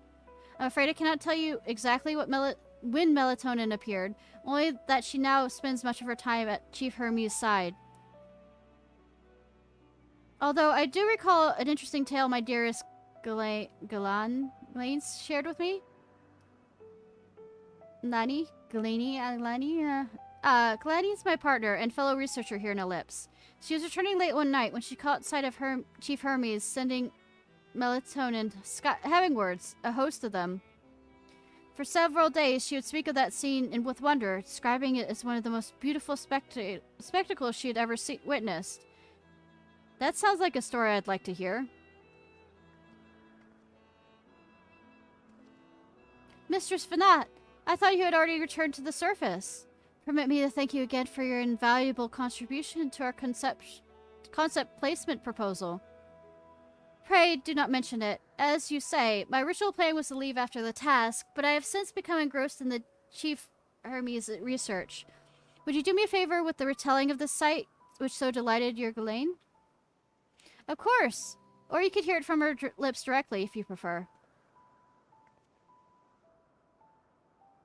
At present, she should be observing a subject in the Metabasos Thalassae. She does enjoy her time there, watching the sea creatures hunt and play, gazing upon the salty waters of this world's oceans, recreated in such sublime detail. I imagine you must find similar joy in indulging your boundless curiosity, Mistress Vanat. Even though such pursuits must continuously and regretfully delay your return to the star. Indeed, they do. 'Tis a rest well-deserved and long overdue, I should think. How greatly have you prospered for the wisdoms you've accumulated during your travels as a Zem. What would Ellipse be without your earlier academic work? The theories you developed served as the basis of many of the techniques still in use today. Man is a creature of contemplation, but none embody that nature as much enduring passion as you. I dare say there's not a soul alive more worthy of a return. I shall rejoice the day you depart on your final journey. I will be honored. Well, shall we take this opportunity to meet with Ghislaine in person? Maybe. Who knows? Then allow me to reconfigure the door to the archives here. It'll take you up to the Skyway and spare you the need of avoiding hostile concepts on the ground. That would be most helpful, thank you. But I'm good at murdering things! Including Selk. Repeatedly. Other archives said not we haven't already heard, but the story of Ghislaine sounds promising. I have opened the pathway to the sky. Once you pass through the door, simply walk straight across to the next tower and ask for admittance to the upper tier. Upon arriving to the upper tier, walk straight towards the Skyway, and you'll find yourself at the entrance to Metabasos Thelios. Ghislaine will be eager to share your tale with you, I'm sure.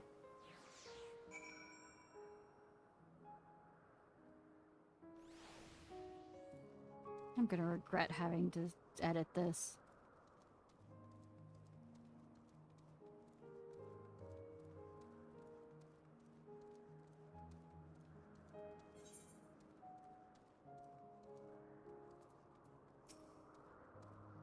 The tower head is part of the crystalline. We will need to ask for passage to the upper tier. Mistress Fanat, just passing through? Then allow me to prepare the path. If you need further assistance, there's always an observer or two in the upper Skyway.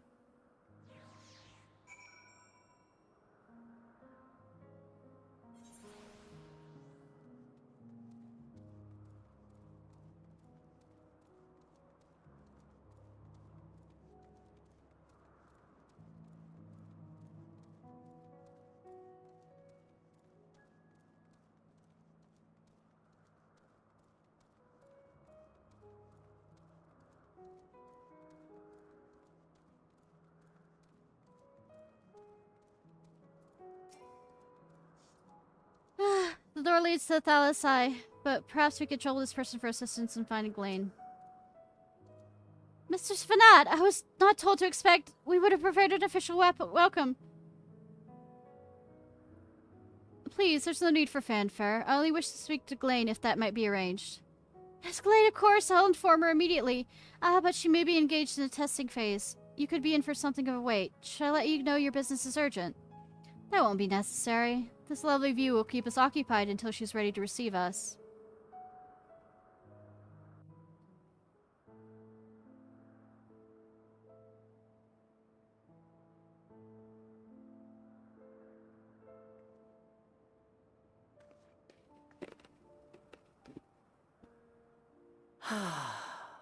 A delightful breeze and a breathtaking view.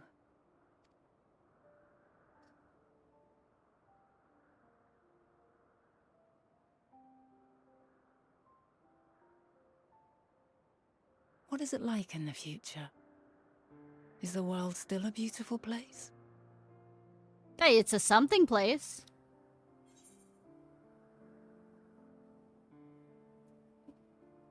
In some places, yes. Others, not so much. Dark, hidden places, rife with danger. Those have an altogether different, but no less powerful sort of appeal. While we wait, will you not tell me about your adventures? Which ones? Well, not the portentous events which led you here, but the simple delights all your own. By learning about the future world, I may gain insight into future me's plans. But more than that, I have an interest simply as a fellow traveler. Short of going somewhere oneself, there's naught more stirring than hearing another's account.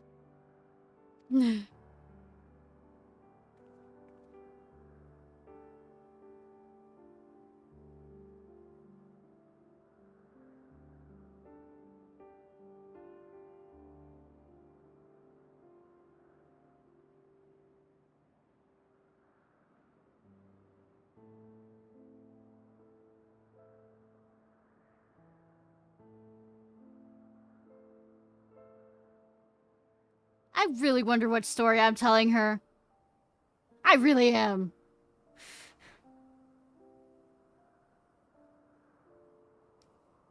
Incredible. Would that I could have been there to see it. Mommy Heidelin's happy with me. Yours is a harsh and unforgiving world. Yet in spite of this, your brethren hold fast to their virtue. To know that the light of mankind's potential still shines, even in that faraway place, it gives me heart.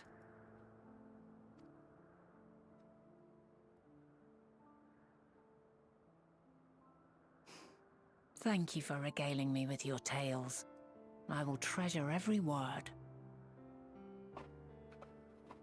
Well, I'm quite sure you haven't absolutely not, forced me to go through them at all either. As you know, I was once a scholar. And among other things, I sought to understand the workings of the world. And? What exactly is ether? How formed the laws of nature? Whence sprung mankind? Riddles and mysteries beyond counting. Over the years, I have managed to find answers to some few of them. But not enough. Yet rather than attain a sense of mastery, the more I understood, the more I came to hold the world and its miracles in awe. We too are miracles, each and every one of us, born of the warm breath of life that traverses the heavens, swirling through eternity. When I fully grasped the improbability of our existence, nothing felt impossible anymore. If it could be imagined, it could be done.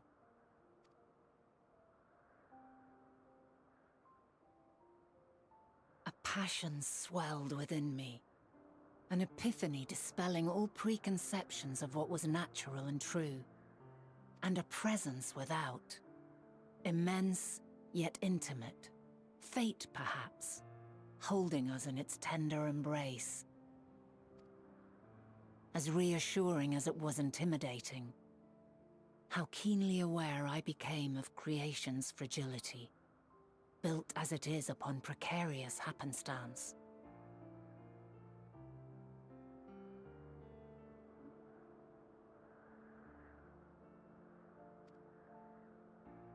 I was overcome with an irrepressible urge to know the world more intimately, to hear its voice, feel its breath.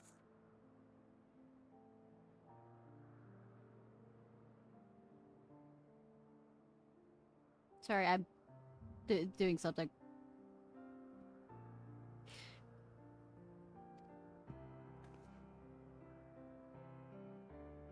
I ventured forth on a journey that very day. So very long ago now.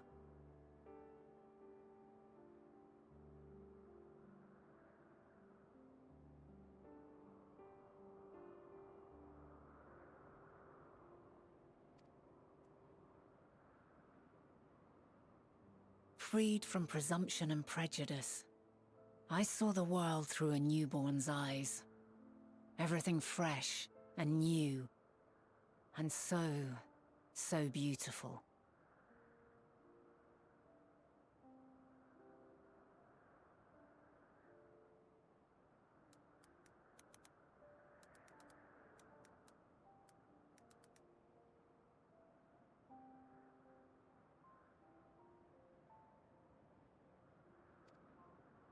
Lands that stretched on forever.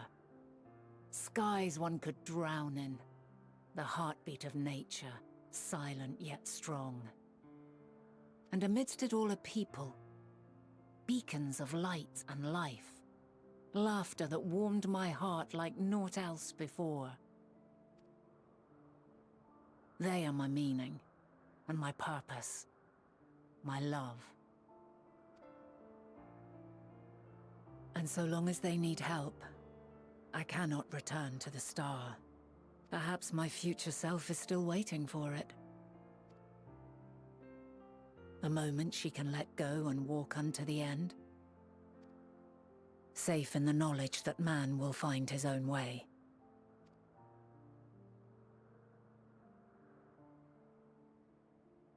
You, who are our future, tell me this. And tell me true. Has your journey been good? Has it been worthwhile?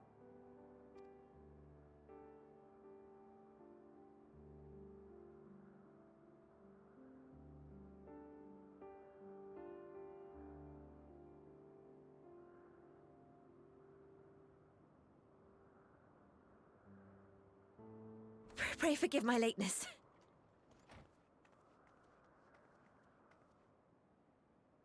My observation subject was rather irritable, and it took a while to settle it down. No need to apologize. Your work takes precedence. Besides, we had a pleasant conversation in the meantime. You're too kind. Now then, I'm told you wished to ask me some questions. Indeed. I've an interest in one of Hermes' creations. Meteion. You witnessed a host of them take flight, yes? Oh, that! Yes, I did. 'Twas in the dark of the morn. I'd left the Thalassai after nocturnal observation. As I walked along, I spied a bright light climbing high into the southeastern skies. Then, in an instant, it was gone, like a shooting star, only rising rather than falling. But then another shot up, then another, and another. Intrigued, I made my way to the edge to investigate. And who should I spy on an isle to the south but Hermes and Meteion, the Metea, rather. Metea.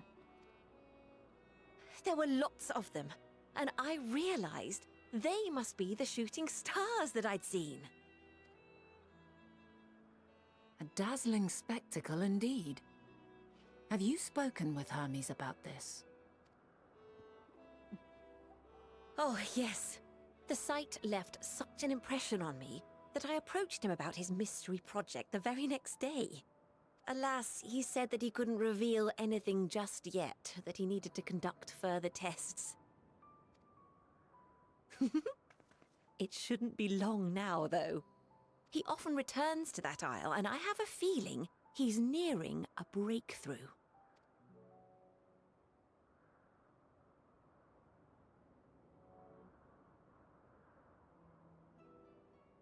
Splendid. We are likewise eager for the details. Well, that is all we wish to ask. Thank you for taking the time to indulge our curiosity. You're very welcome. It's always a pleasure to speak with other inquisitive souls. Oh, and will you be descending now? If so, I shall link the doors for you. Please. Link the doors.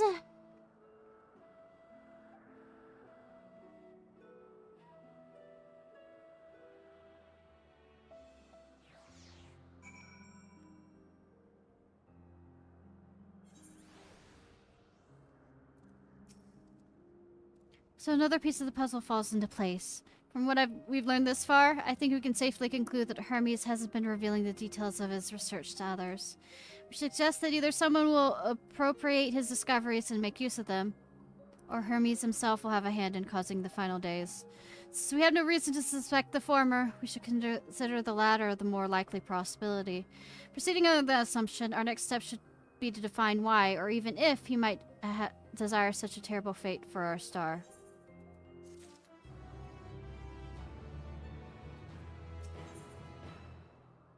New course of infinity. I should like to visit the site which Hermes set forth, melatonin. If we are fortunate, we might find some hint of what drives this research. Ghislaine said she spotted him to the southeast, rising from an owl she could see from the edge.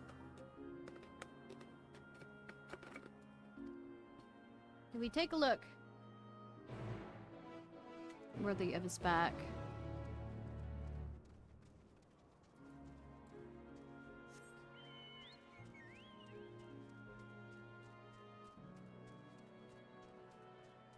I really want to continue, you know, but body will say, mind wanting, body not as willing. Tell my throat's kind of getting there.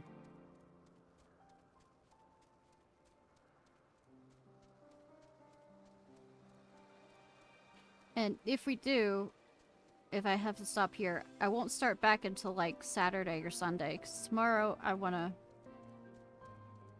There's some stuff I want to do on, Genshin. We'll see.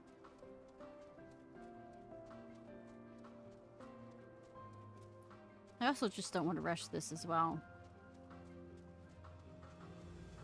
As interested I am in the story.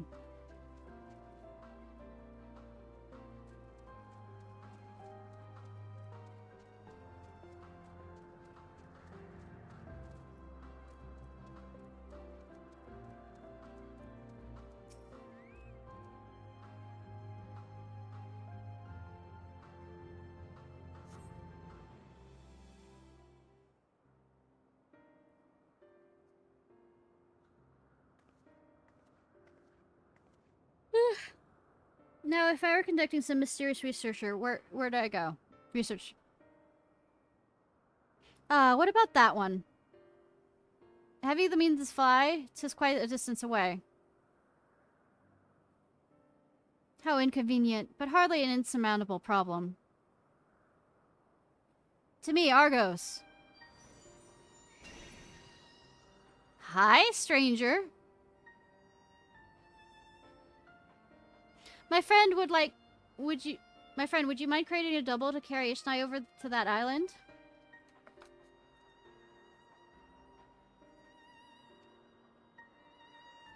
Stubborn creature. There's no place on this great star we have not together traveled, and he still remains obstinate in the presence of strangers. Argos has a rather exacting standards, I'm afraid. Kind of funny that, well, he remembers me.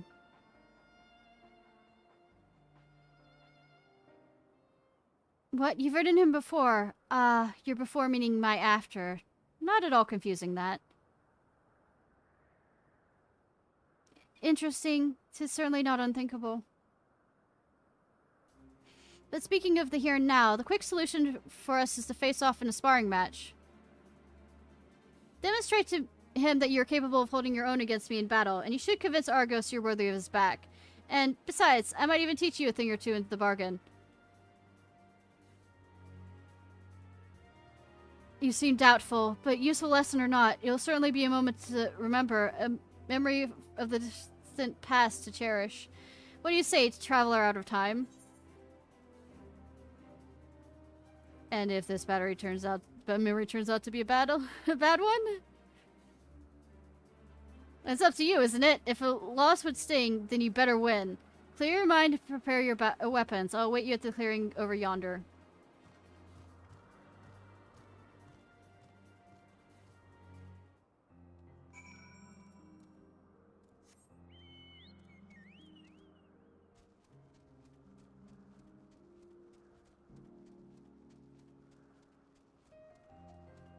She's about to Estinian me. She's fucking gonna like Estinian me so bad.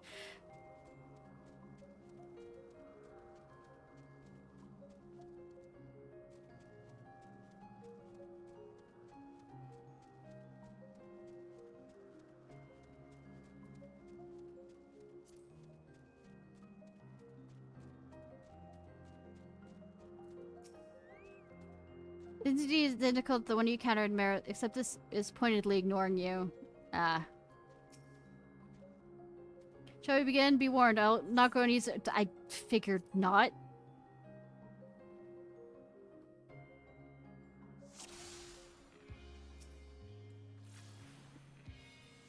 Let neither side hold back. Beat me, mommy. Proceeds to keep running away.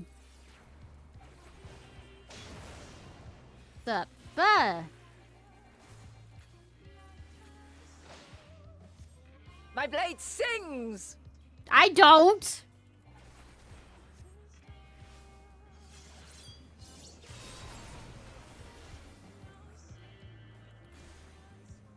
Yep, wrong thing. Get back here. Get back here.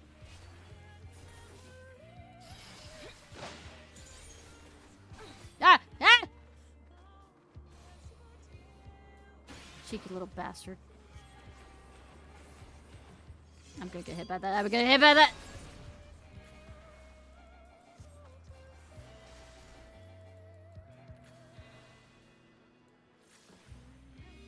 Oh.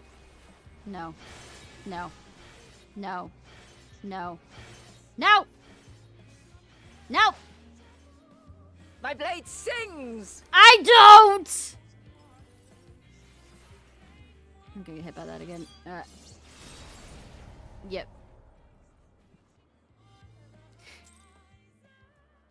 Who'd have thunk? You go easier on me, mommy. Don't hit so hard. Let neither side hold back.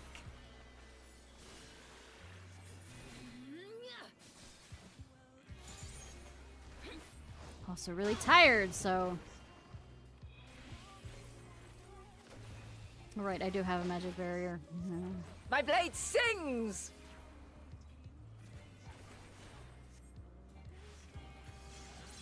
So I gotta pay attention to...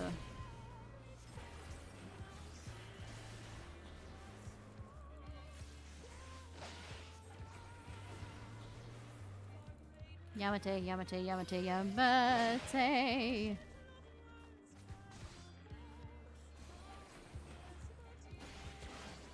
Yamate, Bobby, I haven't done anything. I've done so much wrong. I got hit. Damn it.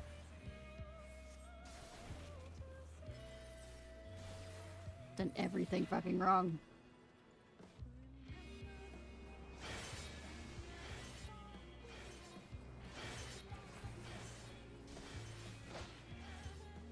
My blade sings!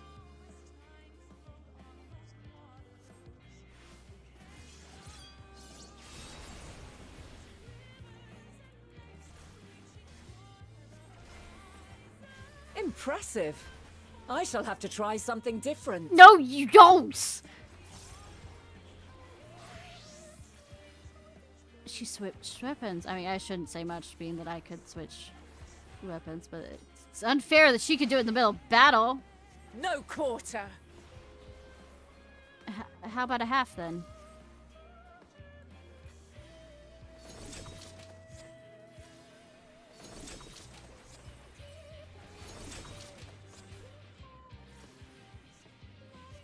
One-fourth? Have a taste.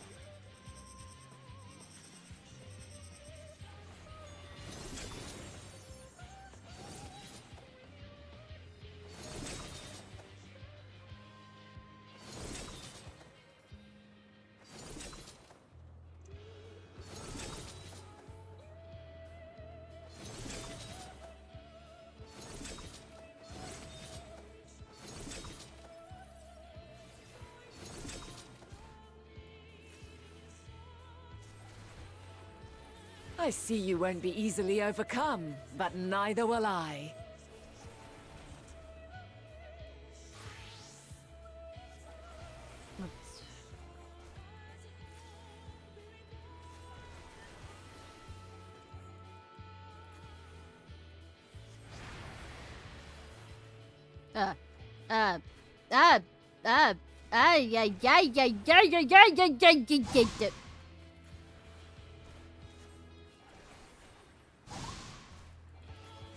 Prepare yourself.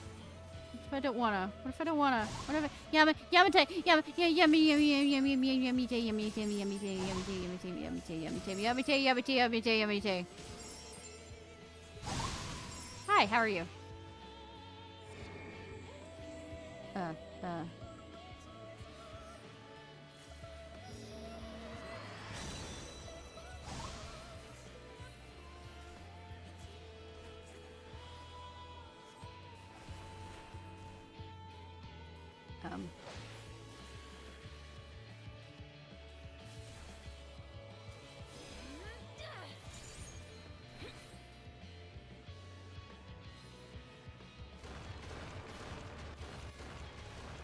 Fuck it.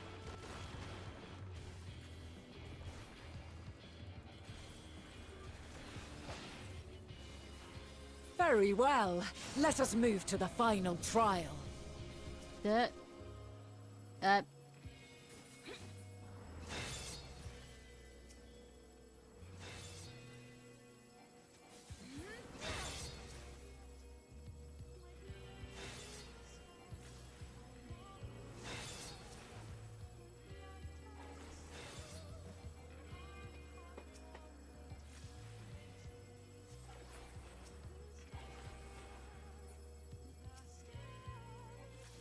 Selma.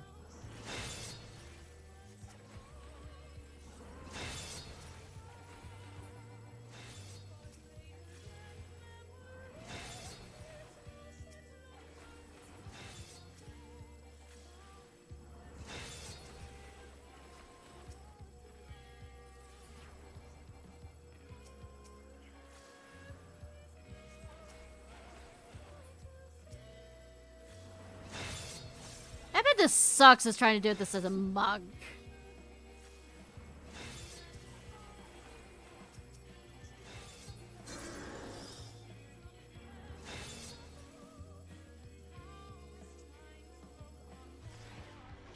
Yeah, tie me up, mommy? Please, no. Break your chains, shed your burdens, and show me your strength of will!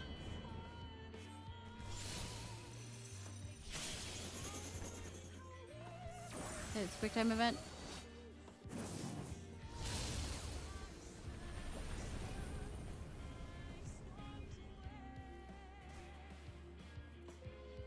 You still stand. The people of your time are more resilient than I had dared hope. I have seen enough.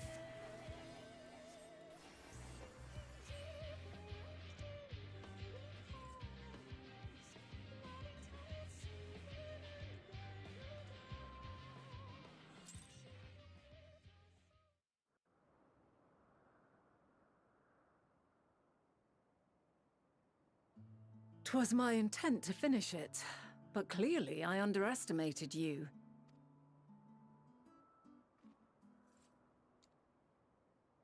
One would think I never learn. I made the same mistake with Azem when we first sparred. Despite being less than half my age, her strength was astounding. Stubborn just as bad. As is yours. 'Tis plain you have weathered considerable hardship. Far more even than your tales would suggest. It seems we have both learned much on our journeys.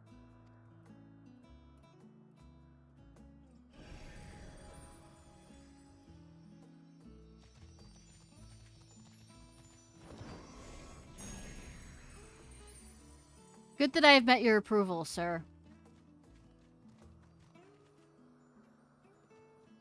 Well now, I dare say he has warmed to you. A boon to be sure. He never forgets his favorites, and is ever eager to come to their aid. Of course he doesn't forget.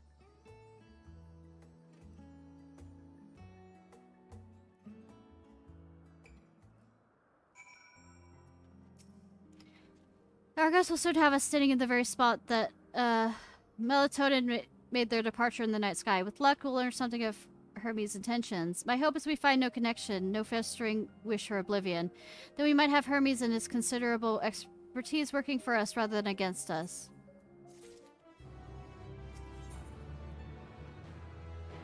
And still won't heal. Let's move to the edge before mounting, shall we? This will allow Argos to catch the currents rising up from below and give us a smooth ride over to the isle.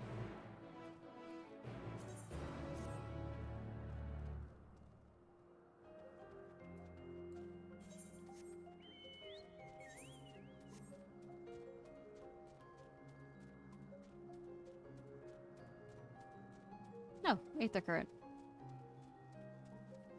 Speaking of Aether Currents, Aether Current!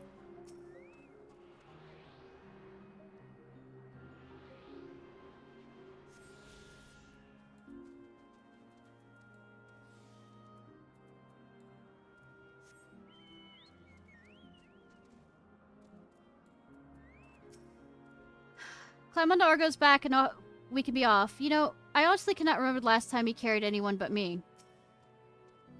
Argos motions his back with his muzzle. You can give the go-ahead to hop on. What? The ism of the other one did?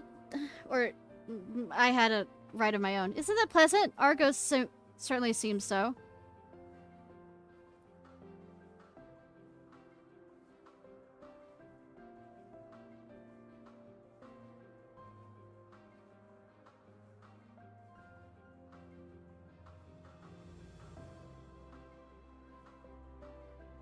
Now, what was the name of that tree?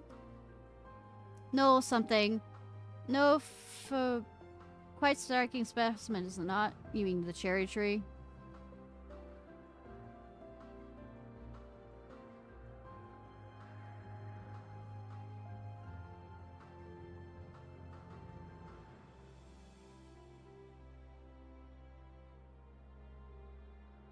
Brace yourself for the landing. I wouldn't want you to tumble off at the last moment. I've tumbled off a horse that tripped. There's no fun.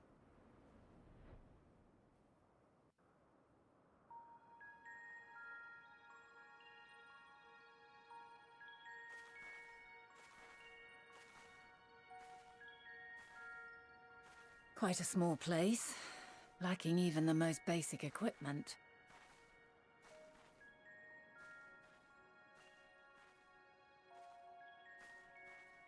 The present may yield no clues, but we may yet try perusing the past. Have you done this before? I mean, I am in the past currently, but, I think So you have something cannot else. Control the power freely. Worry not. I shall assist you. What? Come and stand before me.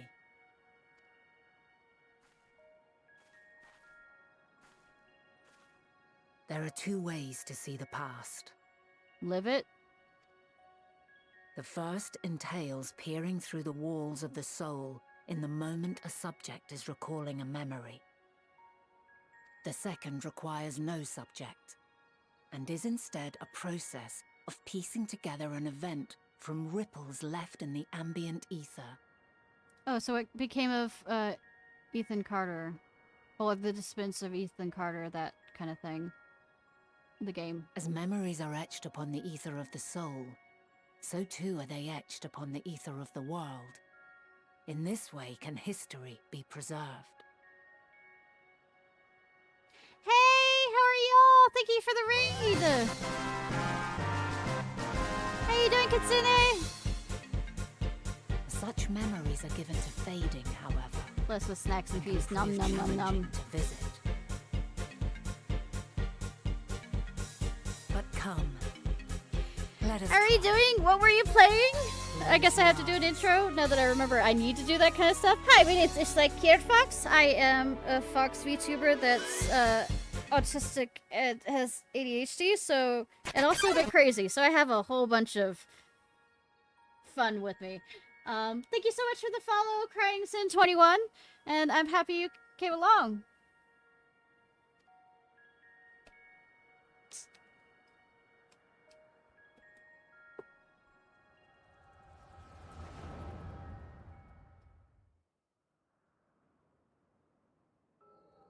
We're not doing, you know, time things, you know. I'll go hide the TARDIS All again. units fully functional and proceeding on course towards their respective stars. Estimated time to completion of survey is 108 cycles. Vortex or Mogsguard. Ah, nice. End of status. I'm kind of an endwalker, so if you want to like with stop shared watching so you don't get spoiled, just as a warning ahead of time.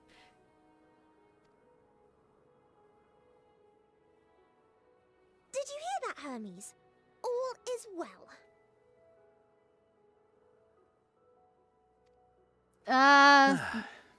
By Endwalker, because Yes. this little one Good is tidings at from long last. in Endwalker. Every step of the way, I've been reminded how little we understand creation. How the universe defies imagination. I'm not going to tell you anything about Hermes. But soon we won't need to speculate. Yeah, we go. We'll know the answers. Well, at What least others live she just showed up in this expansion, so I can at least say she is here.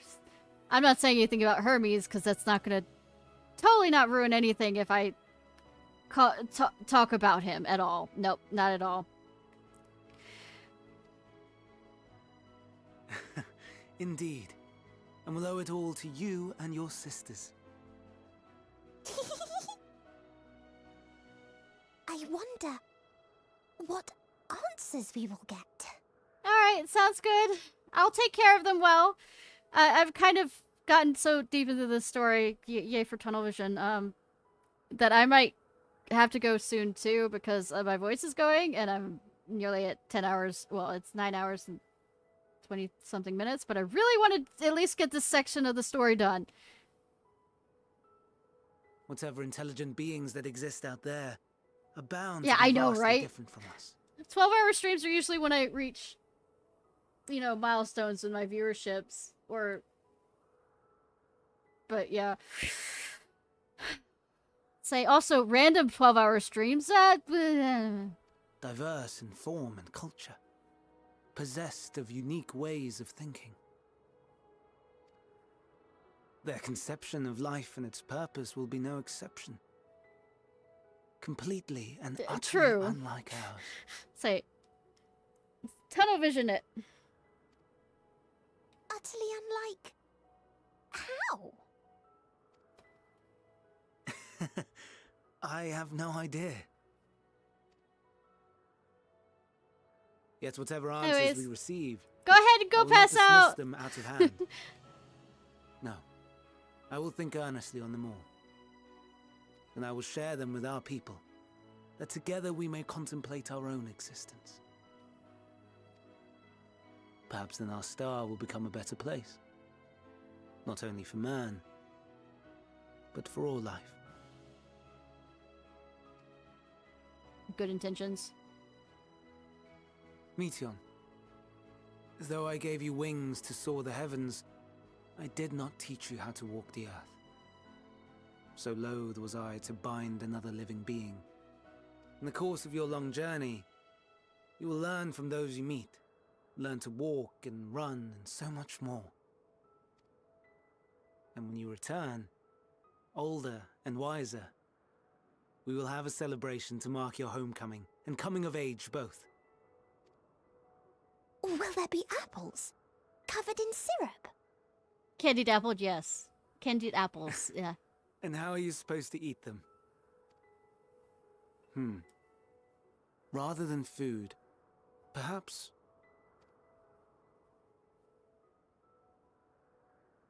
a flower. Yes. Upon your return, I will gift you a beautiful flower.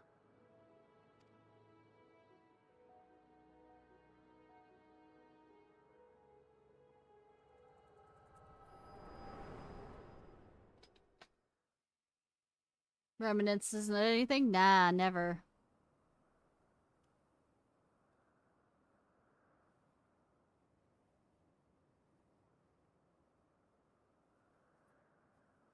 So, what is your opinion?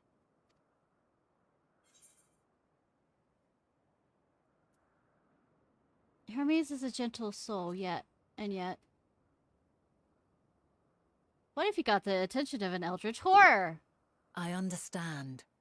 He is a gentle soul, and well-intentioned. Yet it does not take ill intent to beget ill. We must consider the possibility that something may have gone awry. Perhaps it was oversight, or simply an accident.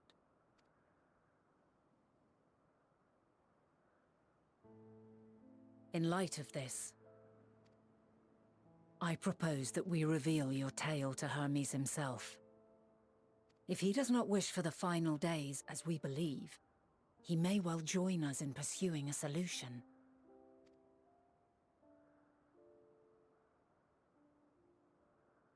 Yeah, but I also murdered him. Then I it is mean, the settled. future him. Let us seek out our friends. Since, like I said, we're in the past. 'Twould not do to let such a pure soul be blackened by tragedy.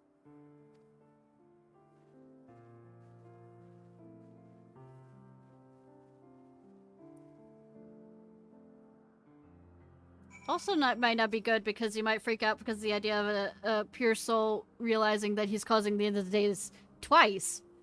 There are any number of places Hermes might be in Ellipse. But we could do worse than the Hyperbola largest facility. I am never going to be able to say any of these names. Ichthyosporius, Northern Isle. I wonder, Ishnai, for an institution which claims to studiously research every specimen destined for release in the world, did you not question how they find room for all of them in so few islands? The answer lies within Kistis itself. I touched upon the practice before back at the archives, where a vast area is stitched together out of multiple conceptual spaces. The same holds true for the interior of this facility, and its magically constructed inverse. 'Tis there, within those sprawling habitats, that the Chief Overseer and most of the Ellipse's observers conduct the bulk of their work. Come, the simplest route is via the nexus north of Orcs.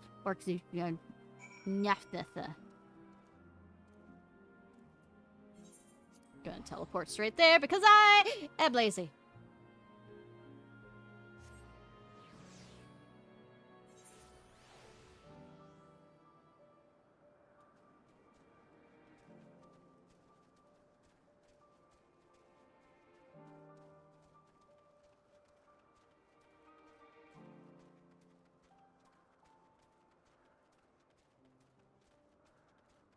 Yeah, I think I'll probably go for another 30 minutes, give or take, and then I'm going to have to...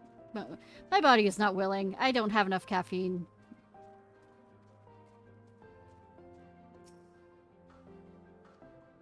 With light hanging in the air suggesting devices but recently activated.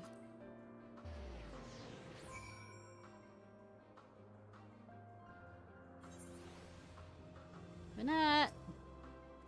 Ah, good to see the Nexus acknowledge you as my guest. You should not have the authority to use it as you will. As you wish. So the hyperbola is followed this way, then turn left at the crossroads. Oh good, I've already forgotten. Sarcasm. Or am I?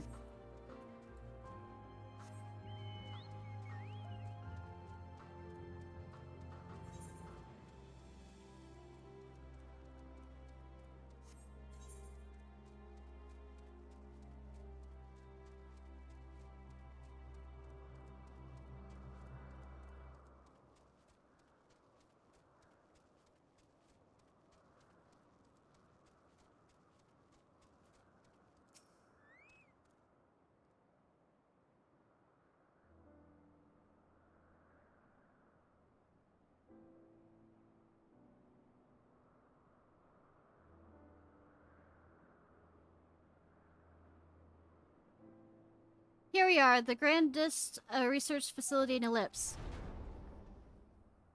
We should head inside and ask after Hermes' whereabouts, and you'll somehow appear immediately now that I have mentioned his name. Hermes is in another facility, as we've just discovered. Princess is in another castle.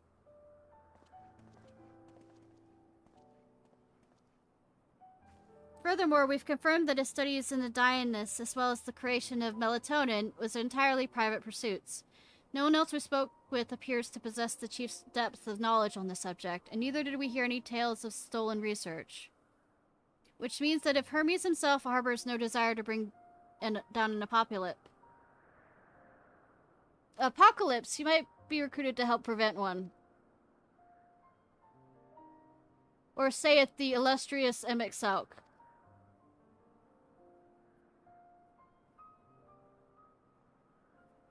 According to your story, the 14 divide the connection between the celestial currents in the final days, but were never able to pinpoint the root cause of the calamity. With our people's greatest minds, not to mention Hyde Deles's sharp eyes, committed to the pursuit of a solution, such an outcome seems inconceivable. The only possible explanation is if the nature of the catalyst was so inexplicable that even we failed to perceive it. What better fits that description than the invisible, intangible Dionysus? Which in turn led us to the next question. How did Hermes, in his role as Fandaniel, not recognize the subject of his own research? We must assume that he either knew and was unable to help, or that he was otherwise prevented from identifying the cause in the first place. At this juncture, all we can do is speculate. To be clear, the Convocation does not tolerate acts of deception or malice. We are practitioners on the perceiving truth, and would have known had Fandaniel lied to us. Fandango. Hermes has no conscious wish for the world to end. Of that I am certain. It seems there's more to this tale after all. I mean, there usually always is. We conducted an investigation of our own, you see.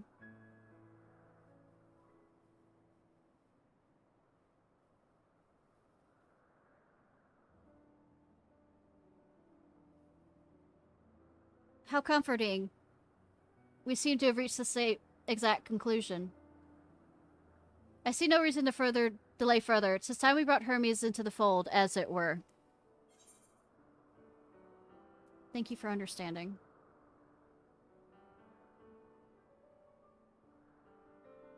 Savior, thanks. I did not say I believed your ridiculous story. Okay. But as Emexalk, I have duty to examine any potential threat our existence, no matter how ludicrous or personally offensive I may find it.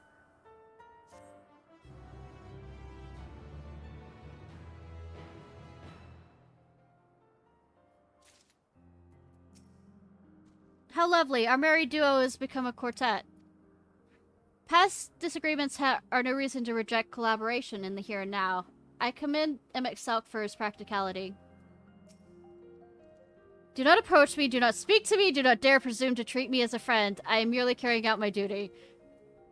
It's fine. I murder you anyways. I think the time for leisurely exploration is past. If I might have a moment to adjust my vision. Oh, there he is. On the next aisle over. Melatonin is with him. Hermes appears to be in the midst of an observational study, but I suggest we hurry over before they venture elsewhere.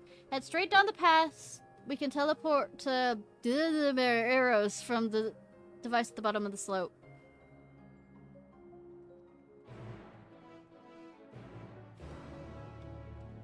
Swear they're making the how to say these words worse and worse just because they know that I won't be able to say it correctly. Ah!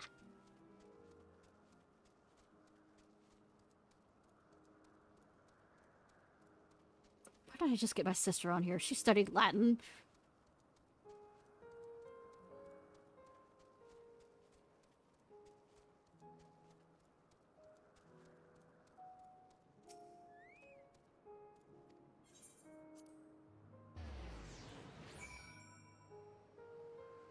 Hunger in the garden. Are we making Garden of Eden jokes?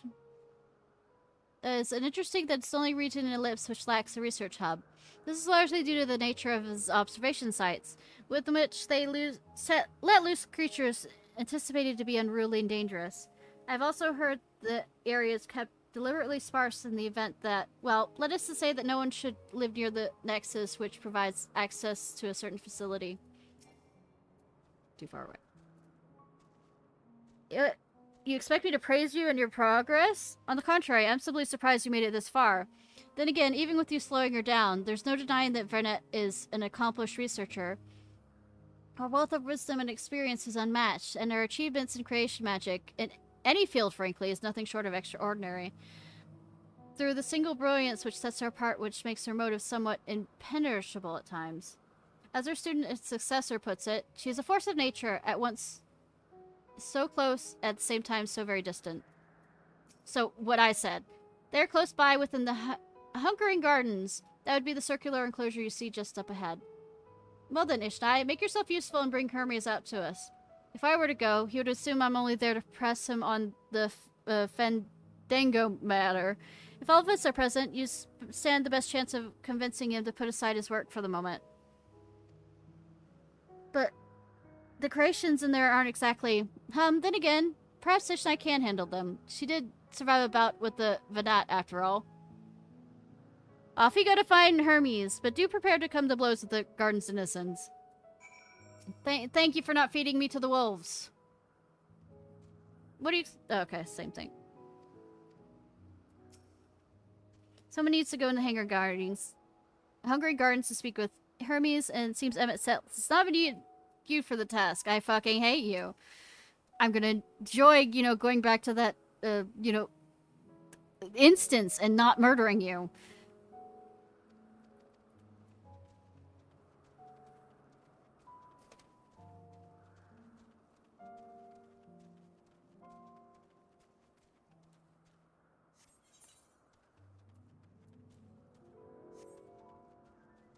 Oh, come on.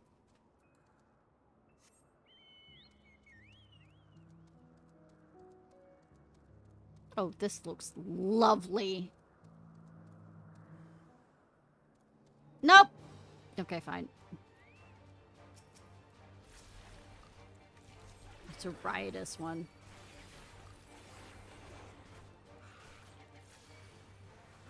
You want to die so badly?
Do I have to murder all of them? Is that how this is gonna end?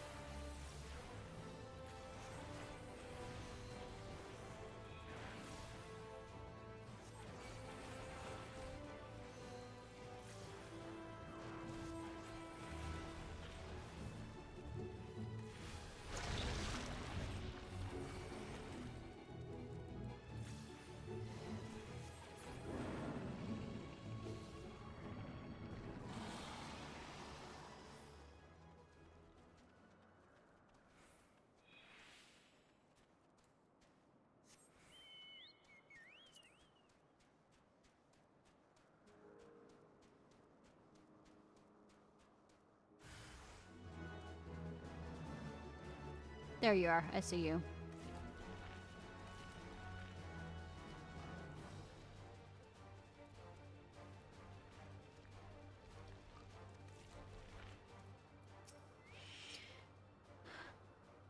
Ishnai, where did you come from? Ishnai, what are you doing here? I thought you were keeping Hydalis and Ebixel company. An important matter? And unrelated to my decision on Fandango, you say? Yes, I will come, as soon as my work here is finished. It will not be long, I promise, but should you really wait I'll wait outside the garden with the others. This is no place for idle exploration. We're taking notes. We'll talk later. You need to concern ourselves with our safety. Melatonin and I are protected by a ward which conceals our presence from the creatures. Oh, so I slaughtered a bunch of them for no reason. I mean, all the reason. Tons of the reason. I'd slaughter more of them because they're marbles.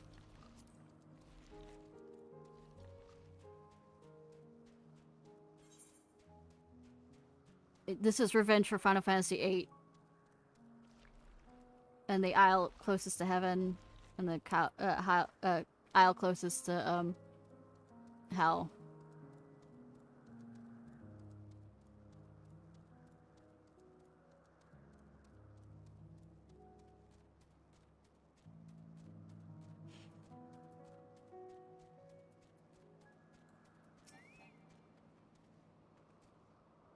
What is that ghastly odor? Nothing. I was prepared to swoop in if need be, but it's clear you faced your fair share of monstrous opponents. You've spoken with Hermes, then, and we were briefly entangled by the denizens of the Hungering Garden as well. I see, or should I say smell.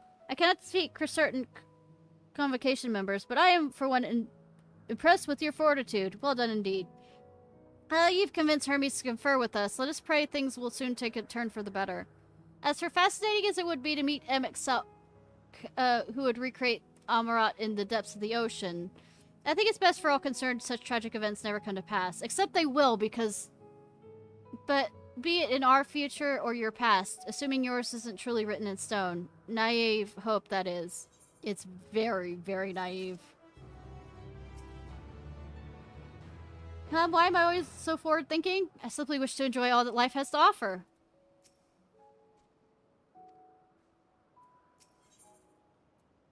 Can't see where he is. Hermes says he will not be long, yes? Then we shall wait here until he emerges. Waiting, waiting, waiting.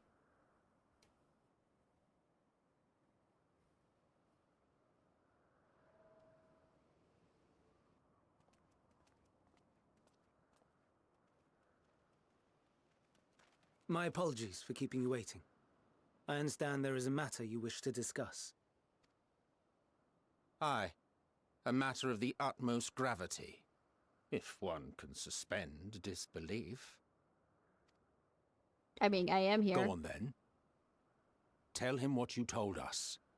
Who you are and why you came. I'll do it, but not because you told me to.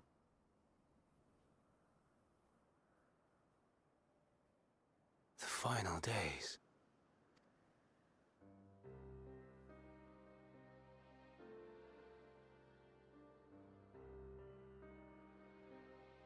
The phenomena observed during these star-encompassing calamities is likely the product of a dynamis reaction, and none is more versed in the applications of this energy than you, Hermes. I must stress that we do not believe you would desire such destruction. We come not to lodge accusations, but to beg your wisdom. And so, distressing though the exercise may be, I ask that you share with us your opinion on the matter, on the assumption that our visitor's tale is true.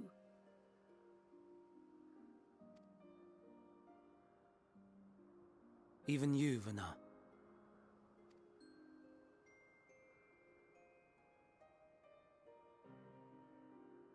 As you say, the phenomena observed in the two calamities may both be attributed to Dynamis. Of note is the difference in its effect. In the first final days, it warped creation magics. In the second, it warped the people themselves. Okay.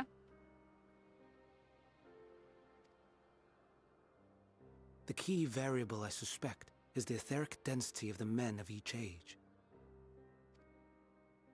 As you know, ether, in essence, negates Dynamis. Ah. Harboring high concentrations of ether, we ancients cannot readily manipulate Dynamis, nor be manipulated by it. Therefore, rather than ourselves, the calamity affected our magics. In contrast, having been sundered, the people of the future are composed of but a fraction of our ether. Thus are they susceptible to the influence of Dynamis and its transformative potential.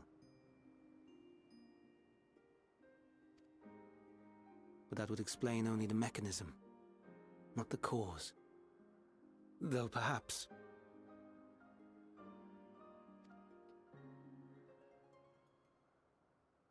What is it? Even should it be a hypothesis, we would hear it.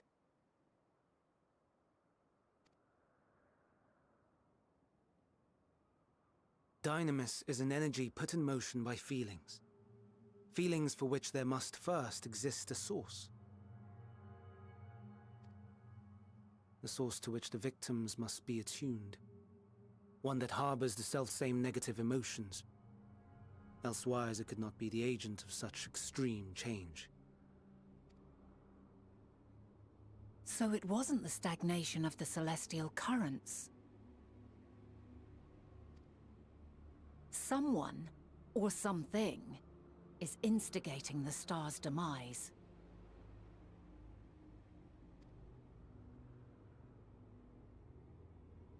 So, we've a villain on our hands after all. Any idea who or what it could be? I don't know. The celestial currents comprise the outermost layer of the star's ether, encasing it like a protective sphere. Like a magnetosphere? According to your tale, it was where the currents were weakest that the phenomena first manifested. If the inciting factor came from without Aetheris, then its effects would first be seen in those locations.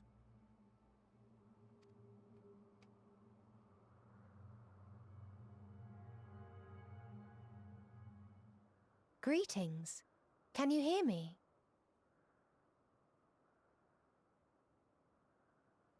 Do not be alarmed. I mean you no harm. Nope. I wish only to hear your words, share your feelings, know your thoughts. I feel... May we please be friends? Meteion. What is it? Executing scheduled task, suspending individual self and connecting to shared consciousness. Connection established. Commencing status report.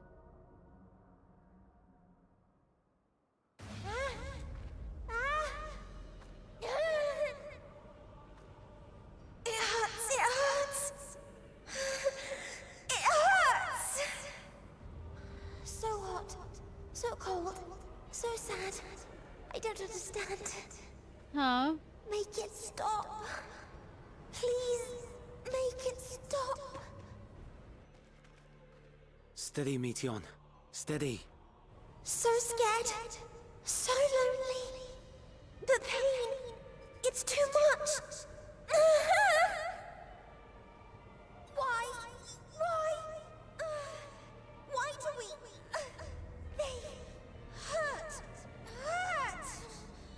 Black. Oh, but okay, we are fatal framing this shit. This is wrong. All wrong. She's gone? But how? She has altered her etheric density in order to blend in with her surroundings, an ability for avoiding confrontation. Most effective. Frustratingly so. I can't see her either. Stay away. Please. This is wrong. My mistake. So please. Well, what eldritch horror did you get us? Are you all right? Do I look okay?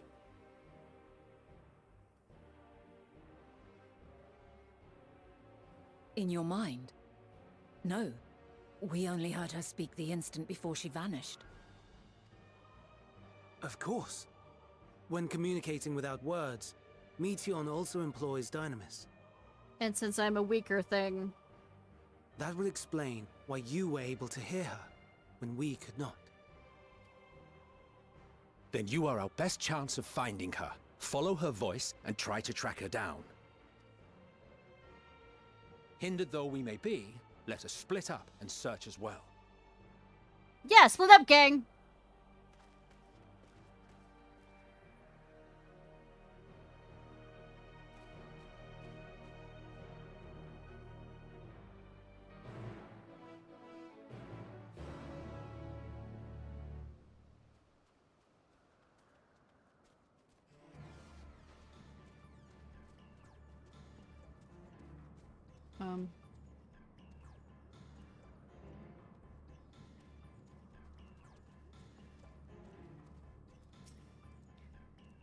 If I cannot perceive her aether, what else do I have to offer about arousing support?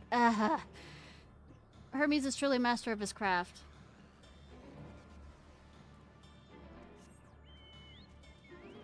Gonna see what all the others say before I go over to that.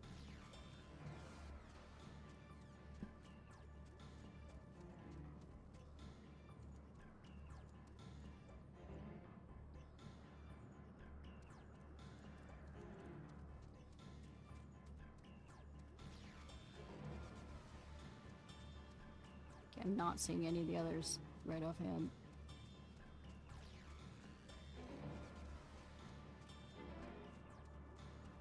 Oh, there's Ferret.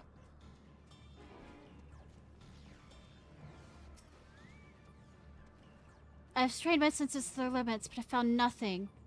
You must calm your mind so that you might hear it, that you might feel her silent voice. That didn't feel particularly silent. Questioning.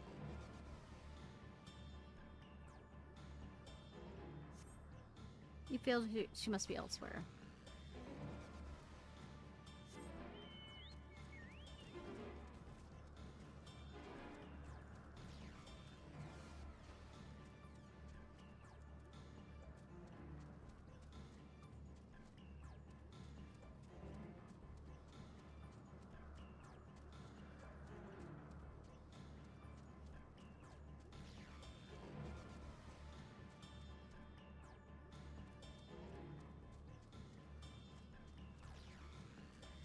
Sorry, I'm looking for specific people.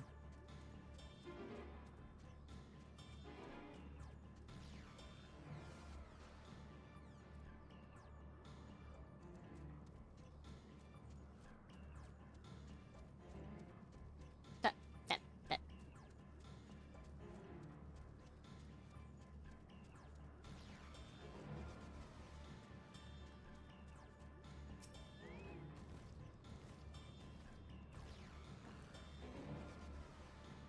Listening. I feel she must be elsewhere.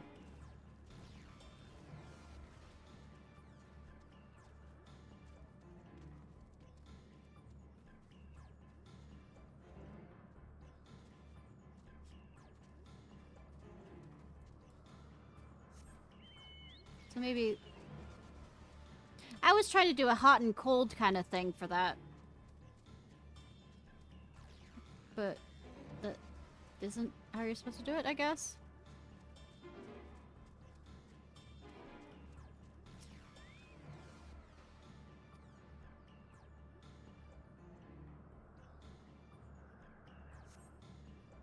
It seeps to my mind, our voices reporting. No, Hermes mustn't hear them. I have to run, to hide. Seems to be fleeing down the slope.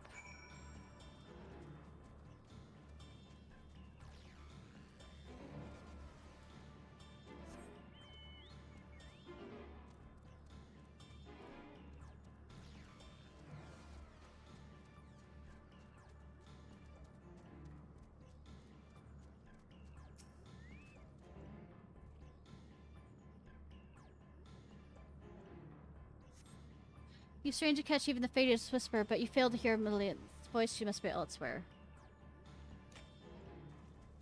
Million. Is she underwater?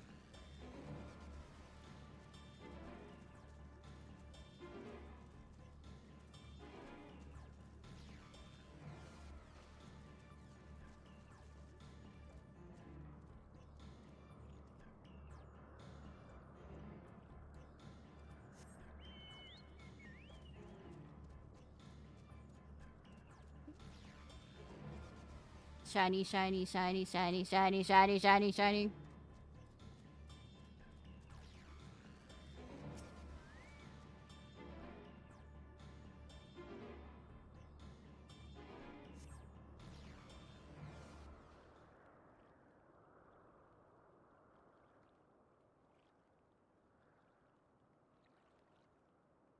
Greetings and salutations. Charlotte's Web. Commencing report. Nothing creepy. Oh no, we can't tell them that. We must run away. Run far away.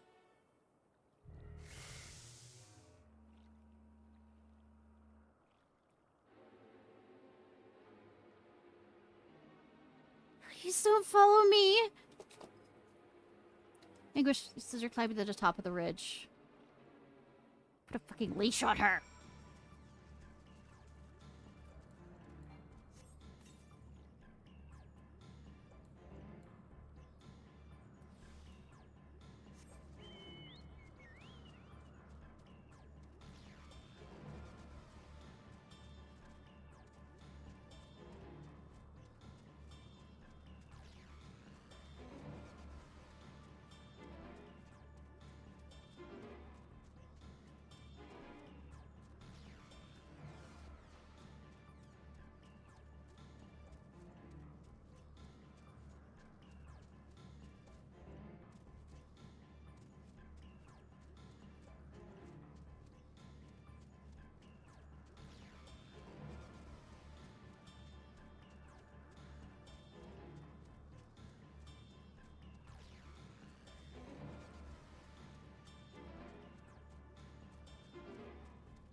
Case fails, she must be elsewhere.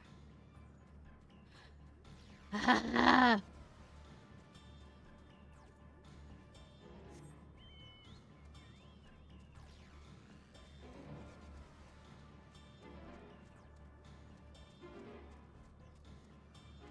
found MX out.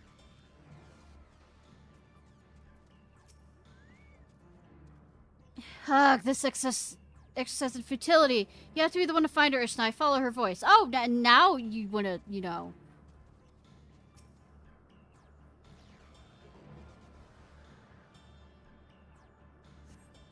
Change.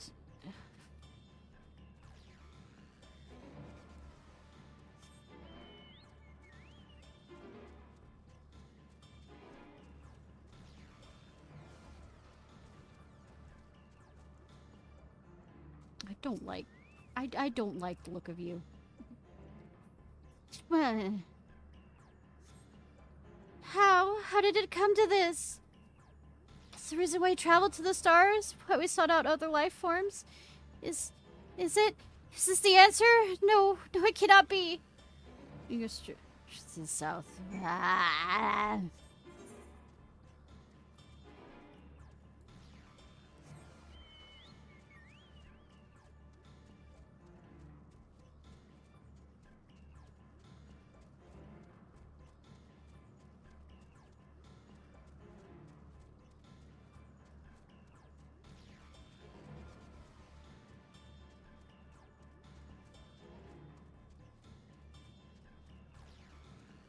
Alright. I guess we're now gonna look for Hermes real quick.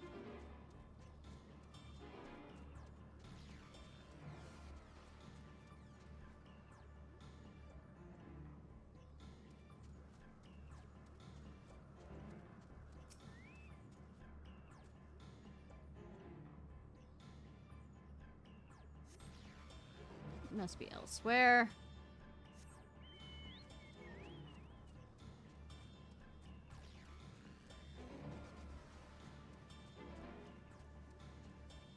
Leaf?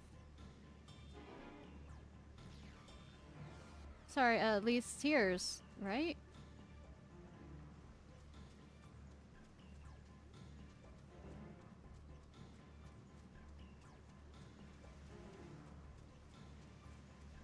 Down.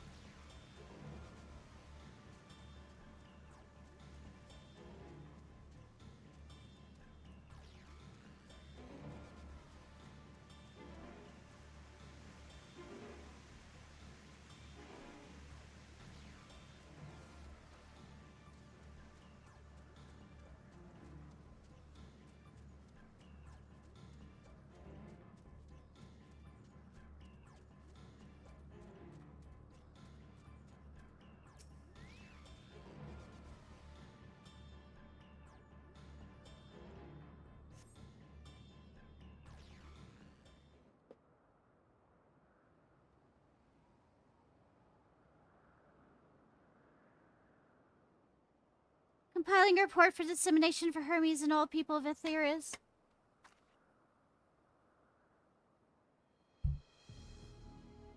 Processing expedition data.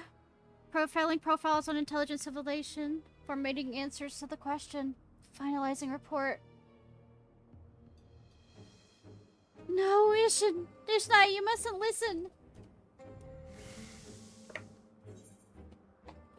No, I didn't. No.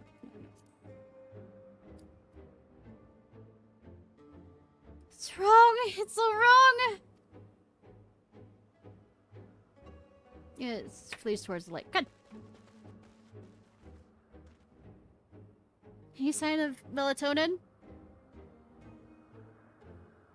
Panicked and confused, which will make it all more difficult to predict her movements. Hermes, what do you make of this situation? Melina are linked to a single mind, a shared consciousness that connects them across distance. I suspect something happened.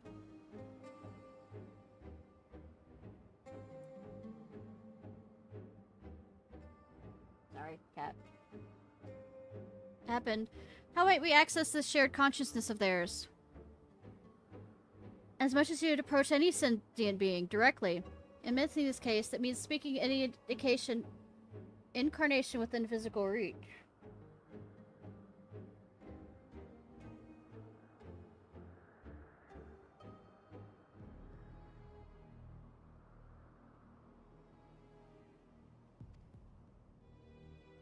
So unless we can track down the melatonin we lost, there no means to communicate with them. No way of knowing what befell our sisters, no way of providing directions or guidance. Well then we best set our musing aside, concentrate how I might find her.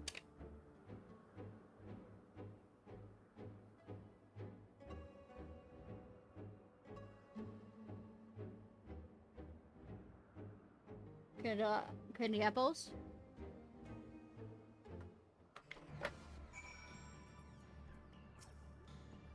A frantic search will avail us little. We must be clever about this. 'Tis a shame there's no registered concept which we use to create another melatonin. Assuming we, of course, link her to the shared mind, but no, if it was a viable source, the solution, Hermes would have suggested it. In the final days, the Aether is twisted by invasion of denyingness from beyond the star, its progression intensifying by feelings of fear, despair, and anguish. Nay, not like the picture which emerges, I like not the picture which emerges these last pieces. Oh, my dear Melatonin, what could you have witnessed out there that frightened you so? Why did you seek to keep it from us? How terrible could it possibly be?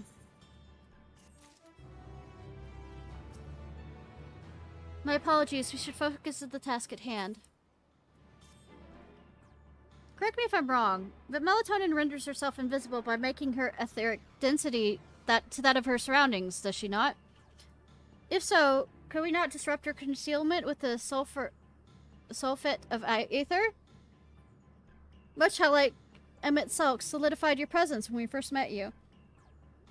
Don't be absurd. I can hardly channel Aether to a recipient whose whereabouts are hidden from me.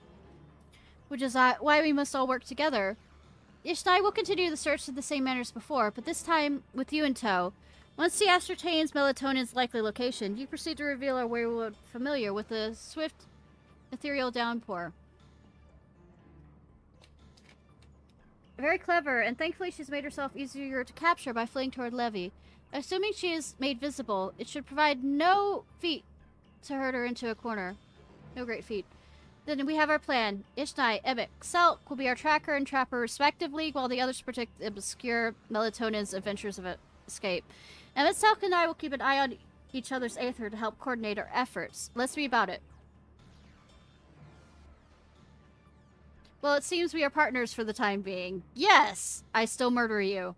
Let us return when we are last seen Melatonin and pick up the trail from there. I'll keep myself in a state of preparedness, ready to ring down Aether at a moment's notice, meaning it falls to you to keep the way clear. Yeah, I know.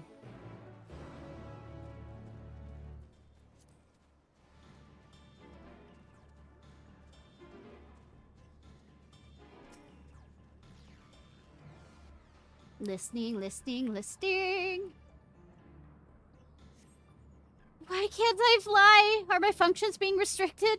Hide. Yes, I'll just have to hide then, where nobody can find me. Heads towards water edge. She went into the lake? Well, as if this isn't tiresome enough. At least that open expanse should make her easier to find. We won't lose her this time.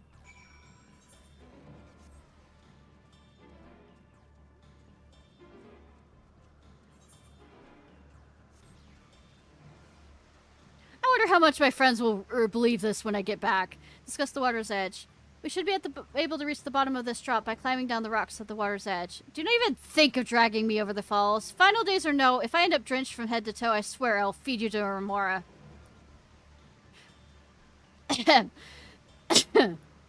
Anyways. Bitchin'.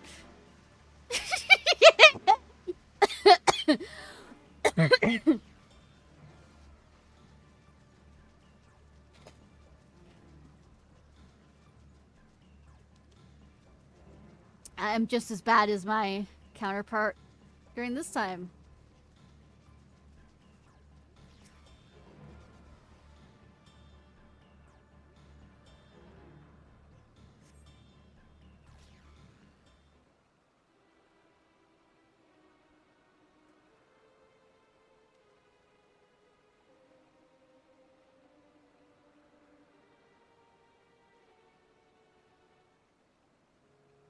Not here.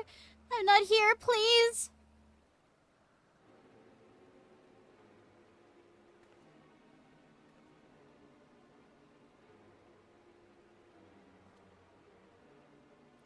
By that rock, is she? Very well.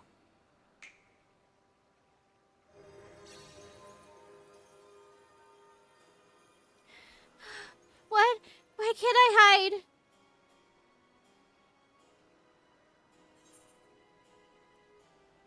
There's no need to run, Melatonin.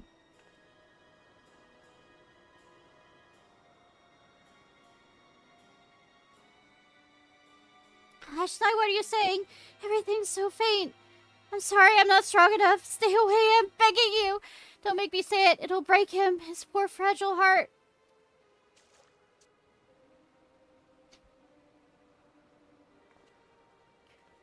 Now we have a chance. Once the others are in position, the two of us can herd her into their midst.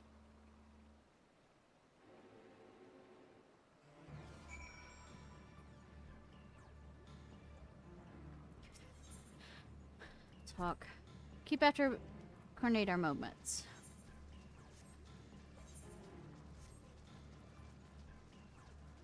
Can I get on a... Will you be able to... Wait.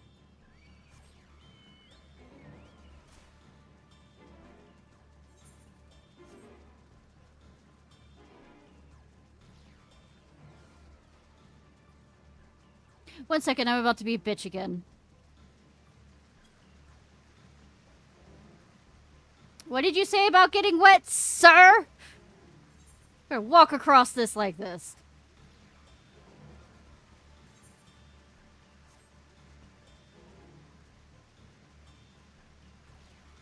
Anyways.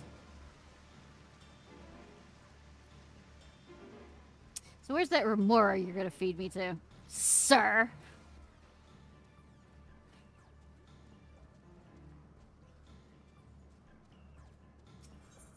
Discuss the Nexus. This Nexus is not in use. It seems to be left at the mercy of the elements. Either way, it bears no trace of melatonin's essence. We move on.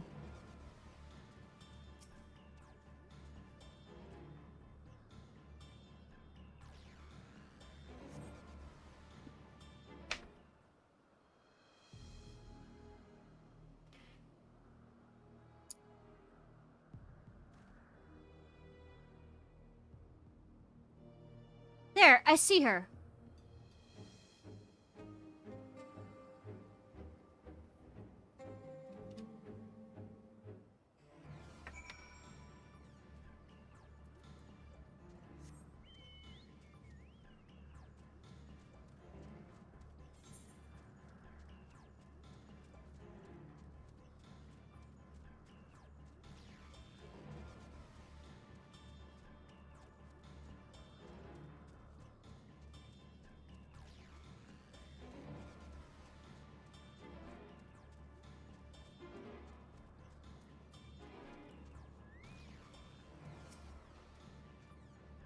Surveying.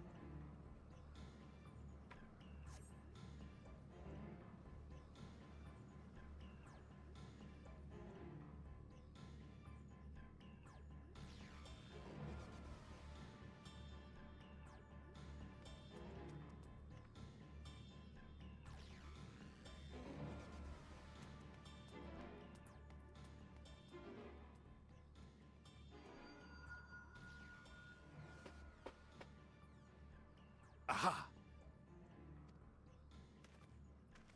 Give chase. We shall herd her into the shelter. Okay.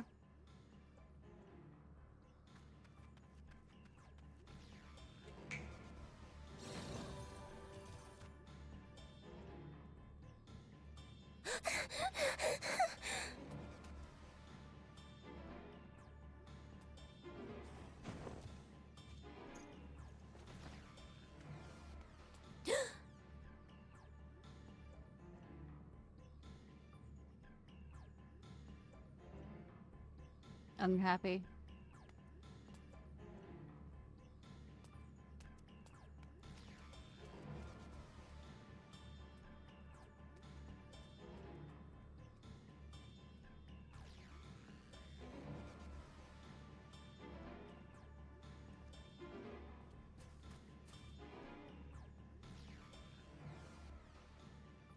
Donut, donut, donut, donut. Please, Mission. We must speak.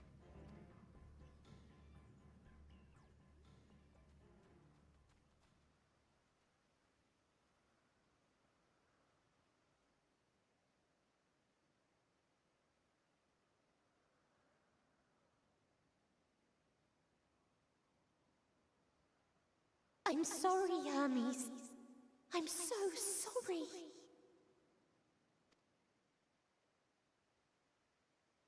If someone can hear these words, then please.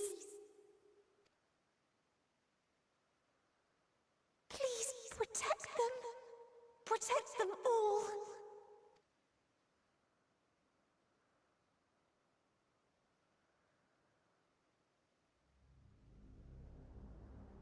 Individual self-suspended.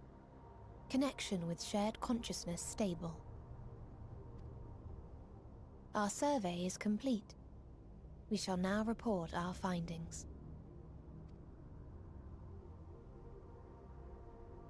I love that, like, there's a certain amount of color that's All disappearing. units safely arrived at their respective destinations.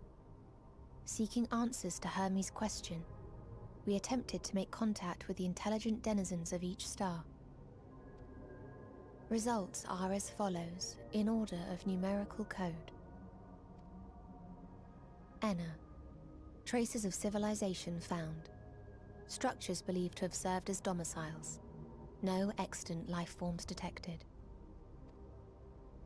Dio. Ruined remnants of buildings scattered across star, surface of which is encased in ice. Presence of life could not be verified. Tria. Evidence of large population centers, akin to cities recovered. No extant life forms found, only their lingering essence. Tessera. Edifices surmised to be abandoned residences found. No extant life forms detected. Deadly plague or extreme environmental degradation likely to have led to mass extinction. They are all dead. Octo. Star found in state of violent conflict. Contact successfully made with inhabitants, but deployment of weapons of mass destruction resulted in total annihilation of local population shortly thereafter. Inea. Star is a barren desert. No identifiable flora found. Bones of living beings resembling men discovered beneath sands, but determination regarding their intelligence inconclusive. Remind me, Hermes, what exactly was the question you entrusted to Meteion? I tasked her with asking what others live for. What gives their lives meaning. Did you consider what may happen if the premise of the question is flawed? To be able to answer it, one must be living and desire to continue doing so. But if Meteion finds no living beings in the course of her journey, or none who desire to live, what then? What answers would she derive from their silence?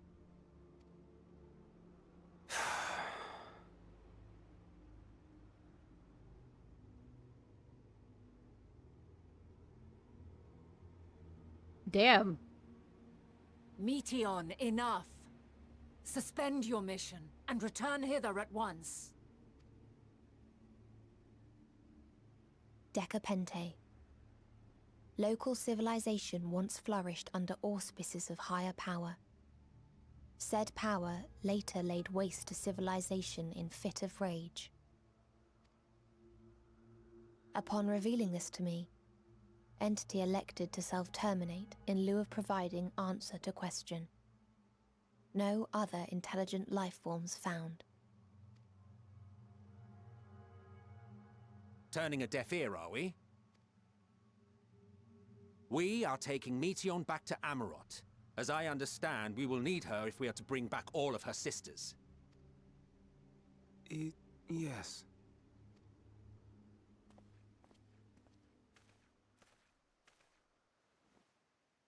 Meteion.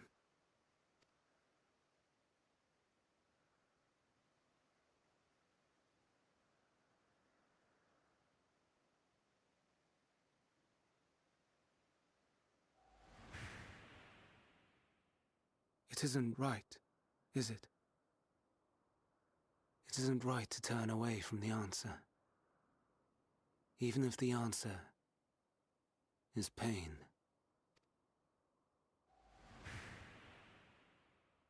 even if we aberrations must scream ourselves hoarse to be heard.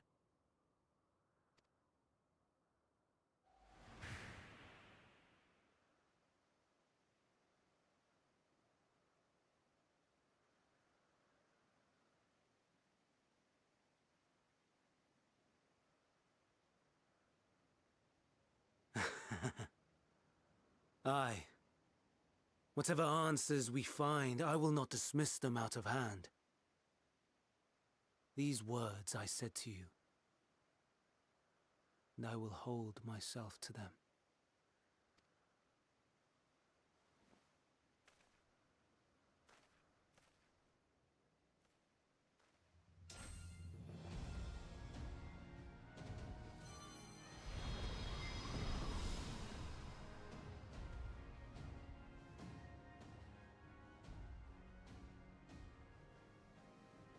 What is the meaning of this?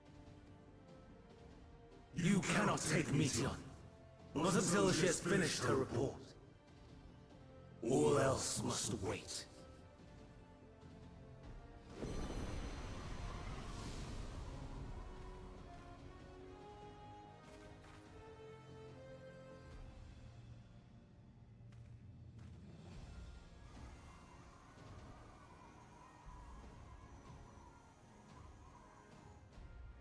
You fool!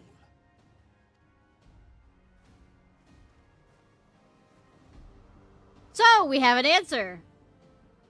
And the sun is coming up. That is the answer, right? How would it go?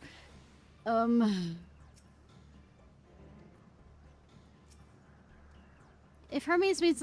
All that Hermes needs to do is listen to Melatone's right. It is right to do so.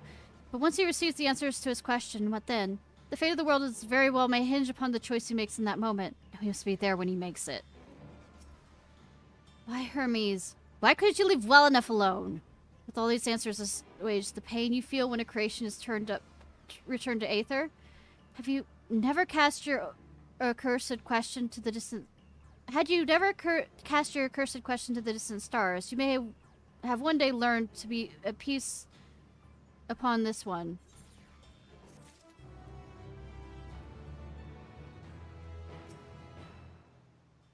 Do you understand why Hermes would do this? This logic escapes me entirely. If...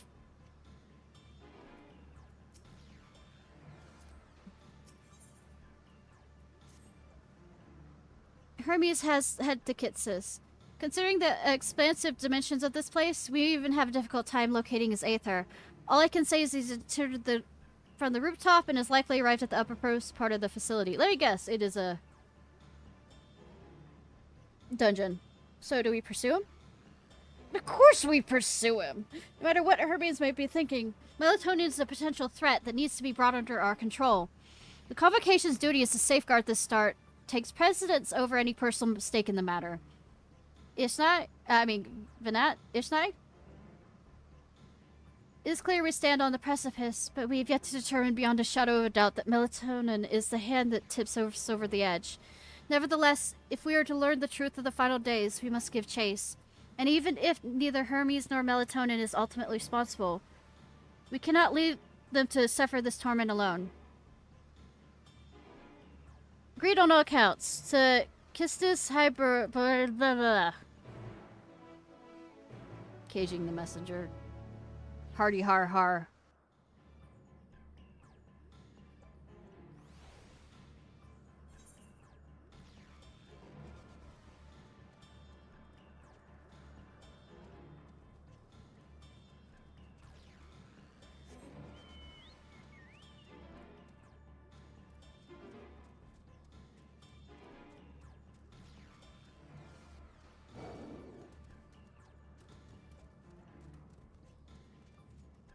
Oh.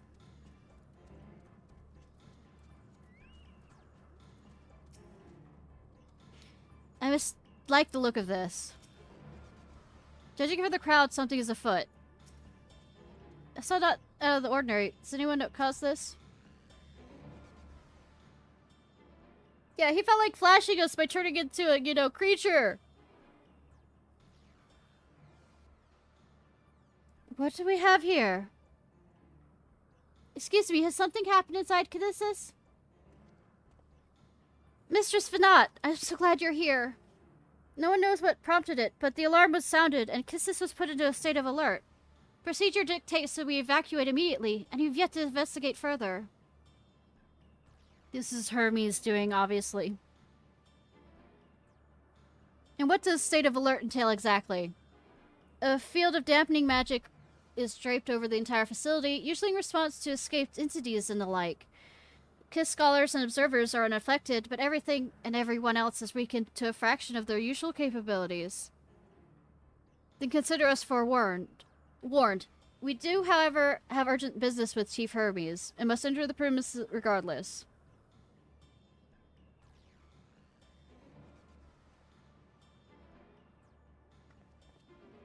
That said, if Hermes is willing to enact such measures, I wonder what other obstacles he has to drop in our path.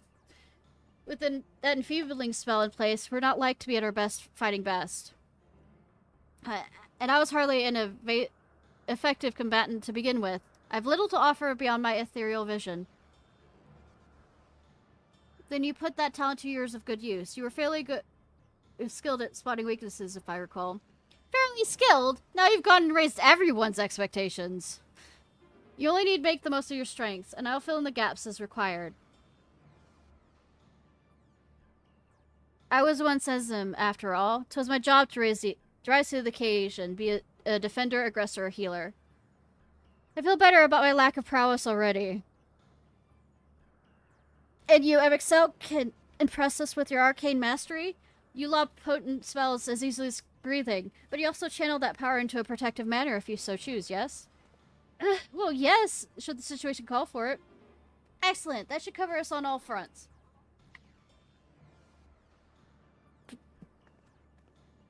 Your tale led us here, Ishnai, so it's only right that you lead us now. No matter what lies ahead, we will win through Hermes and to Hermes and Melatonin. Then we'll face the future together.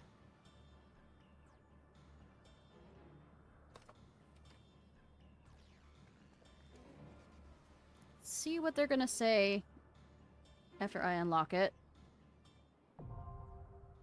And then I'm gonna end the stream for tonight. The morning.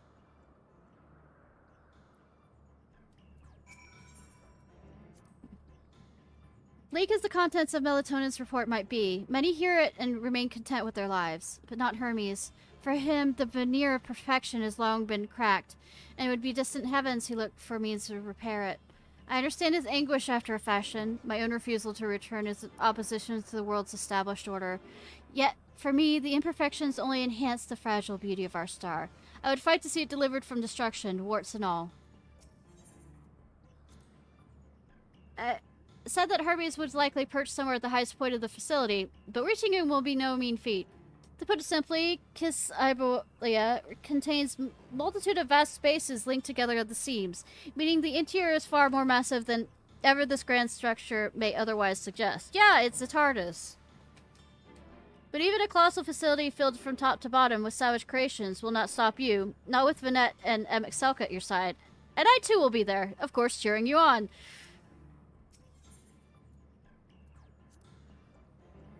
From the moment we met you, our visit has devolved into a never-ending series of complication and irritation. In spite of this, I have gained one useful thing. The awareness of Dynamis. To think that a power with the potent potential to corrupt Aether has largely escaped our notice. Whether I believe your tale, that facts underpinning your narrative will be the source of much debate. So I understand that I act not for the sake of you or your fantastical quest. My duty demands I apprehend Melatonin, and if that means Hermes as well, then so be it. Alright. Well, my voice is going too. That. There we go. Alright, y'all. This was Ishnai Ciarfox. I hope you have a good day or night whenever it is, wherever it is you currently are. Let me find somebody to raid!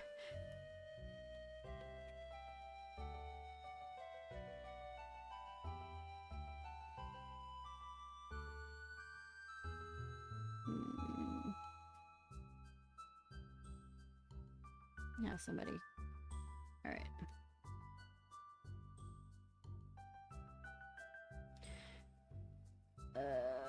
Okay.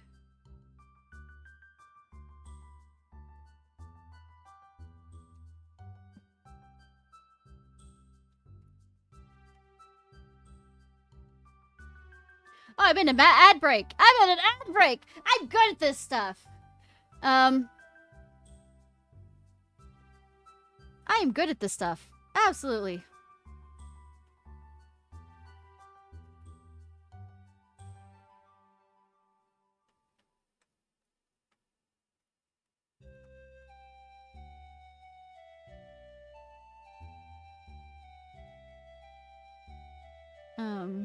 Hopefully this will transfer y'all over.